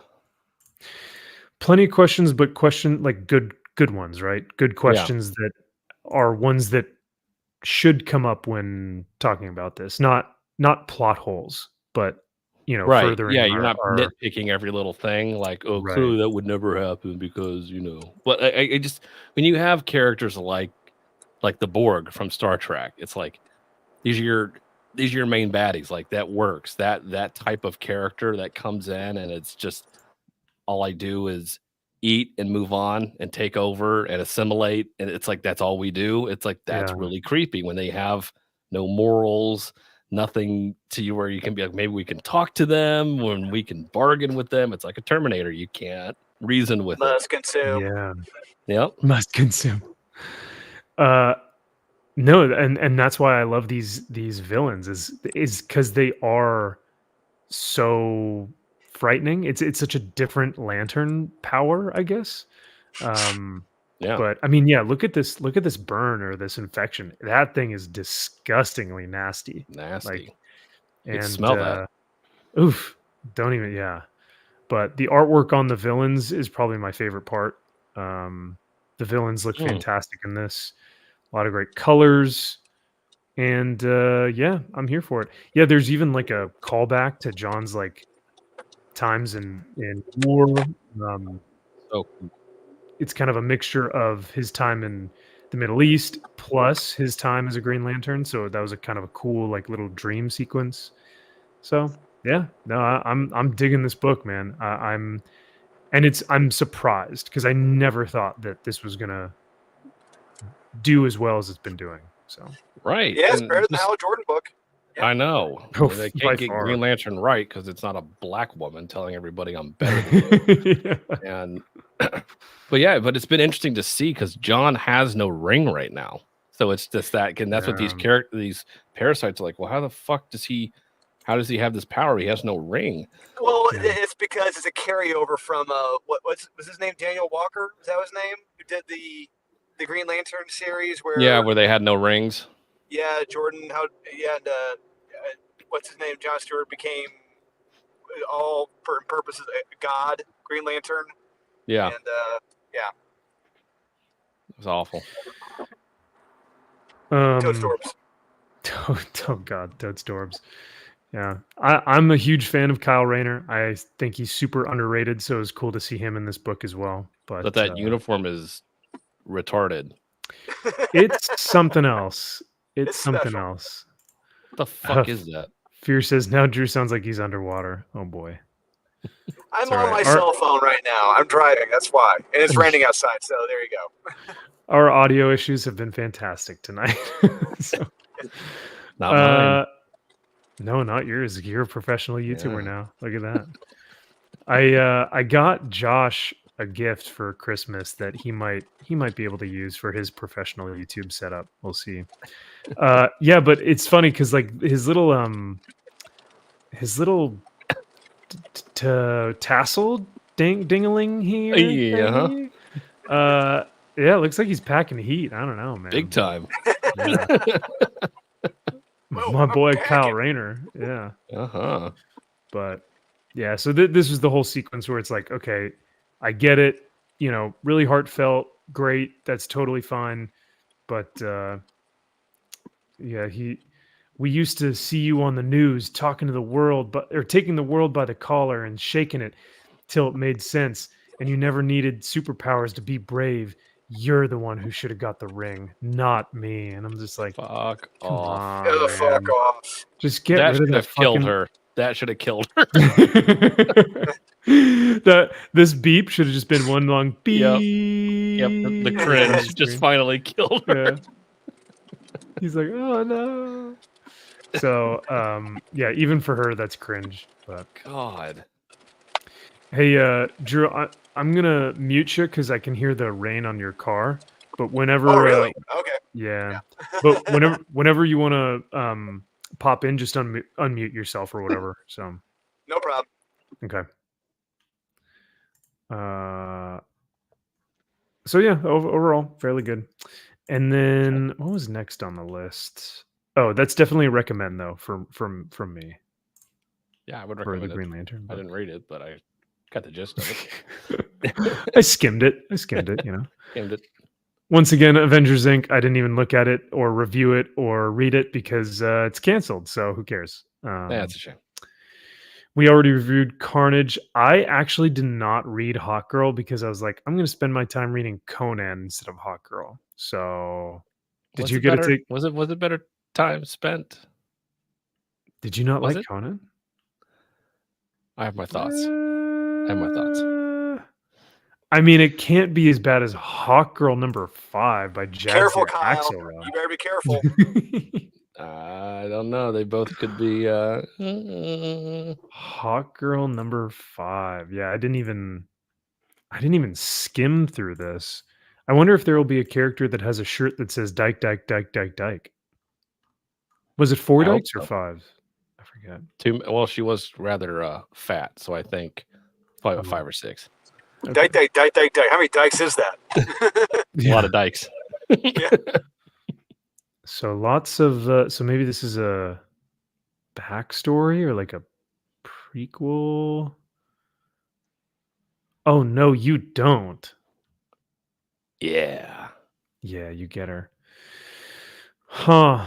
Interesting. Well, I'm gonna have to. I will have to read this. I have read every issue of Hawk Girl so far, and it has been it's been quite the experience. So I can't stop now. I have to finish the series. It's only 6 issues, so I mean, like, come on. God, this just looks so terrible. Like It just looks schizophrenic. It's like, does. what is what? What? I hate this villain too. She makes no sense. She makes all the man. sense because she's an angry woman, and you better listen. Ooh, they're gonna be in the Nth world next issue. Okay. Thank God. You know, Nice. because I need more nth. Yeah. Nth metal, Nth world, all the good stuff. Yep. But hey, the There next was a issue will be the good, last one. A good book. It's Holy Roller. Oh, you liked Holy Roller. Yeah, I have read it. It's pretty fun in my opinion, and it's really, really? well drawn. Oh, okay. Oh, Rick Remender's on that. It's my- You know I Rick did. Remender? I have I didn't enjoyed. know Yeah, it's written by Andy Samberg, the Yeah. actor. Now I don't know how Oh. much Andy Samberg put Right? into, but Yeah. A couple words here and there. Yeah. it's pretty fun in my own opinion. Was fun. Okay. Interesting. Nice. All right. Well, thanks for the I'm glad that you got a chance to read it. And do you have a local comic shop by you? I have bought the digital copy because I was curious. Here in Italy, I think that will not arrive for sure. Mm. Okay. Yeah, because will the digital have the translation? No. Oh, I've read wow. it in English. No. Okay. Wow. Yeah. Unfortunately, I did not enjoy it. I think that a lot of celebrities think that they can write comics or have premises. Like the premise is fairly fun and interesting, but they think that they can write well. And we saw it from Amelia Clark. We also saw it from Whoopi Goldberg. They tried to write Yeah, comics and absolutely. those not Absolutely. good. I agree. And Patton Oswalt. Maybe there was the late Miguel Ferrer. I don't know if you remember his Morton. No, is Bob Morton from RoboCop. The actor Miguel Oh Ferrer. yeah. Oh, Miguel Yeah, Ferrer, that's yeah. right. He was a good writer. I remember he was friend with Frank Miller and other comic artists. And I remember he write a comic book called the Comet, but he was is like Mark Hamill. They really loved the comic book media. I remember, for example, Mark Hamill that make a character called the Black Pearl for Dark Horse. Was a Okay. kind of gritty vigilantes. I was pretty fun, but I Okay. agreed with you. Sometimes they just use their name to buy, maybe to sell the book, but Yeah. not to really write the book. I know. It's their clout. I have heard of that though, Aurelio, where you'll get a celebrity like even I think for Berserker with Keanu Reeves, Yeah, Matt Kint actually writes the book. yeah, But Keanu kind of gave him the ideas. yeah. So Yeah, it's more story by Was a written good. by. It was a fun yeah. story. Yeah, I liked Berserk. I think the first few issues were really good, Yeah, they and were. then the art's always been really good though, for sure. There was a Um, part of the book that was drawn by Steve Scrooge. Scrooge, I don't know if I say well. Uh, Oh. and he draw the Bram Stoker's Dracula armor to the characters. Oh. I'm not making spoil because this is Mages was around the web for lots of time, but I pretty like the kind of violence, the artwork of this series. Nice. Oh, That sounds awesome. yeah. Curzon says, "Did anyone read Daredevil Black Armor 1?" I did. I have thoughts, but I will share them in just a moment. Oh. Boring. Ooh, hot take from Drew. Mm. Okay, very well. What was the other thing I wanted to? Yeah, Fear said I passed because Sandberg is either like the Lonely Island guy or the Hot Rod guy. That was kind of my take. Was like, okay, he's a comedic actor. I don't know if he really writes all that much, but I don't know how he's going to do in the comic book realm. But the book is extremely predictable with once you find out who the villains are, and it's just like, oh boy, here we go. It's another one of those. It's very predictable, in my opinion. Sounds like Rick Remender. Which is so odd because like when you leave Rick Remender to his own devices, he will do stuff like this where it's like, oh, yep, those are our villains. Yeah, no, I know exactly what you're trying to say. But even his Instagram is like very, you can see exactly what he's thinking about his politics. But when you put him on a like superhero book or something like that, like his X-Men, Uncanny X-Men, X-Force, brilliant, super well done, awesome, great dialogue, great story, fantastic art. Like he's a great writer. He's very talented, but when he's left to his own devices and someone just goes like, "Yeah, do whatever you want." Well, It's like, oh, no. Sacrificers. What do you think about Sacrificers? Well, that's the thing. I think Sacrificers is extremely well written, but see, again, I think he has good concepts, but then it's like, is this a full story? Like you have maybe 4 issues, 5, but then it's like an editor's like, oh no, we got to make this like 6 or 8 or 10. And then it's like, oh shit. Like, and he's I got to guess I could stretch it out. pad this out, I guess. But how he writes, though, like his dialogue Mhm. is very talented. Like, because we always say on the show, like, oh, this dialogue is like written for dumb people who want to sound smart, or it's written by a dumb person who thinks they sound smart, right? I don't think that Oh. way with Rick Remender. I think he's actually very intelligent and writes very intelligently.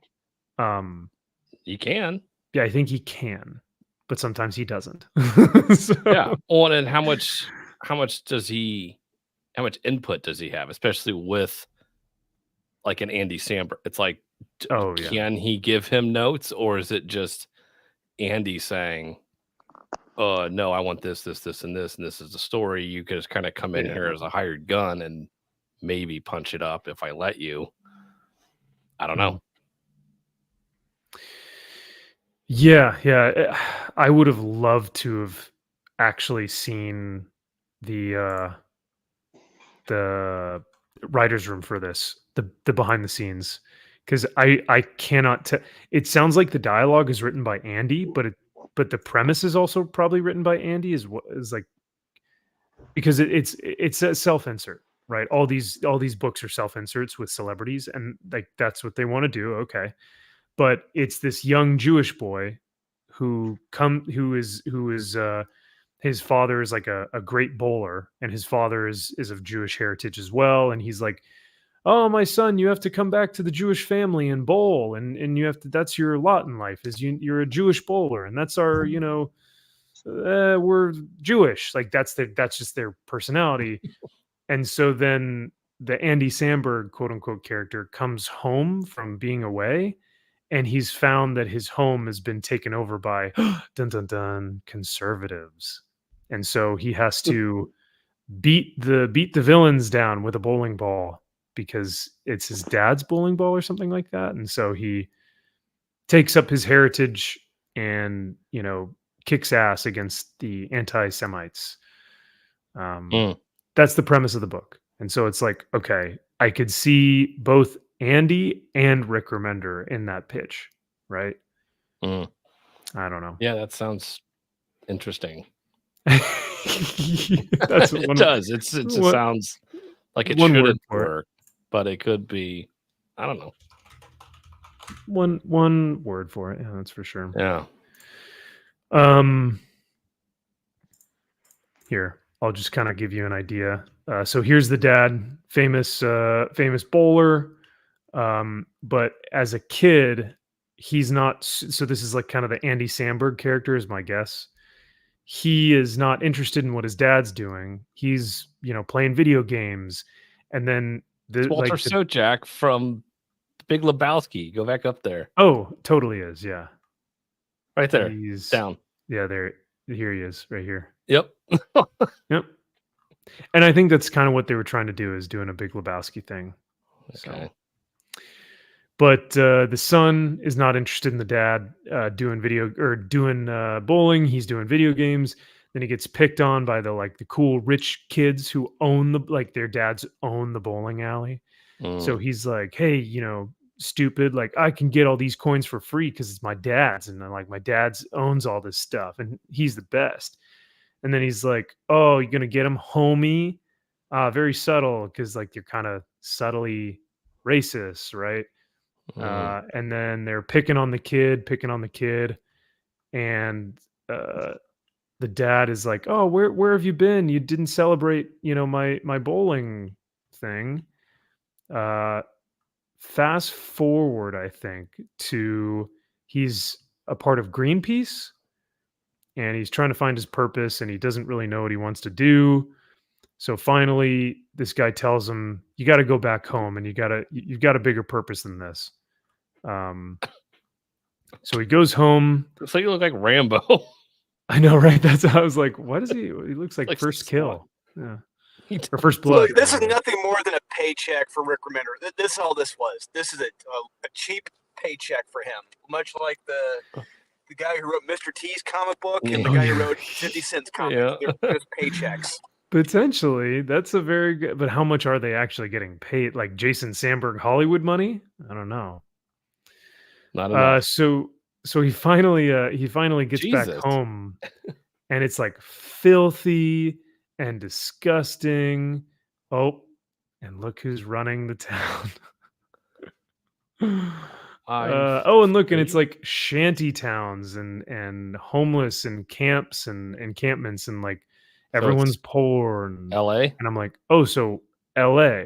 Yeah. And I was like, who's running LA But that's what makes right now? LA great. You know, that's what everyone loves. That's why Gavin Newsom's been reelected so many times. People love that stuff. Hey, soon to be But president, all right? yeah, hey. But in this comic book, it's seen as a bad thing, though, Drew. So they're being Oh, interesting. counterintuitive. Yeah, they're being hypocritical. Because he's like, what happened to this? He's like, shit, man, I abandoned my home, my family. Just need to process things. About to go see my father, and everything feels a bit off. And then it's this picture of this loving family with an eagle and an American flag. It's like In an AR.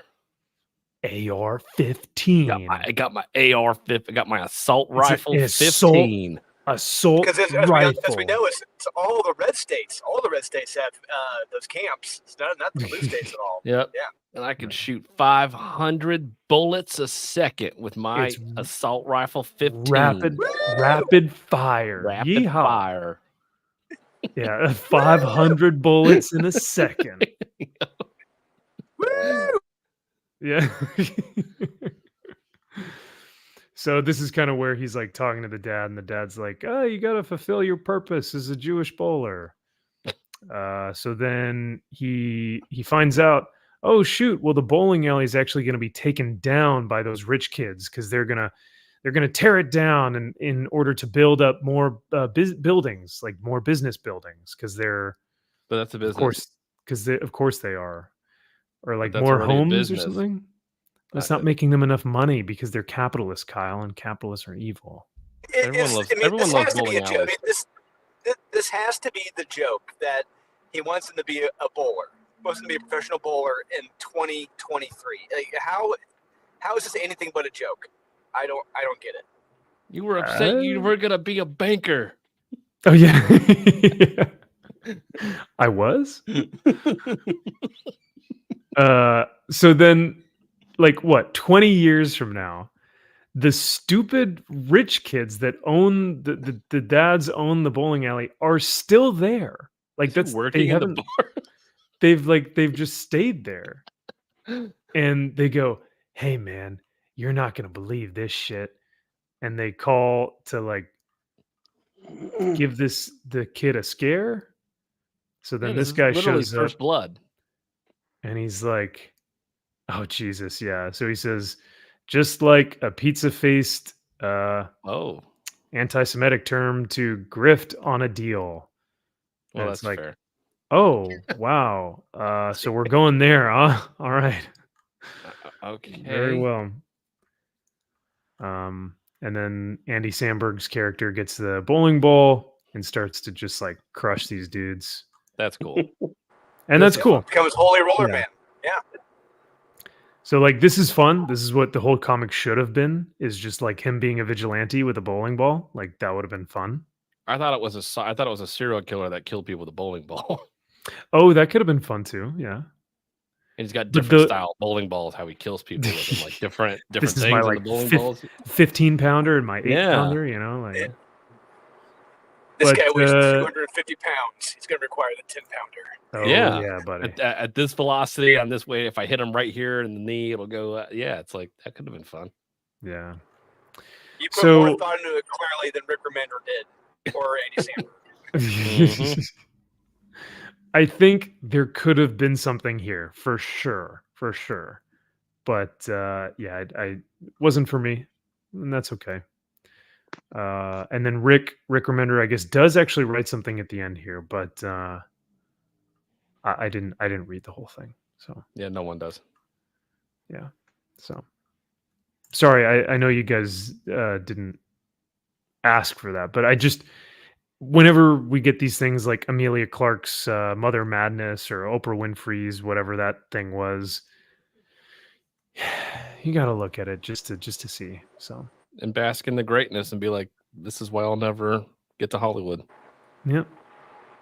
They have It'll better never reach ideas. the peaks of Mr. T's comic book. Nope. or Andrew Tate's comic book, yeah. Yeah. Which is also a joke as well. So Yes, it is. So this stunned me, and I think you guys had a fairly a similar reaction. This fuck is this? This is a Jason Aaron book, Batman Oh, Offworld. Jesus God. I know. Surprisingly, All you I have to thought say it was is pretty Jason good. Aaron. What? I know. Yeah, me no, too. I know, It was a and recommend. that's the thing. It's like, wait, Jason Aaron, fool me once, right? Fool He's me fooled twice. 40 times. Exactly. But in the back of my mind, I still think, holy shit, he had 25 issues of a solid, not even solid, a great Thor run before female Thor. Izad Ribic on art. I mean, like, that's, come on. Great run. So in the back of my mind, I'm always like, maybe. But he's fooled me too many times. But I did read this and I thought it was good. Surprisingly. Interesting. Yeah. I never would have thought it. Look at that. I can't. Ooh, that's okay. Ooh, shirtless Batman. Now we're talking. That's a cool cover. Where's that? Oh yeah. Here we go. Yeah, that's buddy. Hard stock. Oh yeah. What? You think he wears It's this Toad whenever Storm he's style. It's totes something. It's definitely Josh's demographic. Who do you think you are? I am. Have you seen that video of the bowler? Who do you think you are? I am. Which one is that? This bowler. It's at some like 1998 bowling championship.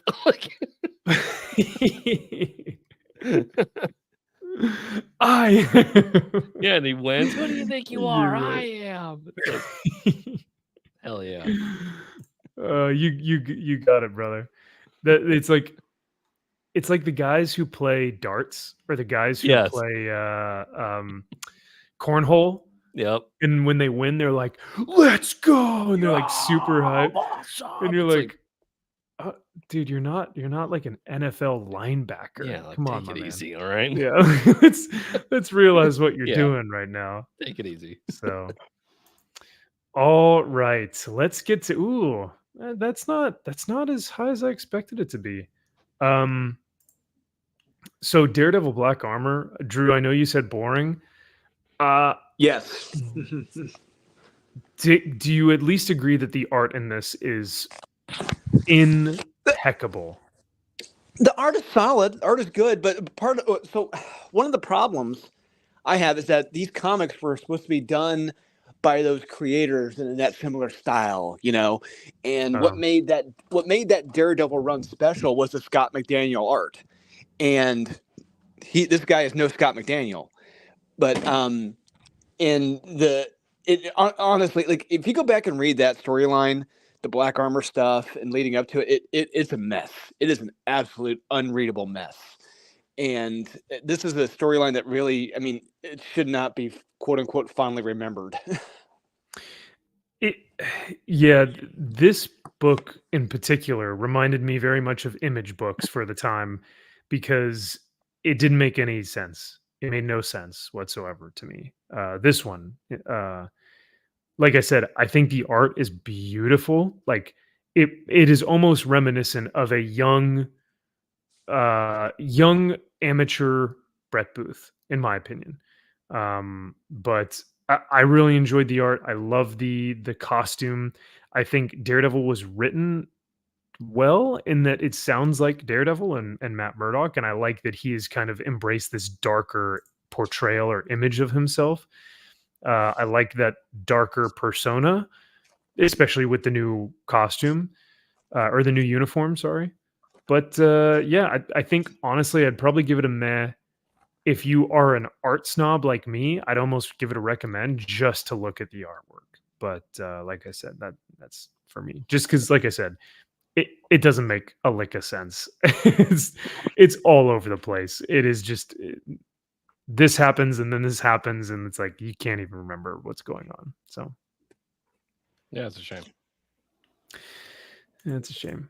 Yeah, and it's like when you see Electro, the bald head wearing white, it's like, wait a minute, what the hell era was this? This actually happened? Oh yeah, that's right. This is the comic book series. This is the run that we all want to forget. Forgot about that. Bringing it back. Yeah, they're bringing it back. Well, let's get to speaking of bringing it back. Let's get to this week's comics. Oh God, this book. Kyle and I did not read the backup story to this. Apparently. And but I was sent a photo of the back from the backup story, and I was like, "What is this from? Is this from a book this week? It has to be, right?" But we couldn't figure out where it came from. But sure enough, Drew had said that this was from the backup story for Action Comics 1059. I mean, do I even need to say that this is a skip it? I mean, it's automatic. It's unbelievable. You didn't like the Blue Earth people? Oh, no, here's the thing, Kyle. I love the main story. What they're doing with the Blue Earth guys. I love that stuff. But like I said, the backup, that ruins the whole damn comic. It really it's like it's a completely different comic by the time you get to that. It's like, what the fuck is this? Who the hell put this in here? Why? Yeah, why are we doing backups anyway? It's because for DC to get more money off of these issues, right? It's like because if they don't put a backup story, then they're charging $5 for a 22-page comic, and very few people will get that. So I feel like they're saying to themselves, "Oh, well, if we put a backup story in there, then we'll make it worth their while." But all these backup stories suck. None of them are any good. Just because it's more doesn't make it good. Exactly. Again, less is more. Superman in a fucking suit of armor with a sword is just gay as shit. I can't. It looks cool. It looks cool. Sure. But then he gets rescued by the rest of the super family. Yeah, but then it's like, oh, I brought help with me. Don't worry, I have all 50 of my fucking super family that show up. It's like, wait, what are we even doing? China.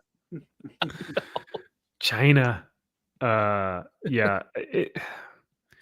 There was, I don't know, it felt a bit ham-fisted because the Blue Earth, is that what they were called, right? Yeah. The Blue Earth were like, yeah, get out of here, alien. You don't belong here.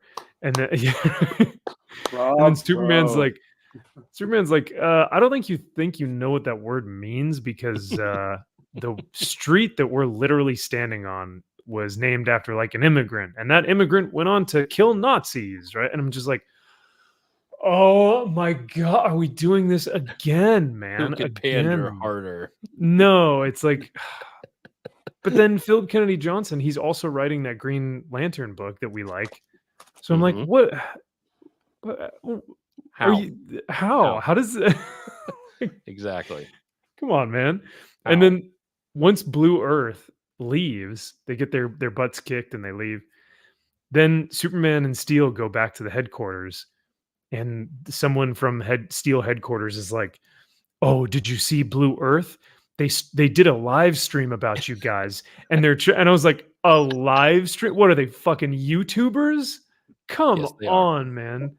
And the delegate for Steel headquarters or industries was like, she was saying, oh yeah, well, Blue Earth they want to replace the mainstream superheroes. And I was like, fuck me, man. Yeah, no, okay, I see what's going on here. But doing a live stream, the girl with the dragon tattoo in the DC universe now is super secret special. Now we know the true identity of girl with dragon tattoo here, and it's like, oh, who cares? Oh, oh, interesting. Who cares? Yeah. Nice. Wait, what was her? Did I not read that part? What was her identity? She was an Al Ghul. She's from the Al Ghul world. Yeah, trying to tie back into the Grant Morrison shit show that he did with that War World storyline he did. It's like, no, don't do that. Don't get away from that shit. No. Yeah, it's a lot. It's a mess.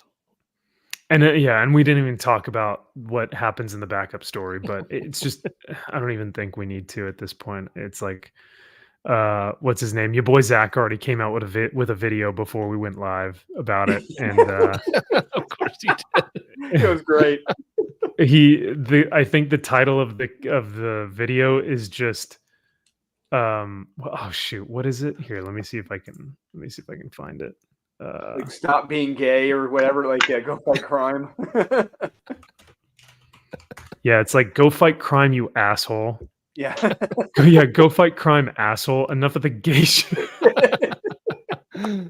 Oh. Oh my god, I can't anymore. He is just completely like he does not give two F's anymore. He is just like I'm so done, so done.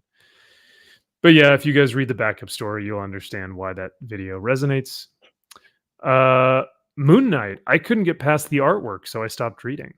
But Kyle, what'd you think of Moon Knight? Muddled. There's a lot. Just they're drawing this thing out of killing Mark, and it's just like, yeah, okay, let's just keep dragging him through the mud. Let's just keep dragging this thing out. Oh, it's like there was just so much going on, and it kept jumping from person to like really quickly, and I was just like, wait, there's no really true transitions here. Like you're saying, the art made it very difficult to be like, there are no backgrounds anywhere on anything really in these panels, so it's just like you're just in like a void of color, and I'm like, I don't even know where you are. Yeah, and it really, I mean, like you just said, another thing you said, Kyle, was that it transitions a lot to different people. Like this should just be a Moon Knight comic. This should have just been centered on him and his fight. Yep. Instead, it moves around a lot. It's like no. Focus just on Moon Knight in this fight. If we're talking about the death of Moon Knight, I don't give a shit about what Tiger's doing. I don't give a shit about what his stunning and brave vampire assistant is doing. I care about what Mark Spector, Moon Knight, is doing to survive. Yeah. What I think is so funny is like I thought last month or maybe 2 months ago, I remember seeing the event titled The Last Days of Moon Knight. And I was like, wait, I thought these were his last days, but it's his last months of So when you say they're really stretching this thing out, they are really stretching this thing out. So yeah. Oh, don't worry. His last days are showing up. They're coming up. Don't worry. Don't you worry. Like the dragons, they're on the way. They'll be here. They're on their way. The black guy's on his way. Don't worry. He'll take over as Moon Knight. It's okay. I'm gonna grab another coffee real quick. Why don't you guys start in on Predator versus Wolverine issue 3? This was an amazing book. This was great. Oh my god! Shut up, Kyle. We finally got Predator versus Wolverine. This was great. Wow, Kyle. Wow. This is what I was waiting for. It's like we finally got these characters showing up and stuff. No, this book's fucking terrible. Come on. Look, I mean, I know I hope Max shows the art. We have to show the art. When you get to the Barry Windsor Smith section of this, God, I was beyond livid. I was pissed. like the first page of this was cool, but that's about it. Yeah. I still don't know how he got away from the Predator, though. Like, I don't know where, like, because he's underwater at one point, and the Predator's tracking him down, and then Wolverine pops his claws, and then there's just blood everywhere in the water, and he gets away. It's like, but was it because of the blood? Like, I don't understand how that lost. It's all in your mind. It can be whatever you want. Was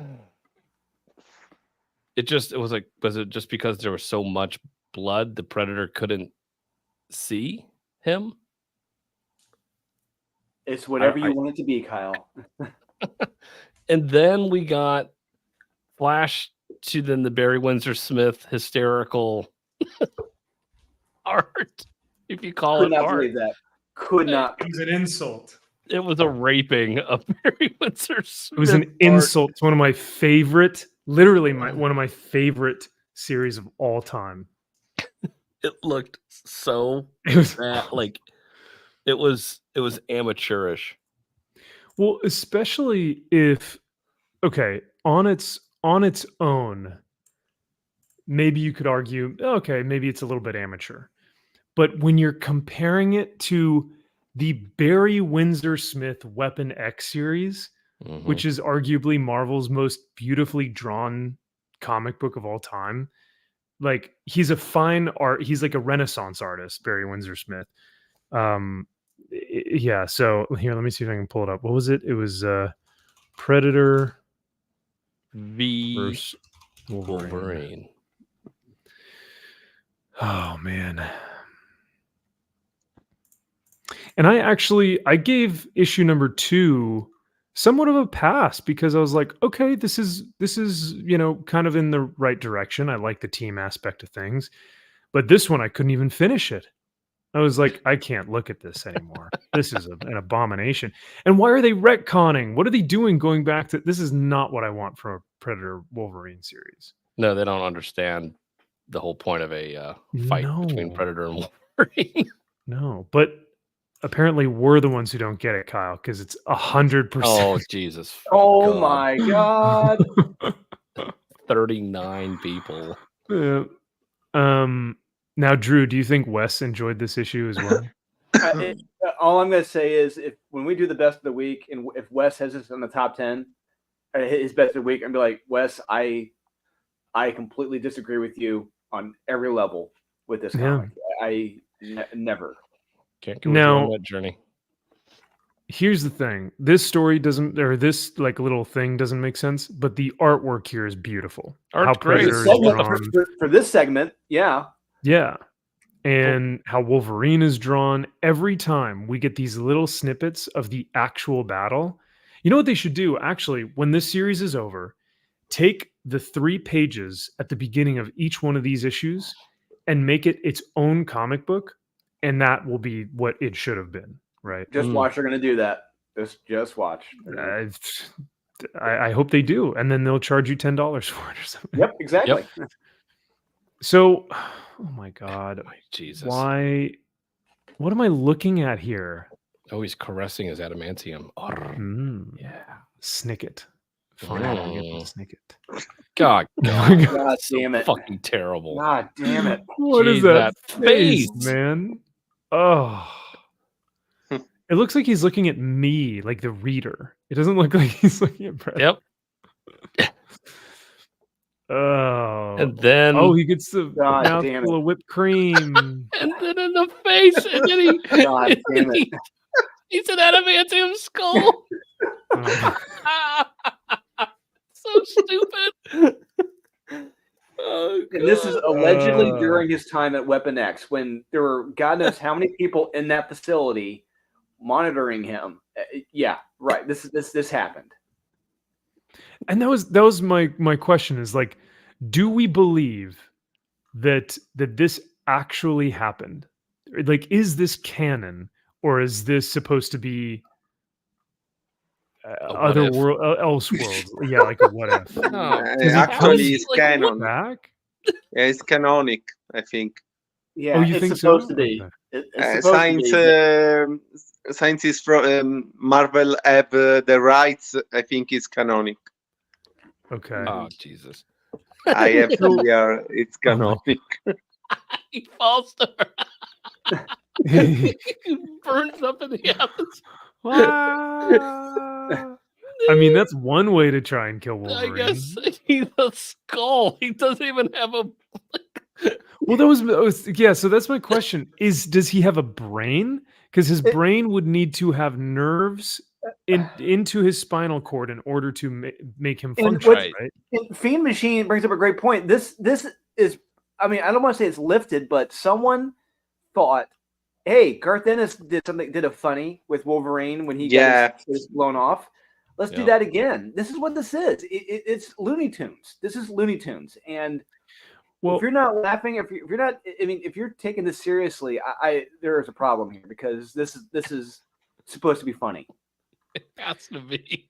The thing with the Punisher one was actually, it was fun, but it was wild, and you It was knew supposed that to be funny. It was done it was, as a comedy.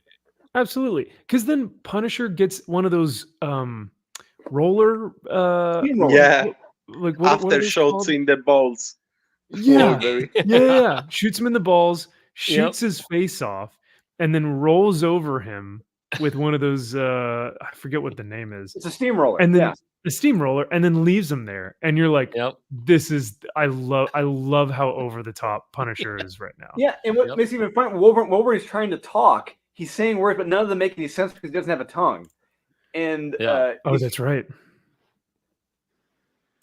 Uh, Did you lose us, Drew? what? Oh, Nope. sorry. I thought you were going to say something else. Oh no! This was. I mean, how this team put this together, and if they thought this was not a comedy, they are dead wrong. yeah. So yeah, they're also saying that because they got some of the technology from the Predator's helmet, that it was able to help improve Wolverine's technology. So they're saying that Wolverine like became who he was thanks to the Predator technology. Yep. But the next program became what it is because of the Predator Yeah. helmet. What? Because they're I'm both sorry. weapons and predators. Oh, I see what you did there. Yeah. You like that? The art that I did enjoy was right here, where he's like doing Japanese shogun stuff. Like this was really well done, I thought. I felt like they tacked on a whole nother issue to this issue. Mhm. Yeah, it's like, It's like- why is this here? I'm like, why are we still? I'm like, why am I still going with this fucking book? Yeah, that's a good. It should have just been this storyline. This would have been great. Because I mean, even the Predator here looks amazing. Fantastic shot, but no, we get Weapon X Predator, and I was like, oh, dude, do not do that to me. But yeah, 100%, guys. Nothing wrong with it. Nope. Everything's Nope. perfect. Perfect book. 100%. Kiss my ass. I can't. I can't wait till Wes tells you it's in his top 10. Oh my fucking god. Kyle, I'm is your avatar Jim Lee Batman? Did this Duh. become an avatar stream? Why wouldn't it be? Oh no. Oh, my camera froze. Guys, my Hold phone on. is lost me. So I have to go, unfortunately. Oh, okay. It's all right. That's all right. Thank you so much for everything. Thank you, Aurelio, and hey, congratulations again on your fantastic campaign. Thank You deserve all the success, Aurelio, and Thank you so much. You and So Drew kind. make a great book. Yeah, thank you. Thank you so much. Thanks, guys. Yep. Good Hope time Have a to good get day. your back feels better. Oh, Yeah. really? Can you show off the piece of art before you go? Can you show off the? Are you able to show that real quick? The golem. I send you on a better resolution. Okay, if you cool. want. Yeah, and I'll Yeah, share it yeah. with Matt. Yeah, he can share it. Yeah, I scan it. Perfect. I send you back. cool. Bye, guys. Thank you so much. Yeah. Bye, You got it, thanks, man. We did Aurelio. it. Bye. Yeah, we love that guy. He always even when we're talking about books that he hasn't read, he still has great insight on a lot of this stuff. So I love his takes, and it's always fun to hear what some of his best and favorite books are. Yeah. Once again, did not read Batman Brave and the Bold. Nope. Or actually, sorry. Oh, you know what? I got confused with Batman, the other one that has the same art, right? The Shush series. Oh, Shush. that Shush. Batman and Robin. I think. Yeah. That's Batman and yeah. Robin. I thought Batman this and was Robin, the same yeah. exact thing because the cover looks identical. So, Bisexual lighting. Yep. oh my god, I This is fell boring asleep as trying shit. to read this fucking book. I was bored to tears. I reading this couldn't. damn I thing. was. I fell asleep. I was like, I can't. It's so stupid. bored to tears. And Steve Rogers says something in this book that he would absolutely never say. Which segment? but Which part was that? oh, come on. Well, oh yeah, right. It's like, oh well, the whole book is like that, right? Yeah.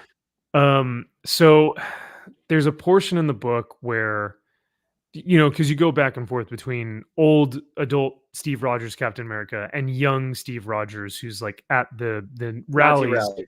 Yeah. at the Nazi rallies, right?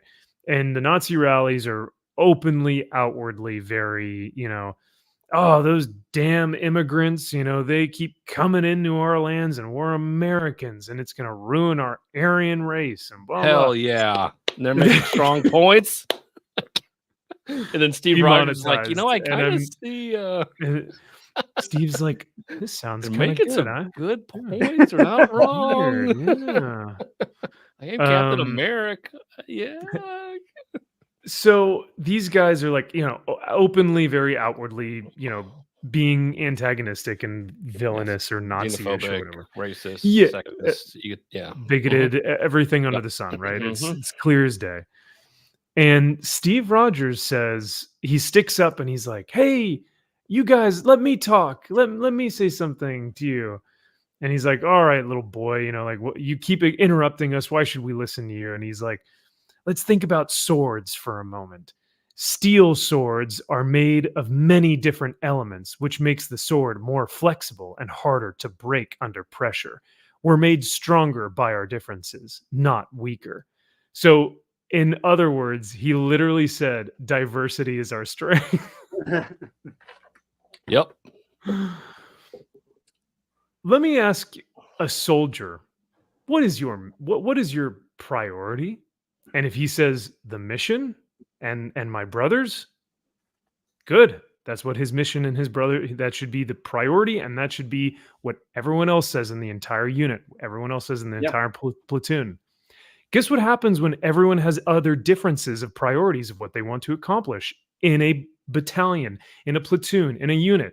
If they start saying, well, I'm really just here because I want to do this, or really I'm just here because I different reasons, they're all going to get fucking killed and they're all going to come home in body bags and the mission won't succeed and it's going to be a nightmare. So no, differences are not our strength, especially if you're trying to talk about someone who is so intrinsic in the military style aspect of life, with which Steve Rogers has always been one to be a hero, to stick up for the little guy, right? I think this is what J. Michael Straczynski's trying to tell us. I think he's telling us that if on D-Day, if everyone had a different plan with their own agenda, they would have survived. Oh God. What a nightmare, man. And then like when I think about like who I hang out with, right? You find commonalities with people and you become friends with them. So even though they are different from you, right? You guys are in a different state. Does that make you inherently better people because you're different than me? Kind of. Well, we live in a better state than you do. That's true. Actually, that's true. But, I mean, but it's not inherently not that by way. much. No. Indiana's slightly better. Yeah. But like we hang out with people that we enjoy because we find commonalities no matter what the differences are. I could hang out with an African American man because we find commonalities with each other. I don't hang out with people because they have completely different views than, I mean, they can if they want, but you tend to normally find people that you have commonality with, especially when it comes to military tactics or superheroics. You have to have some sort of commonality. So this whole bullshit of like the things that make us different are the things that will make us succeed is just nonsensical. I have to push back against that. Now, I don't know if you guys feel the same way, but it may be how he worded it. Maybe if he said our different experiences make us stronger, that I could be like, I can get behind that, right? Because our different experiences under a common goal will make us stronger. But our differences inherently of just because we're different does not make us stronger. I don't know. Maybe it's all about context and how you're using it. Like, sure. It's a fucking Captain America book. Like, what are you doing? What dissertation are you trying to write here to act like you think you're better than everybody else? It's like, just take this bullshit and put it in some pamphlet somewhere that no one's going to read. Now, granted, to be fair, comparing this to everything we've gotten from the last 5 years, it's still don't get me wrong, it's bad, but it's not as bad as anything from Ta-Nehisi Coates or Dumb and Dumber, Colin Kelly and Jackson Lansing. Yeah, but I just this sounds like something that should be in Black Captain Falcon America, like that's something he should be saying. Like, he should say that, hey, our differences are what make us great, and you, Asian person in a wheelchair, are just as capable as you, special needs student over there that can't read or write or put on pants, but you're just as great as everybody else here, and we're all the same, and all of our differences make us who we are, and come together as Americans. It's like, are you supposed to be fighting something? Like, wait, what are you doing? Are you supposed to be fighting Magpie over there, or fighting Madcap? Yeah. You guys are both 100% right. Even though it's not as bad as something like Ta-Nehisi Coates would say, that's just like, wow, that's outwardly racist, or that's awful to say about your country or something. Though it's not as bad as that, to me, it just doesn't sound like Captain America. At least Steve Rogers' Captain America. It definitely sounds like Falcon Cap when he says, "You need to do better, Senator." I don't know what, but you gotta do better. Yeah, I don't know what we're gonna do. Don't look to me to try and fix it, because it's your job. I need to do better. Shit. I'm telling you to do better, Senator. I don't need to do shit. Yeah, you're right. My God, he's right.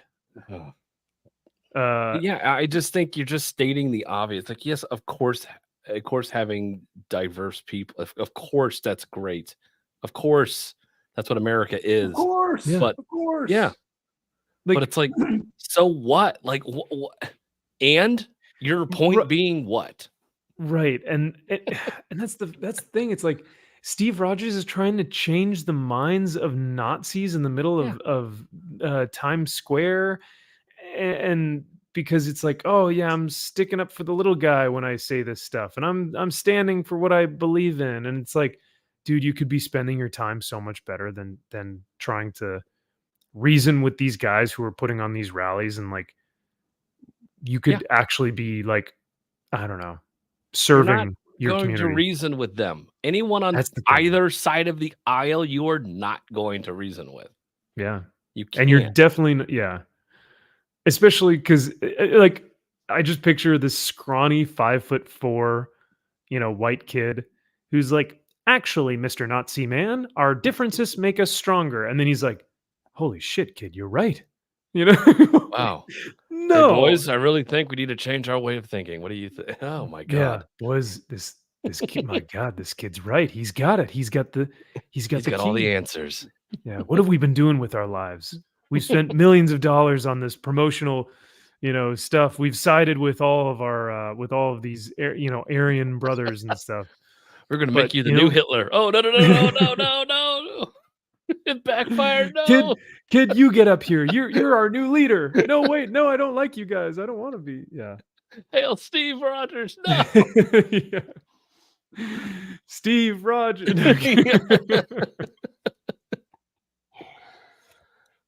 Oh, if only it was that fun. This was really dumb. It was just boring. It's really boring, and that whole part, I was like, that's not Steve Rogers. I'm sorry. He just wouldn't say that dumb shit. If he did say it, it would have been much better, much better spoken, much better well spoken. I don't know. Better much spoken or better much weller gooder spoken. Yeah. Because, like I said, he could have said our experiences in our differences make us individuals, and that is what has created this country. But our overall overarching, mission success needs to be a commonality and a common goal, which is that America needs to flourish. We need to survive. Yes. We need to prosper as a America nation. is the best. America is the best. Will be the best. Will always be the best. Fuck everybody else. America first. America number one. China number one. Look, that's China. China asshole. China asshole. China is Did you guys read Titan's Best World? Bestiality Yes, I World? did. Bestiality World. Yeah, I didn't. It's fucking lame. It is very, very fucking lame. And how Batman is written in this, I wanted to punch Tom Taylor in the face. This is a Tom Taylor book? Oh my god. Yes, this is a Tom Taylor event. What are you talking about? Yeah. And just look, okay, bear in mind, this is written by the same jackass who said there's no planet B or whatever, right?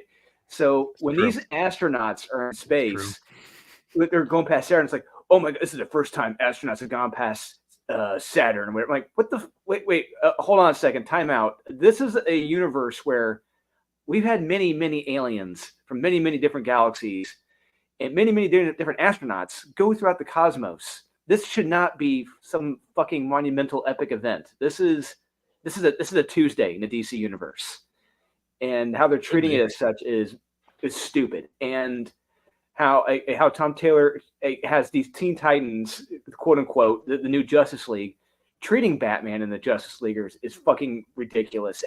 Okay, I'm taking a break. I'll let you guys talk. I'm livid after remembering this comic. No, you're good, brother. Because I didn't read this, so like I love hearing your take on this. Because I mean, like I said, if I knew it was Tom Taylor, I wouldn't have read it anyway. But I didn't have time to read it this week, so so I guess it's a good thing that I didn't. But yeah, it's one of those things where you should and you shouldn't. I say you should because this is their new winter event, big event. This is their new Night Terrors that they're doing. Yeah. Fun.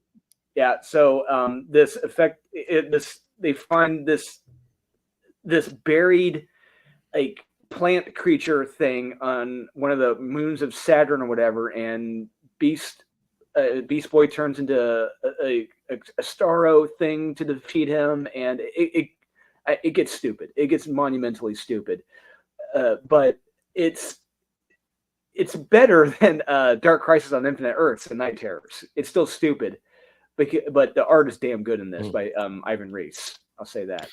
I was gonna say this cover looks pretty damn nice. Pretty good. And the interiors. I mean, if you flip through the interiors, Max, you'll see that they look good. But just how this asshole writes Batman, how he treats Batman, it's infuriating. It's like, yes, Batman does know better. He has a good idea, all right? and yes, Beast Boy, he is smarter than you and better than you. Yeah, like that's fine. I would hope that people understand like Batman can be better than people. That's okay. Like he should be. He's Batman. He's Batman. Yeah. So I'm loving this Art Germ cover as well. He's been crushing it with these covers, but that is nice. It is very nice. I like it. But what I do want to see is I want to try and see if I can. Is that right? Is that almost like? It's like that's pretty close actually. I almost wanted to punch you in the face immediately when you did that. I almost punched myself. I was like, "Oh, gross!" Like it's like every time I see a space, it reminds me of that line from Step Brothers where Rob Riggle's talking to Wolf Ferrell. It's like every time I see your face, I just want to plant one of these right across your face. Yeah, so it's just like, so change your face, I'll change it for you. All right. Yep. It's damn it, dude. I don't. Oh, kids. It's like, I know exactly what it is. It's the fact that his eyebrows are like going in and up, kind of like he's like concerned, but his smile is like, I'm the fucking best. I'm the man. It's like I'm the man. You fucking losers can't even touch me. Like that. That's rid of the me. type of smile. Yeah. I made John gay, so y'all can't get rid of me now, motherfuckers. Like that's the smile, and it's like, oh, it's so smug and shitty. So I mean, I guess that makes sense for Titans Bestiality World then. Sorry you had to read that, Drew. It's one of those things where it's an interesting concept, but how the setup of it, it doesn't make sense. Like how there isn't a plan B. Like, I'm sorry, this is a DC universe where, like I said, aliens live on this fucking planet, all right? And in this universe, this DC universe, people have zipped past back and forth across the galaxy and the Milky Way from Earth many, many times, and treating it like this is the first time, this is monumental that we've ever done this in space. Like, no, Tom, that does not fly in this. You can't pull that shit here. That doesn't work. Yeah. That you're setting that up, then there should be no fucking aliens, period, in your damn story. I feel you. I feel you, brother. Yeah, especially from the guy who's, like you said, there's no planet B. It's like, there's like multiple multiverses with multiple planet Bs on there. So, Yes. Yeah. True. Did you guys read this Spidey book? I did. It sucks. Oh my God. This fucking sucks. It did. And we want to talk about something that is it should be a cool concept. You know what? What this reminds me of? What did it better was Batman War Games by Chuck Dixon, by a much better writer. Yeah. So dear listeners or viewers, if you're listening in right now, Batman War Games, if you don't remember, Stephanie Brown was the Robin. She had just been fired by Batman, and to make up for it, Stephanie Brown initiated one of Batman's 3 contingencies to end all crime in Gotham. Now, when she did that, everything had to be done in a certain time. Everyone had to be at a certain place for everything to fall in line for it to happen. One step didn't happen, and it led to a full-on war in the streets. And that was done better. This is it's just fucking lazy.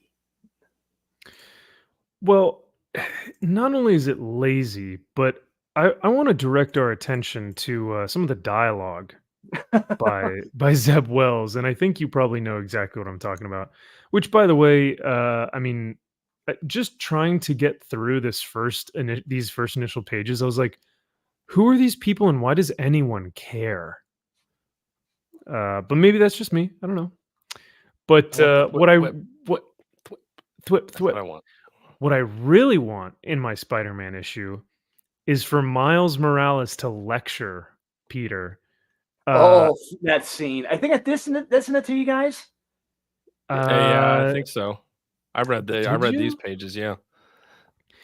He goes, yeah, you can do a sword now? Guess a lot's changed since I've been gone, huh? Yeah, man, it really has. Guess that's what happens when you ghost folks. Hey, wait a minute. And he goes, nah, I'm going to do the talking right now. Oh, okay. Here we go. It's like, once you hear that, you know, it's like, lecture time.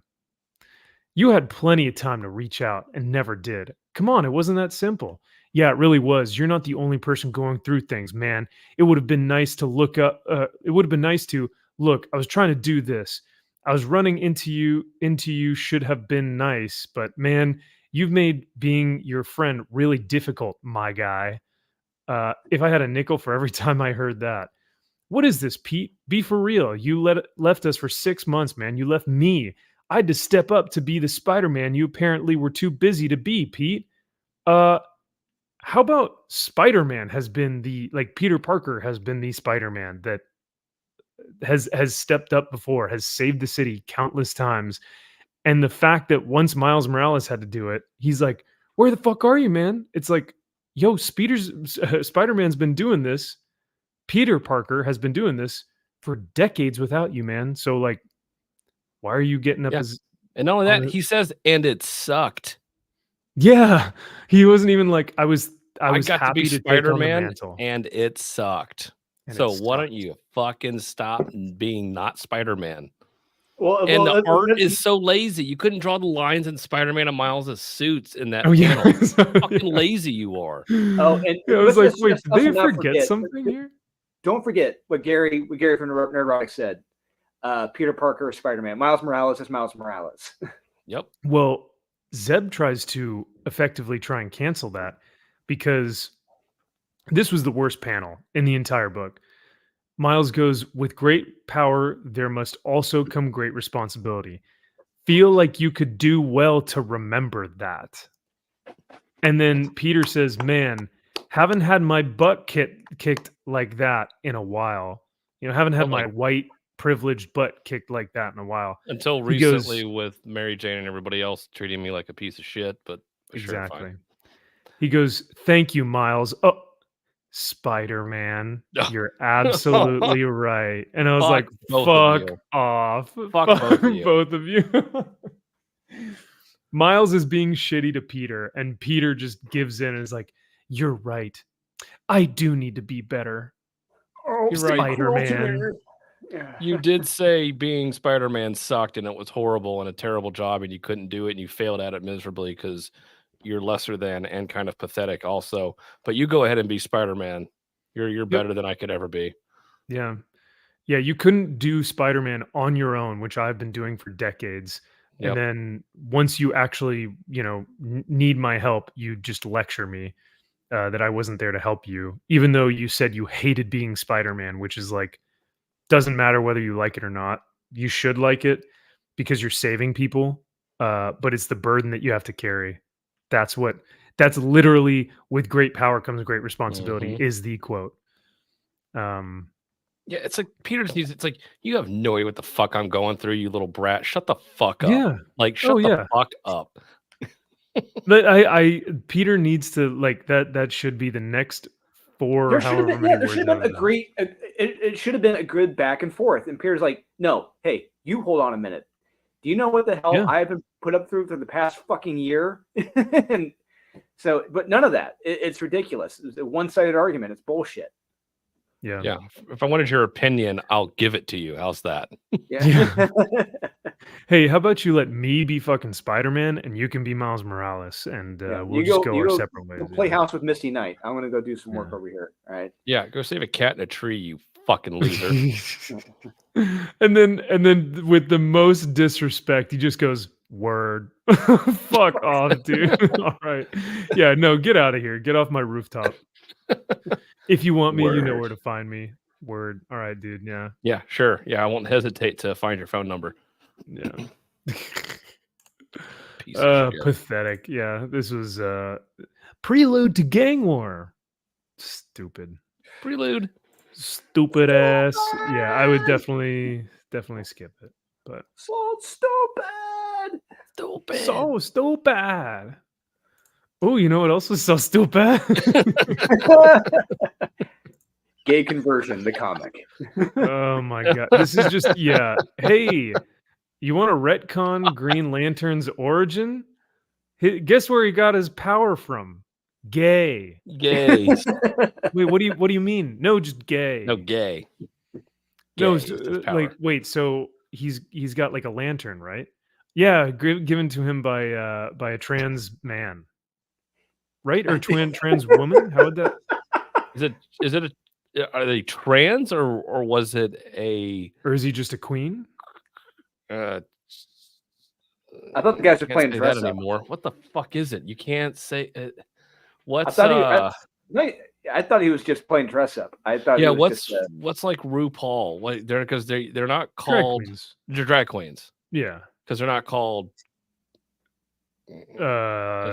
trans hermaphrodite. They're not trans. You can't say cross dressers anymore, right? And you can't say that's what he is, right? Is it hermaphrodite? I don't know what it is, to be honest with you. But even if it was a drag queen, Billy, I think his name was Billy. Billy. So even if Billy is a drag queen, Alan continually calls him her. And how Tim Sheridan writes this book, he very adamantly is like, she gave me the lantern and she was very, I could hear her talking and she was really blah blah blah. Like, everything is pronoun, like very heavy on because the pronoun. I'm so straight. Yes. Like the whole book, there's no superheroics in this book. Absolutely none. This is not a superhero comic book. I don't know what it is. It's supposed to be a superhero comic? That's it's the same thing you boy Zach and Ethan said. Go fucking fight crime, asshole. Yeah. You're sitting like a sorry sack on your cover looking. Yeah. I want to read Green Lantern. That looks so like wow. Oh god, yeah, no. Who wants to read this book? This looks awful. And he's looking sad and depressed on a bed in Arkham Asylum. Like, wait, Yeah. what? Alan Scott in Arkham Asylum? What the fuck is No. going on? So, yeah. Oh, guys, so tell me, how does Alan Scott, the first Green Lantern ever, how does he get his lantern? Was it because he constructed it himself? Did he create his lantern because he's a railroad worker? Was Correct. it given to him by a previous Green Lantern? Yeah, like what's the origin for where his lantern came from? A sack. A pillowcase. Yep. A Just pillowcase drops on a table. Dunk. yeah, from a gay man who. Here you go, gay boy. Yeah. Here's Here's all your gay lantern. powers. Yeah. And he's like, "Hey, sweetheart, sex lips, you can't do that here." It's like, what the like what? What? Huh? What are we doing? What the are we fuck doing in this book? What is this? And then It's at the the Green Lantern end, comics, right? yeah, that's what I I'm think like. so. Am I supposed to be reading it? I'm like looking at it like, is this a superhero comic? He's Green Lantern, right? Does he fight something? Yeah. Does he turn into Green Lantern? Right. And then every time it cuts back to Alan Scott talking to like his roommate, question mark? Who's that guy? The guy who talks like this, who like is Mhm. super annoying to read in a comic book because it's all like, incoherent. Hey, Use guys. What you do, use guys. Yeah. Mooks. And it's like written like that too, so you like read it in your head that way. I don't want to blow my brains out. Yeah. Yeah. Yeah, every time you go back to that, you're like, oh my god, I just want to Why? see him do super heroics. Is that too much to ask? Can I see Apparently, real yes. Alan Scott? Yeah, yeah. And then at the end of the book, spoilers, he's in a train crash, right? At least that's what I thought it was. He's in a train. He's part of a train. No, wait, he's Right. train. He's getting railed. I mean, Railed no, on the a rail. train. He's the railroad. Is the train is part on of the the train. railroad? Yeah. He's the caboose of being the railroaded. train. Oh, He's the first car of the train. okay. Something, yeah. Yeah. Something like that. And the train crashes and Yep. everyone dies Yep. except for him because gay. The There's gayness. gay magic. Yeah. Black gay magic. I wish I were kidding. But no. His strength, like, Hal Jordan, incredible heroics, sacrifice, and he was chosen to wear the Green Lantern ring because he sacrificed himself and was his character Strong will. and his strong will surpassed everyone else. Why did Alan Scott get his Green Lantern powers? Gay. Because he was super gay and hiding it, 'Cause and he he's couldn't come out super back gay. then, lest you be have electroshock therapy, and him pleading with the people there, like, "I was in here voluntarily. You can't do this to me." Oh my god, dude. It's like, I understand that Tim Sheridan is trying to say, hey, look at how awful it was, that what gay people had to suffer through during this time period. And yes, it's awful. Mm-hmm. But no one wants to see that in their Alan Scott Green Lantern book. No one wants to watch or no one wants to read dialogue that says, I think it was like, everyone thinks we're monsters in here, but they're the real monsters. And I was like, oh, good one, Tim. That's such a good dialogue. I mean, that's fantastic dialogue. I mean, really. Bravo! Good for Bravo. you. Good shit. Good for you. Yeah, it's redonkulous. Bad. What does this Pandering say? on the gayest level. Pandering beyond all pandering. It's Mhm. just the book exists only for self fellatio. Mm-hmm. For Tim and his other friends to just suck each other off. That should be Tim's emoji. Should be a pandering panda. That should be him. Yep. I get what it's trying to say, but I still stand that this wasn't the character to tell this story with. The series, besides being about exploring the gay experience of the 1940s, is also about completely retconning Alan Scott's history, which I've stated before I'm not the biggest fan of. There you go. Don't end a sentence in a preposition. Don't end your sentence with a preposition. Yeah. You just reminded me of Beavis and Butthead to America with that Robert Oh. Stack. You're a federal agent. You do not end a sentence in a preposition. They need a revamp or can actually be retconned like this, or just create a new character to tell the story. That's what we've been saying for years. Yep. Oh, wow. They completely retconned everything. I may need to check this out and also familiarize myself with Alan Scott's original origin. Funny? What? Is that a laughing face? I was about to say, like, is that a joke? Like, are sarcasm? you? Yeah. Yeah, it's hard to tell. Are you enjoying it? I don't. Yeah. It's absolutely amazing. I am loving this reframing. Why? Reframing. How is this enjoyable? Retool. I'll retool you. Oh, yeah. I gave this issue the same rating. I'm still sorting my thoughts out on it. I'm probably just going to stick with this because it's a new... What? See, this is why we keep getting shit, because it's like, oh yeah, I rated it like a 1 star, but I'm still going to stick with it and read it because it's a new Golden Age book. It's like, why the fuck does that matter? Yeah, so what? Yeah. And this was a rough issue, he says. But then don't buy the book. Yeah. This is extremely generous. For this review to give 2 stars, that's extremely generous. Yeah, we're just talking shit about it. Again, these people don't understand how to rate things. No. They don't understand that, like, you start with 0.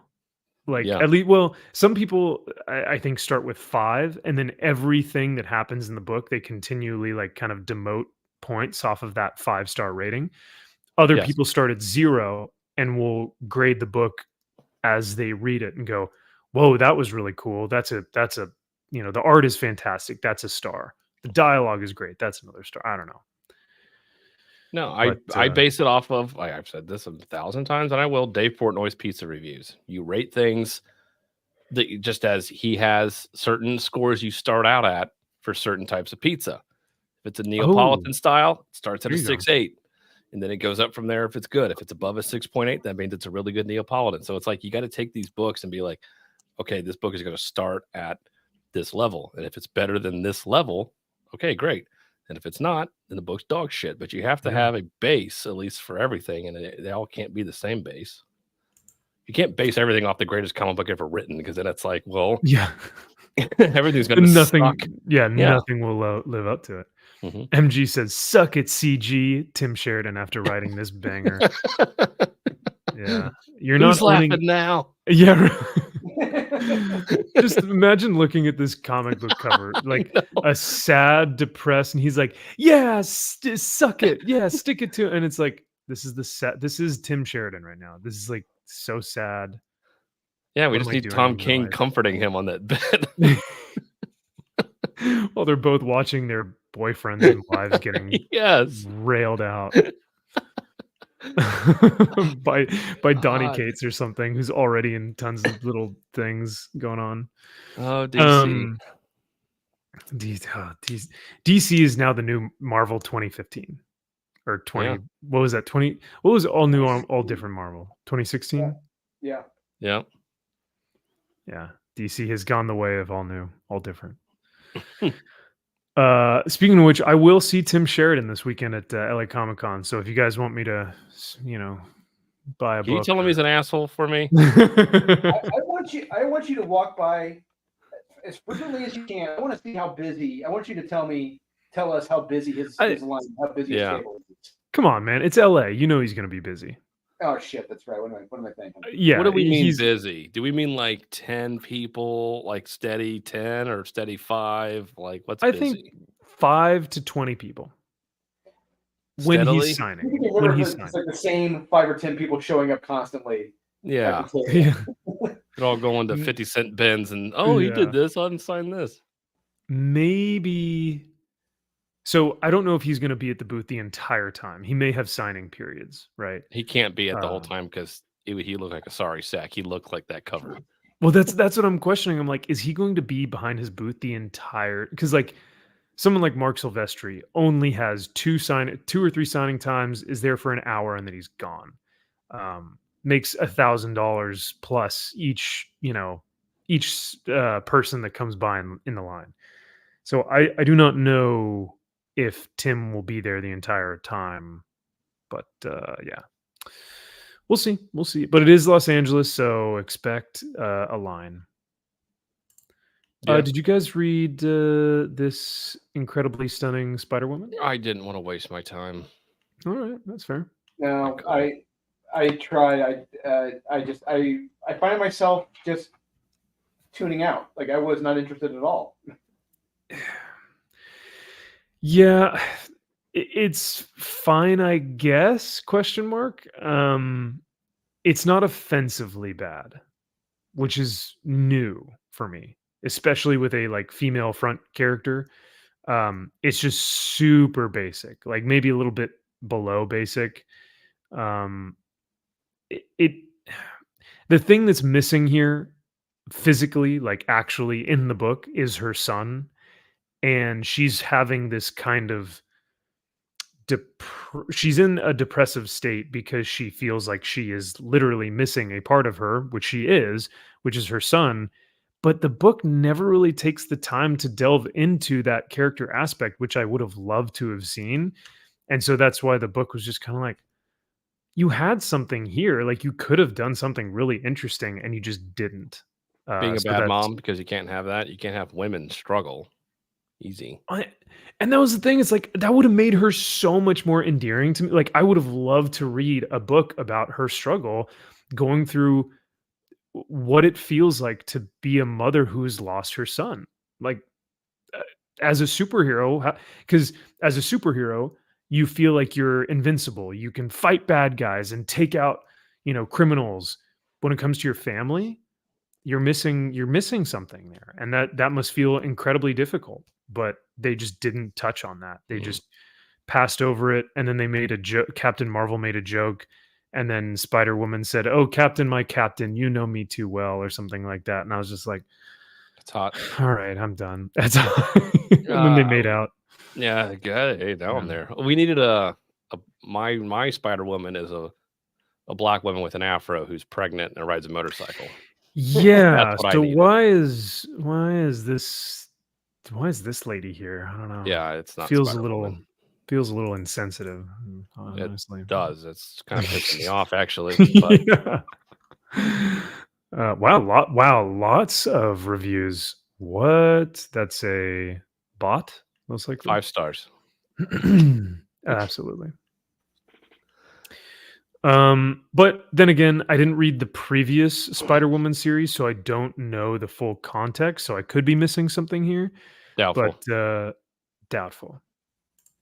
It just felt like not only was I missing something as a reader, but she was missing something in the book to give her an interesting character. So Marvel Zombies, I gave this one a pass, and I actually recommended it last month. Yeah, I thought it was really cool. Yeah, the first issue was damn good. The minute I saw the names involved with the second issue, I did not read it. Oh, you didn't read it? No, issue 2? No, fuck no. As soon as I saw the names involved, I said, nope, no thanks. I am checked out. Interesting. All right. Well, Kyle, what did you think about Marvel Zombies Black White? Because I know you didn't like the first issue. I liked it. But, and this one's fucking retarded. This is so stupid.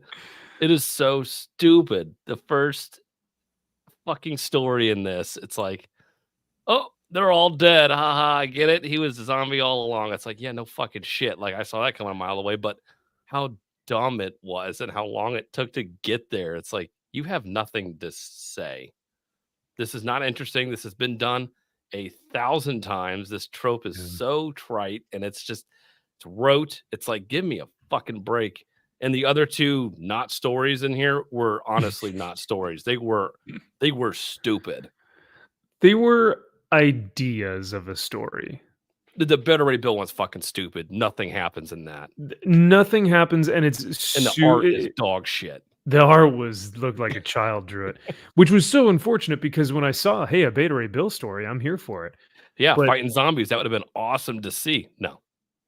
It's a very, like, I love stories that talk about hope and you know, like optimism and like because I don't have that for myself. So I like to read stories that have that type of aspirational tone.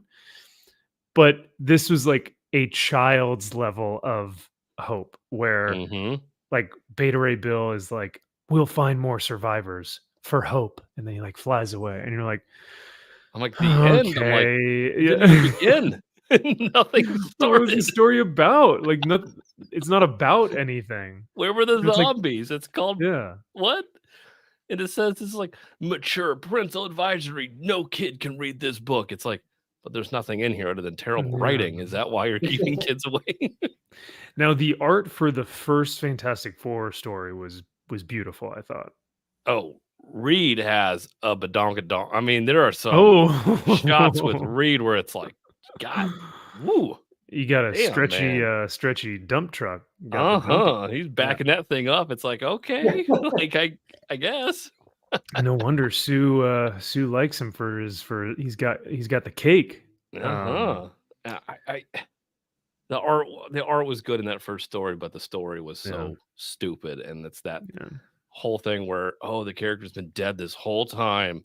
It's like, oh my god! Yeah, you were so shocked by this. And then the third one with the talking head, I was just like, "What the fuck is this?" Like, I didn't even read. Funny? I didn't even read the third one. I was out. I was like, okay, yeah. There's because the thing is, there are 3 stories. If 2 of them didn't hook me, then that third, even if the third one is great, I still can't recommend the book because 2 out of 3 are just not good. So correct. Yep. The last 2 stories are very weak and did not hit the same level as last month's issue. Yeah. So the first one was the only real quote unquote story, obviously, because it was the longest and actually told a story that is a tale as old as time, but they did it. It's like, okay. Yeah, I would say the first story is the only thing that resembles an actual narrative. Like there's a story structure. You have Reed saying goodbye to his family. You have Reed trying to find the cure. You have Reed in this like moment of isolation, and he's like killing himself, and he's timing out all of these things. He's like, I've told my robot here, I forget his name. I've told him, It's Osimo. Is it Osimo? Okay. Yeah. He's like, I am Osimo. He's like, I've told him that I don't have time to think about the time frame of what I need to do for this anecdote. So he will time things out for me. So he's going to tell me when to eat, when to sleep, when to call my family, when to do all this stuff. And he's like, really.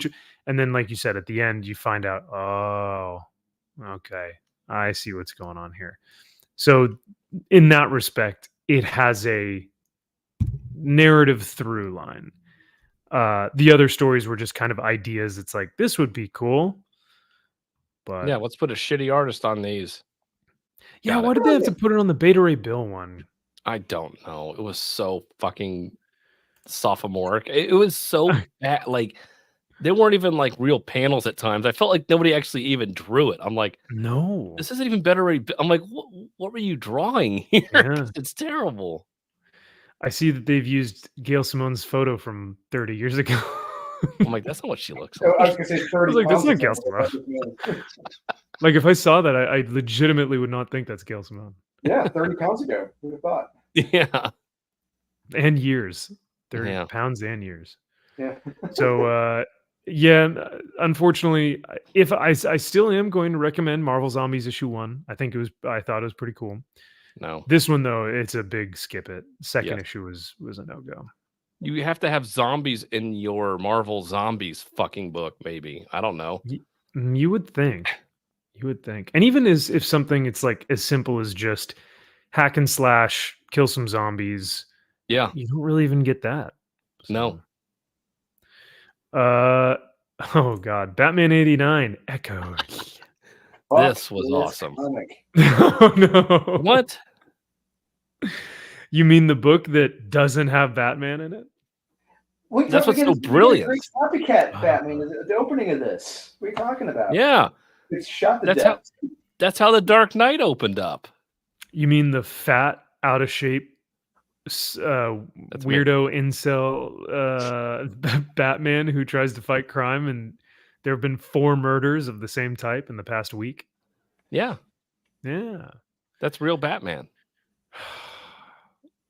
Oh, but we get introduced to Harleen Quinzel Mm-hmm. in this book. I do want to point out at the beginning of this book. So this was written. This is the same guy that did the screenplay for Batman 89, right? And the same jackass who wrote the Batman 89 series before this. Yeah.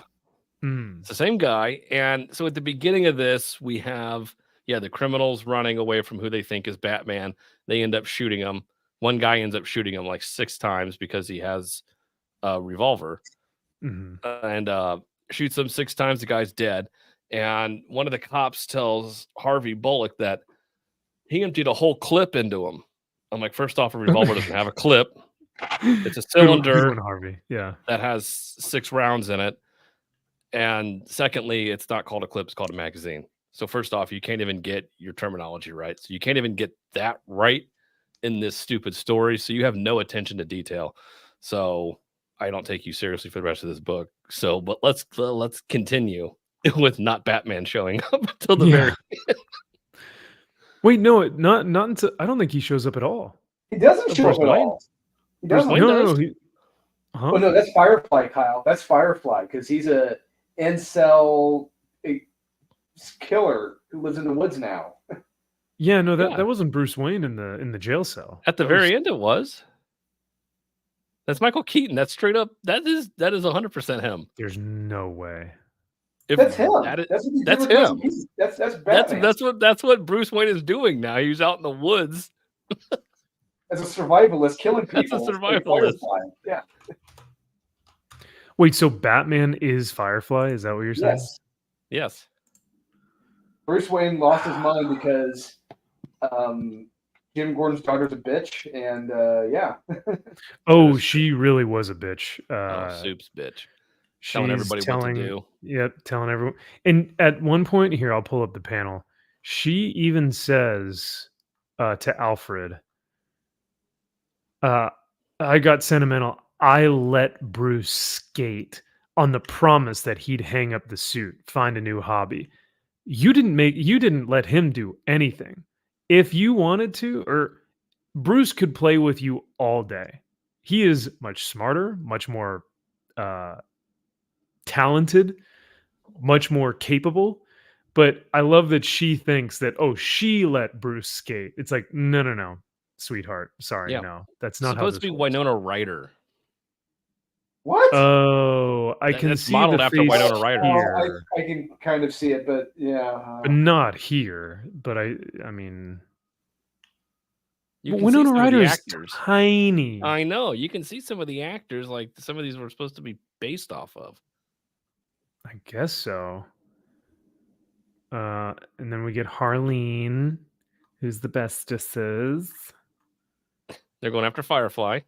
This sequence took forever. Yeah, this whole comic took forever. This whole comic it really did. Storyboard for a movie almost. Almost. And yet, like, nothing happened. Yep, so Firefly gets shot. All I'm going to say is if this were to be the next Batman film, if this were going to be that, people would have been livid. Oh, yeah. There's no way DC would have agreed to this, ever. So this is... That's Bruce Wayne. Bruce Wayne? All right. Yeah, that's Michael Keaton. Who do you think that was? I have no idea.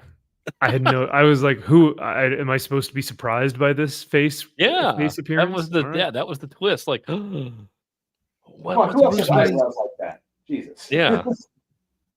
And he's being interviewed by Scarecrow. Dun, dun, dun. And he wanted Dr. Hugo Strange, but he wasn't able to show up. At least it's not hey, remember Black Lives Matter protests? Batman Yeah, 89 has those too. We got like 5 more issues to go. Just wait. Oh yeah, no, it's Hey, true. Robin, are you still robbing those stores?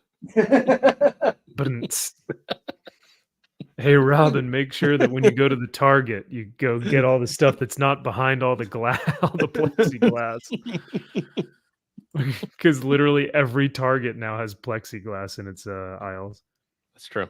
I shit you not. I went to a Target months ago. I went to go in to get headphones, or not even headphones, earplugs, for like airplanes or for hotel travel, like, and traveling, just sleeping with earplugs in. I waited for 30 minutes until an attendant could fucking open one of those stupid um plexiglass sliders. I'm sitting there buzzing the thing, and I'm going up to cashiers going like, I literally just need earplugs. That's all I need. And they're like, they'll be with you in a second. Bro. It's an L. I was mean, like, that's a California thing, dude. that's not like happening that all here. over the place now. Not here. Not here in Indiana. Yeah, everything's Interesting. Everything's open, bro. All right. Yeah, Yeah, I guess. Here in Indiana, crime is still illegal. Oh, so they don't. Okay, that I'm sorry. I'm just trying to comprehend that. That's a new concept for me. Kyle knows if someone were to pull that shit in Greenwood, they're not walking out of that store alive. Oh my god. Oh geez, yeah. Fuck. More Yeah. guns in there than almost anywhere else. You better be careful. Yeah, jeez. That reminded me. I was at a work conference in New York like a year and a half ago, and we went into a bodega to get. We had to get something stupid. It wasn't like a toothbrush, but like something ridiculous like that. Yeah, something And small. yeah, we had to get security to open it, and I even asked the guy, I'm like, "You seriously have to lock this shit up? Like, it is like $2.50." He's like, "Man, you'd be surprised. People come in here and take all this shit." I'm like, "Are you really? Like Yeah. deodorant?" He's like, "Hell yeah, they take all." I'm like, "Jesus Christ!" It's always like, yeah, just those little things though, like underwear too. Like underwear is a big one. I went to a Walmart in like a okay part of California, and even still, it was like all the underwear is behind plexiglass, and I was like, Jesus really, wow. really, all right, okay, that's where we're at. So it's like, yeah, it's all like underwear, deodorant, probably toilet paper, maybe toothbrush, toothpaste. Yeah, like I feel like that stuff, cleaning materials like soap and body wash, that is probably all behind bars. So Jesus. Oh, man. I read Luke Cage. His outfit is something else. Oh, it is so bad. That costume It is is- fucking stupid. It is His so cops are bad. idiots. It's I so know that. stupid. What's Yep. up? His cops are idiots. I know that too. Oh my The god. cop actually tries to shoot him. Like we're trying to Well, stop his hey man, you can't save the day. I'm gonna shoot you in the face. Can't do this. And he's like, "You are really going to shoot me after, like, when there are criminals like right there?" And he's like, "I have to abide by the law or whatever." And he's you like, said this law. You can't have superheroes save anybody. You see, And this he's- is exactly my point I was going to get to. These comics today from Marvel and DC, the reason why they're not stopping crime is because these writers, a lot of them, they've lost or don't have that strong moral center, or were never taught or forgot that crime is illegal, stealing is wrong. There are things that are wrong in society, illegal in society, and they completely disregard those. Like it's fun with them. Stealing and everything is fine, and it's the police who are the bad guys. People want to steal something if they want it. Yeah, sure, fine, go for it. But I really feel like this comes from writers who don't understand that, who've completely lost the grasp that crime is illegal. Yeah, apparently, man. Yeah. In the beginning of this issue, where we have Luke Cage addressing the media, and like he is just fucking like, we have our crime rate is 78% higher than it's ever been in the history of the city. we have gang warfare, which is the highest it's ever been. We have all these issues being, everything is fucked, basically. fault is that? And And I'm a it's terrible their fault. mayor. Yeah, I'm a terrible mayor. I can't do my fucking job, but I'm gonna do. I got this one thing I can do. Maybe it's something else, and nobody's giving him shit for it. Like nobody's like, "Are you fucking insane?" Like 78%. Like the city is burning down around you, and you're describing the fire. Yeah, and I think at some point, what's his name, J. Jonah Jameson might have said like something to the extent of like,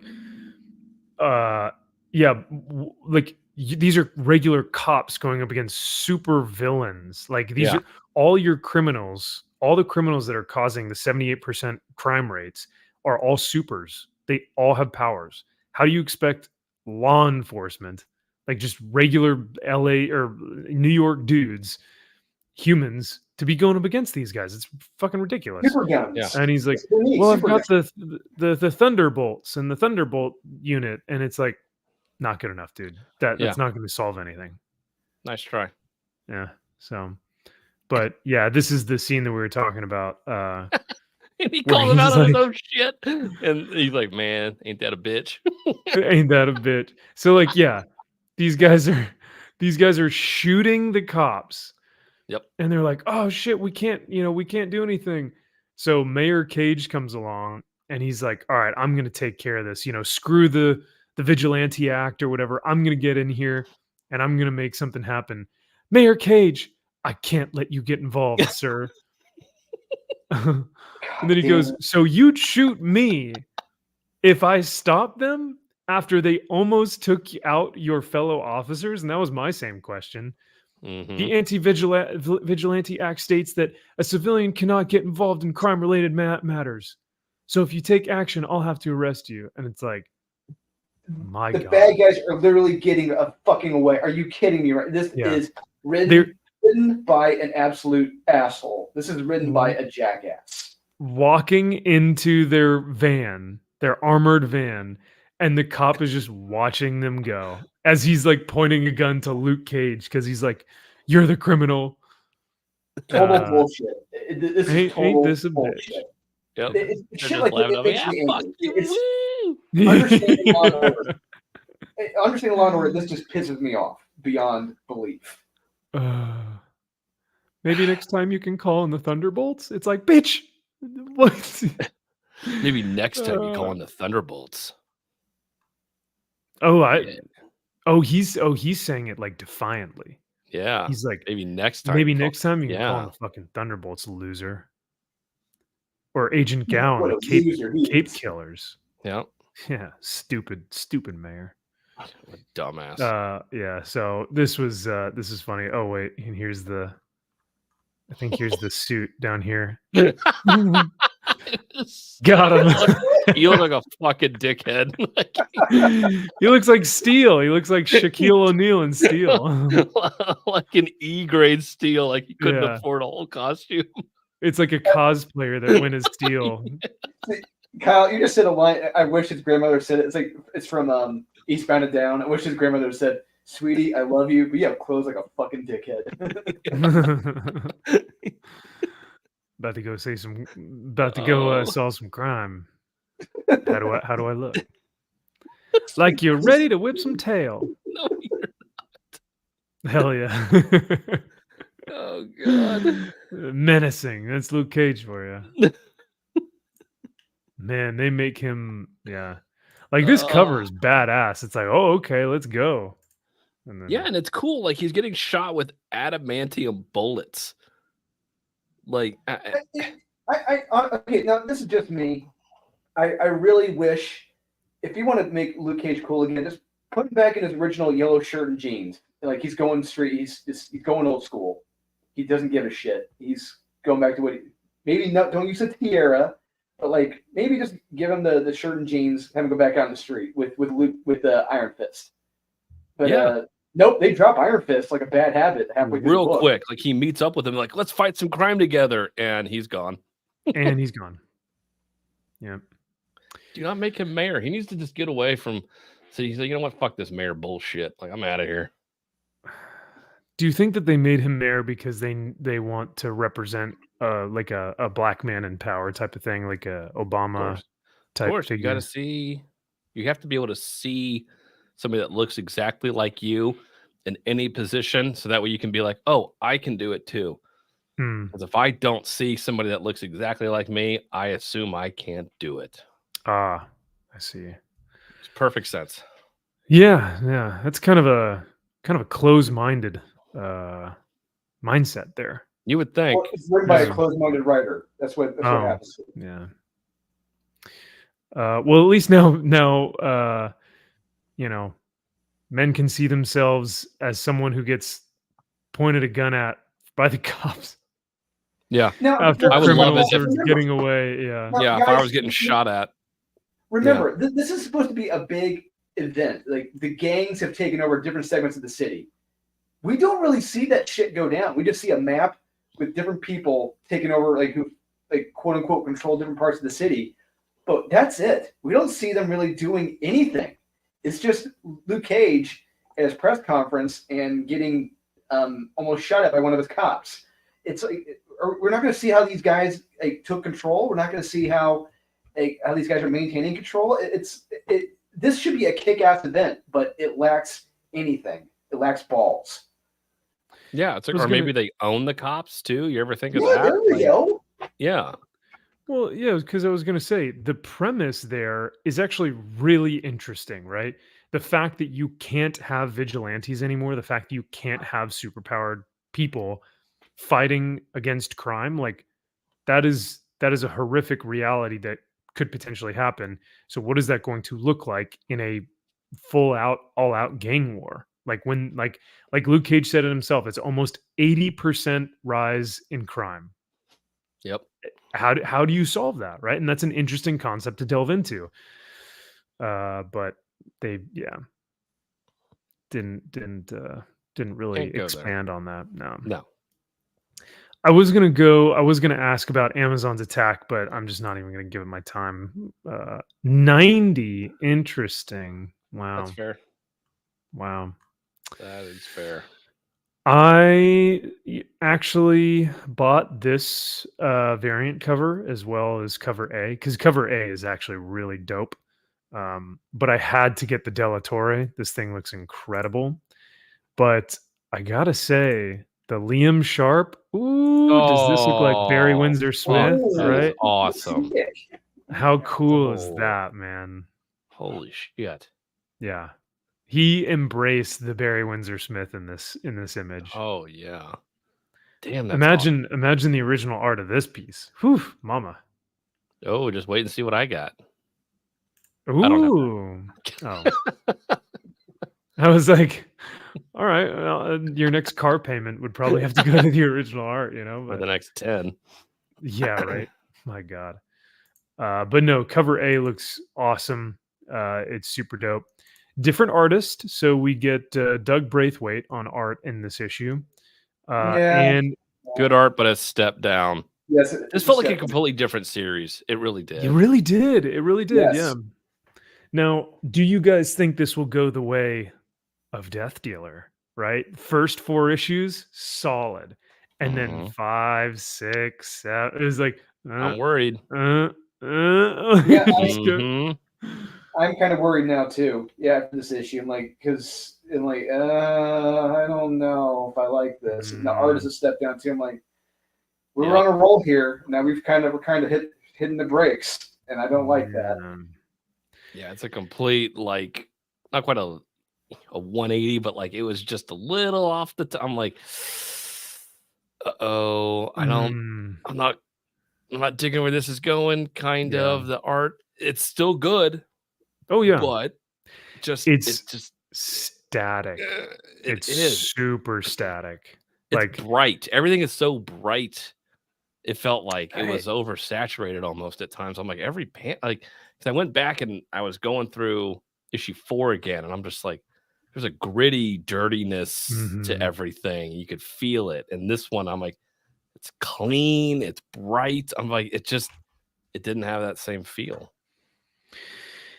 That no, so yeah, that was one of the first things that you notice in the book is you open it up and you go, "Oh, whoa, total change in art." Like not it's not like oh, it's someone similar, but it's just a little bit different. It's like, "Oh, no, no, no, this is a completely different artist with a completely different style." And it's not bad because it is like Doug Braithwaite is super talented. I think how he draws figures and emotions and scenes, like I think is very like, yeah, this face is beautiful, and like Hmm. how he draws is very beautiful, and yet it has no movement, it has no life. It feels lifeless, Yep. very static. Uh, And but it lacks that Bronze Age punch that the yeah, original artist had. It lacks uh-huh. that touch. Della Torre, yeah. Yes, Yeah. it lacks Del Torre's Bronze Age touch, and it feels like a completely different series now. And I don't like that. I don't like change. Yeah. I don't like Not change. yeah, not this jarring. Like it was just like, oh shit, like Yeah. why are you calling this issue 5? You should just revamp it with another number 1. Kyle, this is not Yeah. the comic. Kyle, this is not the comic you ordered. All right, settle down. This is not the comic we ordered. So I mean, I there are still plenty of great things about the book. I think the writing is still good and on point. I think the story is fairly interesting. How Conan like dispenses of some of these dudes, like this one where you can see his teeth and you're like, Yeah, oh, I know. oh, Damn, like the force to do that. oh, yeah. To have teeth fly out of Fly your mouth out? like that, yeah. Not just like, oh, get crushed, but like fly. Yeah. Fuck me. Oh my god. Mm. So like stuff like that where it's like, okay, yeah, this is still Jim Zub's like fun, masculine, exciting, swashbuckling Conan series. But I don't know. I didn't feel like it had the same charm as issue 1 through 4. It didn't, and the dialogue felt a little off. If you go back up there, like there were some Yeah. lines that he said, like "I'm listening." It's like Mm. I don't think Conan would say it like that. Like Oh it's yeah, just right here.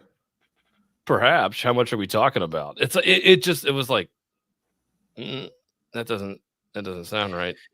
Yeah, it's a little off kilter. I think the best dialogue was honestly when he's with Beelit, because he's talking about time and how it's a heartless, cruel thing, and it steals our vibrant spirit to feed its endless march. Like that's very epic and Mhm. fantasy and grand. And then, like you said, once it gets to the actual dialogue between the characters, it's back to kind of like, you know, Not Conan. Like, what are we doing yeah. now? Where are we going? We Tell have me a where job. we're We have a going. job tonight. Just pay me my bounty. Yeah. Like, what? Well, I will say it was cool seeing what's her name, Billy. It showed her being killed on the boat. I'm like, oh shit. Okay, that was That pretty Yeah, that crazy. was wild. damn. That Cool. was kind of what I was hoping. I wanted an entire story with Conan and Beelit on a adventure. Yeah, let's see her die. Let's see her. Let's see like, Yeah. they see her on a successful mission, and boom, at the end, no, she's strung up and killed. That's Yeah. awesome. Conan fails. Yep. I do like this though. So they're fighting together, and it talks about he moves like a panther, dispatching his prey with ferocious speed and power. So you're getting a feel for like, God, Conan is just a force, right? To be reckoned with. And I like this moment because she's like, the violence you unleash is impressive, but I must know, where does all that rage come from? And he's like, now is not the time, girl. So we'll speak on it later then. And he just kind of scoffs. But it is an interesting, like, where does his rage come from, right? And he doesn't even want to talk about it because he's just like, I've seen too much.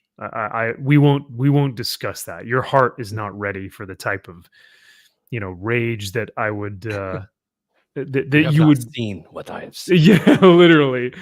Like, she hasn't, and she would never really understand. So that I think is an interesting concept, but I don't know. There was just like I said, there's just something missing. So, Yeah.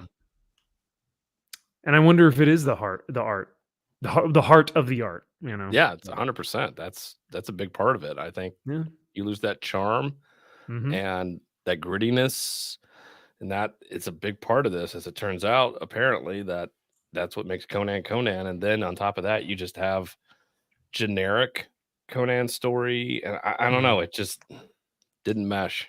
It felt off. Do we think that this is a filler? Because I've been seeing Jim's post some stuff on Twitter saying like this is going to be Conan's next series, like Conan's next adventure or his next like 4-issue series is going to be this thing. So I wonder if this was just a one-off kind of, hey, we're going to do a heist story, and then we're going to get back to like the Conan epic series. I don't know. Yeah. I don't know. Hopefully it doesn't last long. It sounds like it'll probably wind up being like the Titan, is it Titan Comics or whatever the ones originally from like the last few years, where it was different artist, different team, but it's good, but it's not great. It's not bad. It's good. Yeah. That's sad. It's sad because it gives me like PTSD, like flashbacks of like Death Dealer. No, please don't end up like Death Dealer. No. Just waving my fists in the air. No.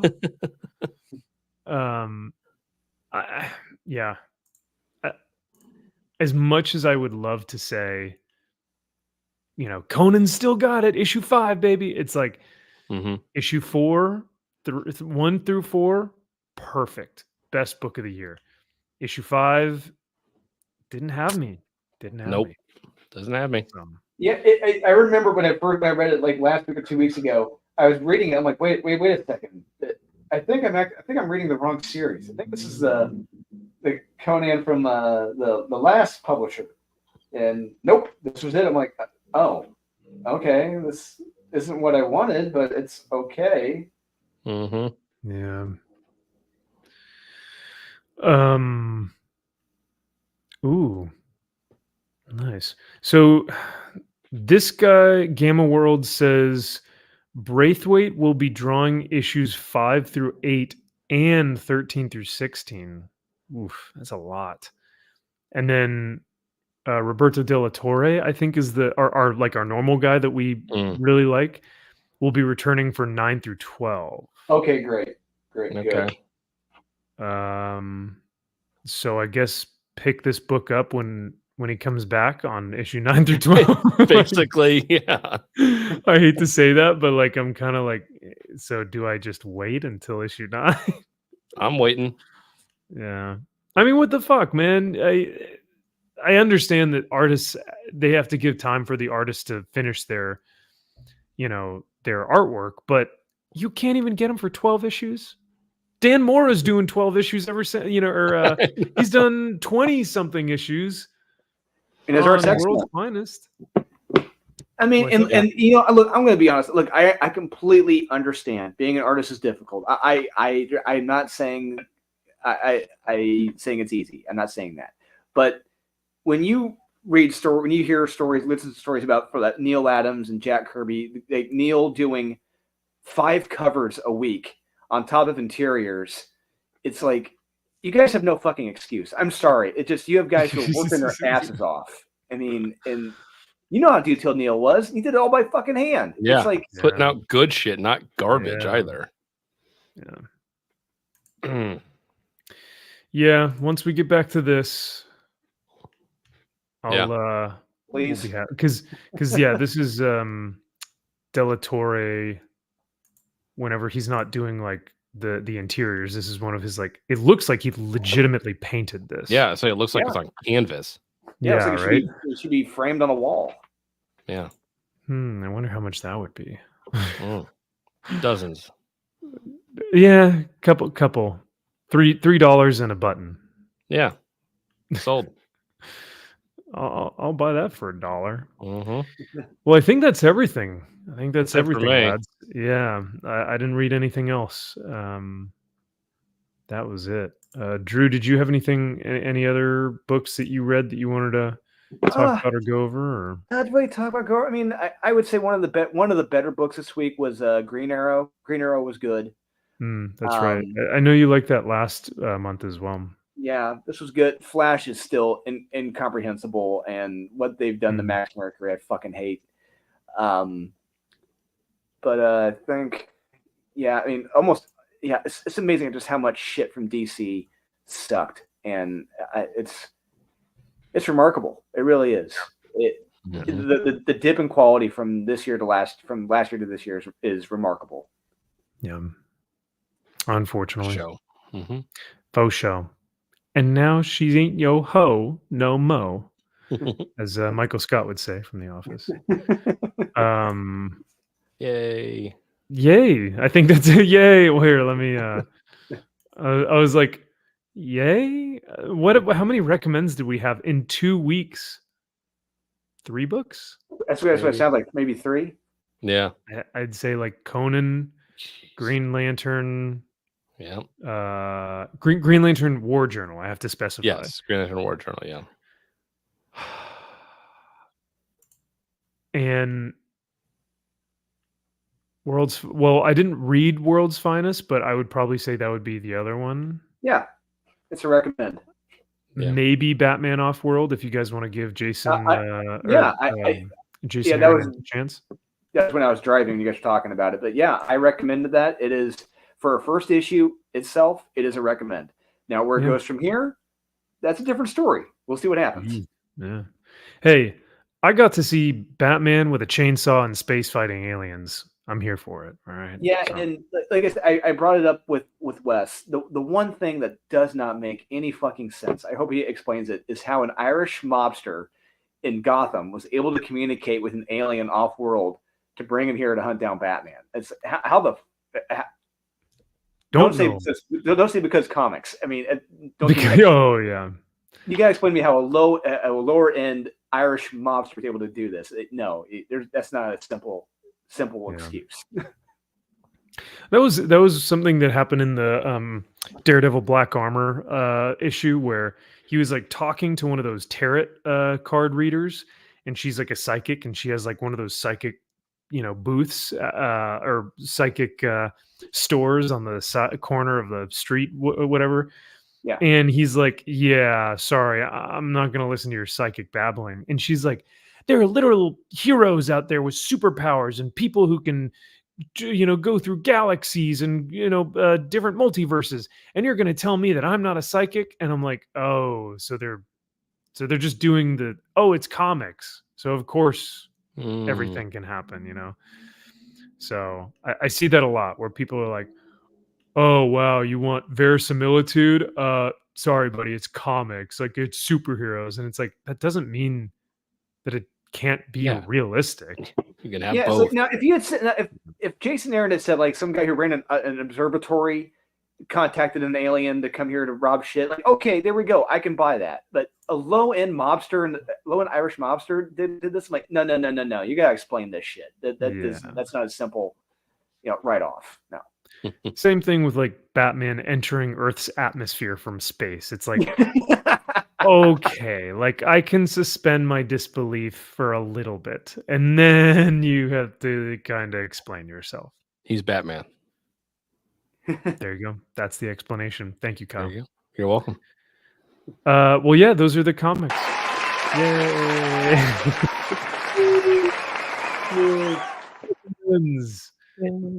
Recommends in so many recommends. I was blessed. I had a headache after reading this week's comics. I was exhausted. Yeah, it was exhausting. Yeah. It was. What was really fun though is there was a part of me that was like, I liked having the rule set for myself that if one of these pieces of shit made me like shake my head or roll my eyes, I can move on to the next one. That was fairly nice. So it's a good feeling, isn't it? Yeah. Because normally my rule is I have to read the entire book. no matter what, if I start it, I have to read all of it, and I have to give it a fair shake. But this week I just didn't have that time, so I said, if I see 2 half-head shaved haircuts on the first page, nope. Yep. I'm out of here. Yep, I just get to throw it away like you threw away Tomb of Dracula earlier. So Yeah. it's still on the floor somewhere. It's whatever. did, It's yeah, somewhere in your room. did little Jack pick it up and is he like chewing on it? He's Oh, that's where it went. Oh shit. It's all drooly. Yeah, that's good. Well, this is officially our longest episode of the weekly comic wrap up we've ever done. We are hitting 5 hours. Yeah. Woo woo. So thank you all for your constant support. Thank you for hanging out with us for the comic book reviews. And thank you, huge thank you to everyone for a successful campaign for Drew Dolan and Aurelio's project. This is something that they've been working on for the longest time, and they're extremely passionate about it, and you can tell. And so I'm so thankful that it has been successful. And Drew, I'll let you say anything before we head out about the project if you want.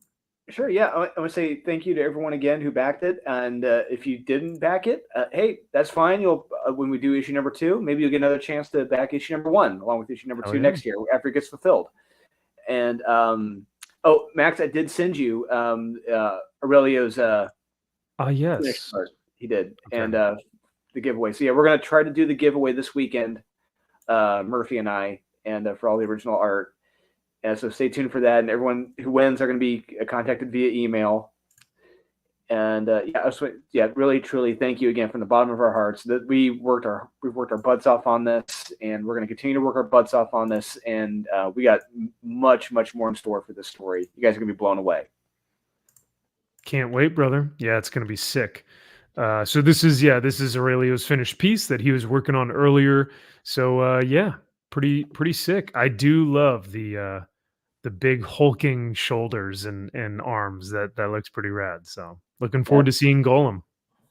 Me too. Yeah, I can't wait to see him finalize in the story of issue 2, and I cannot wait to do the backup origin story for him. I'll let a little cat out of the bag.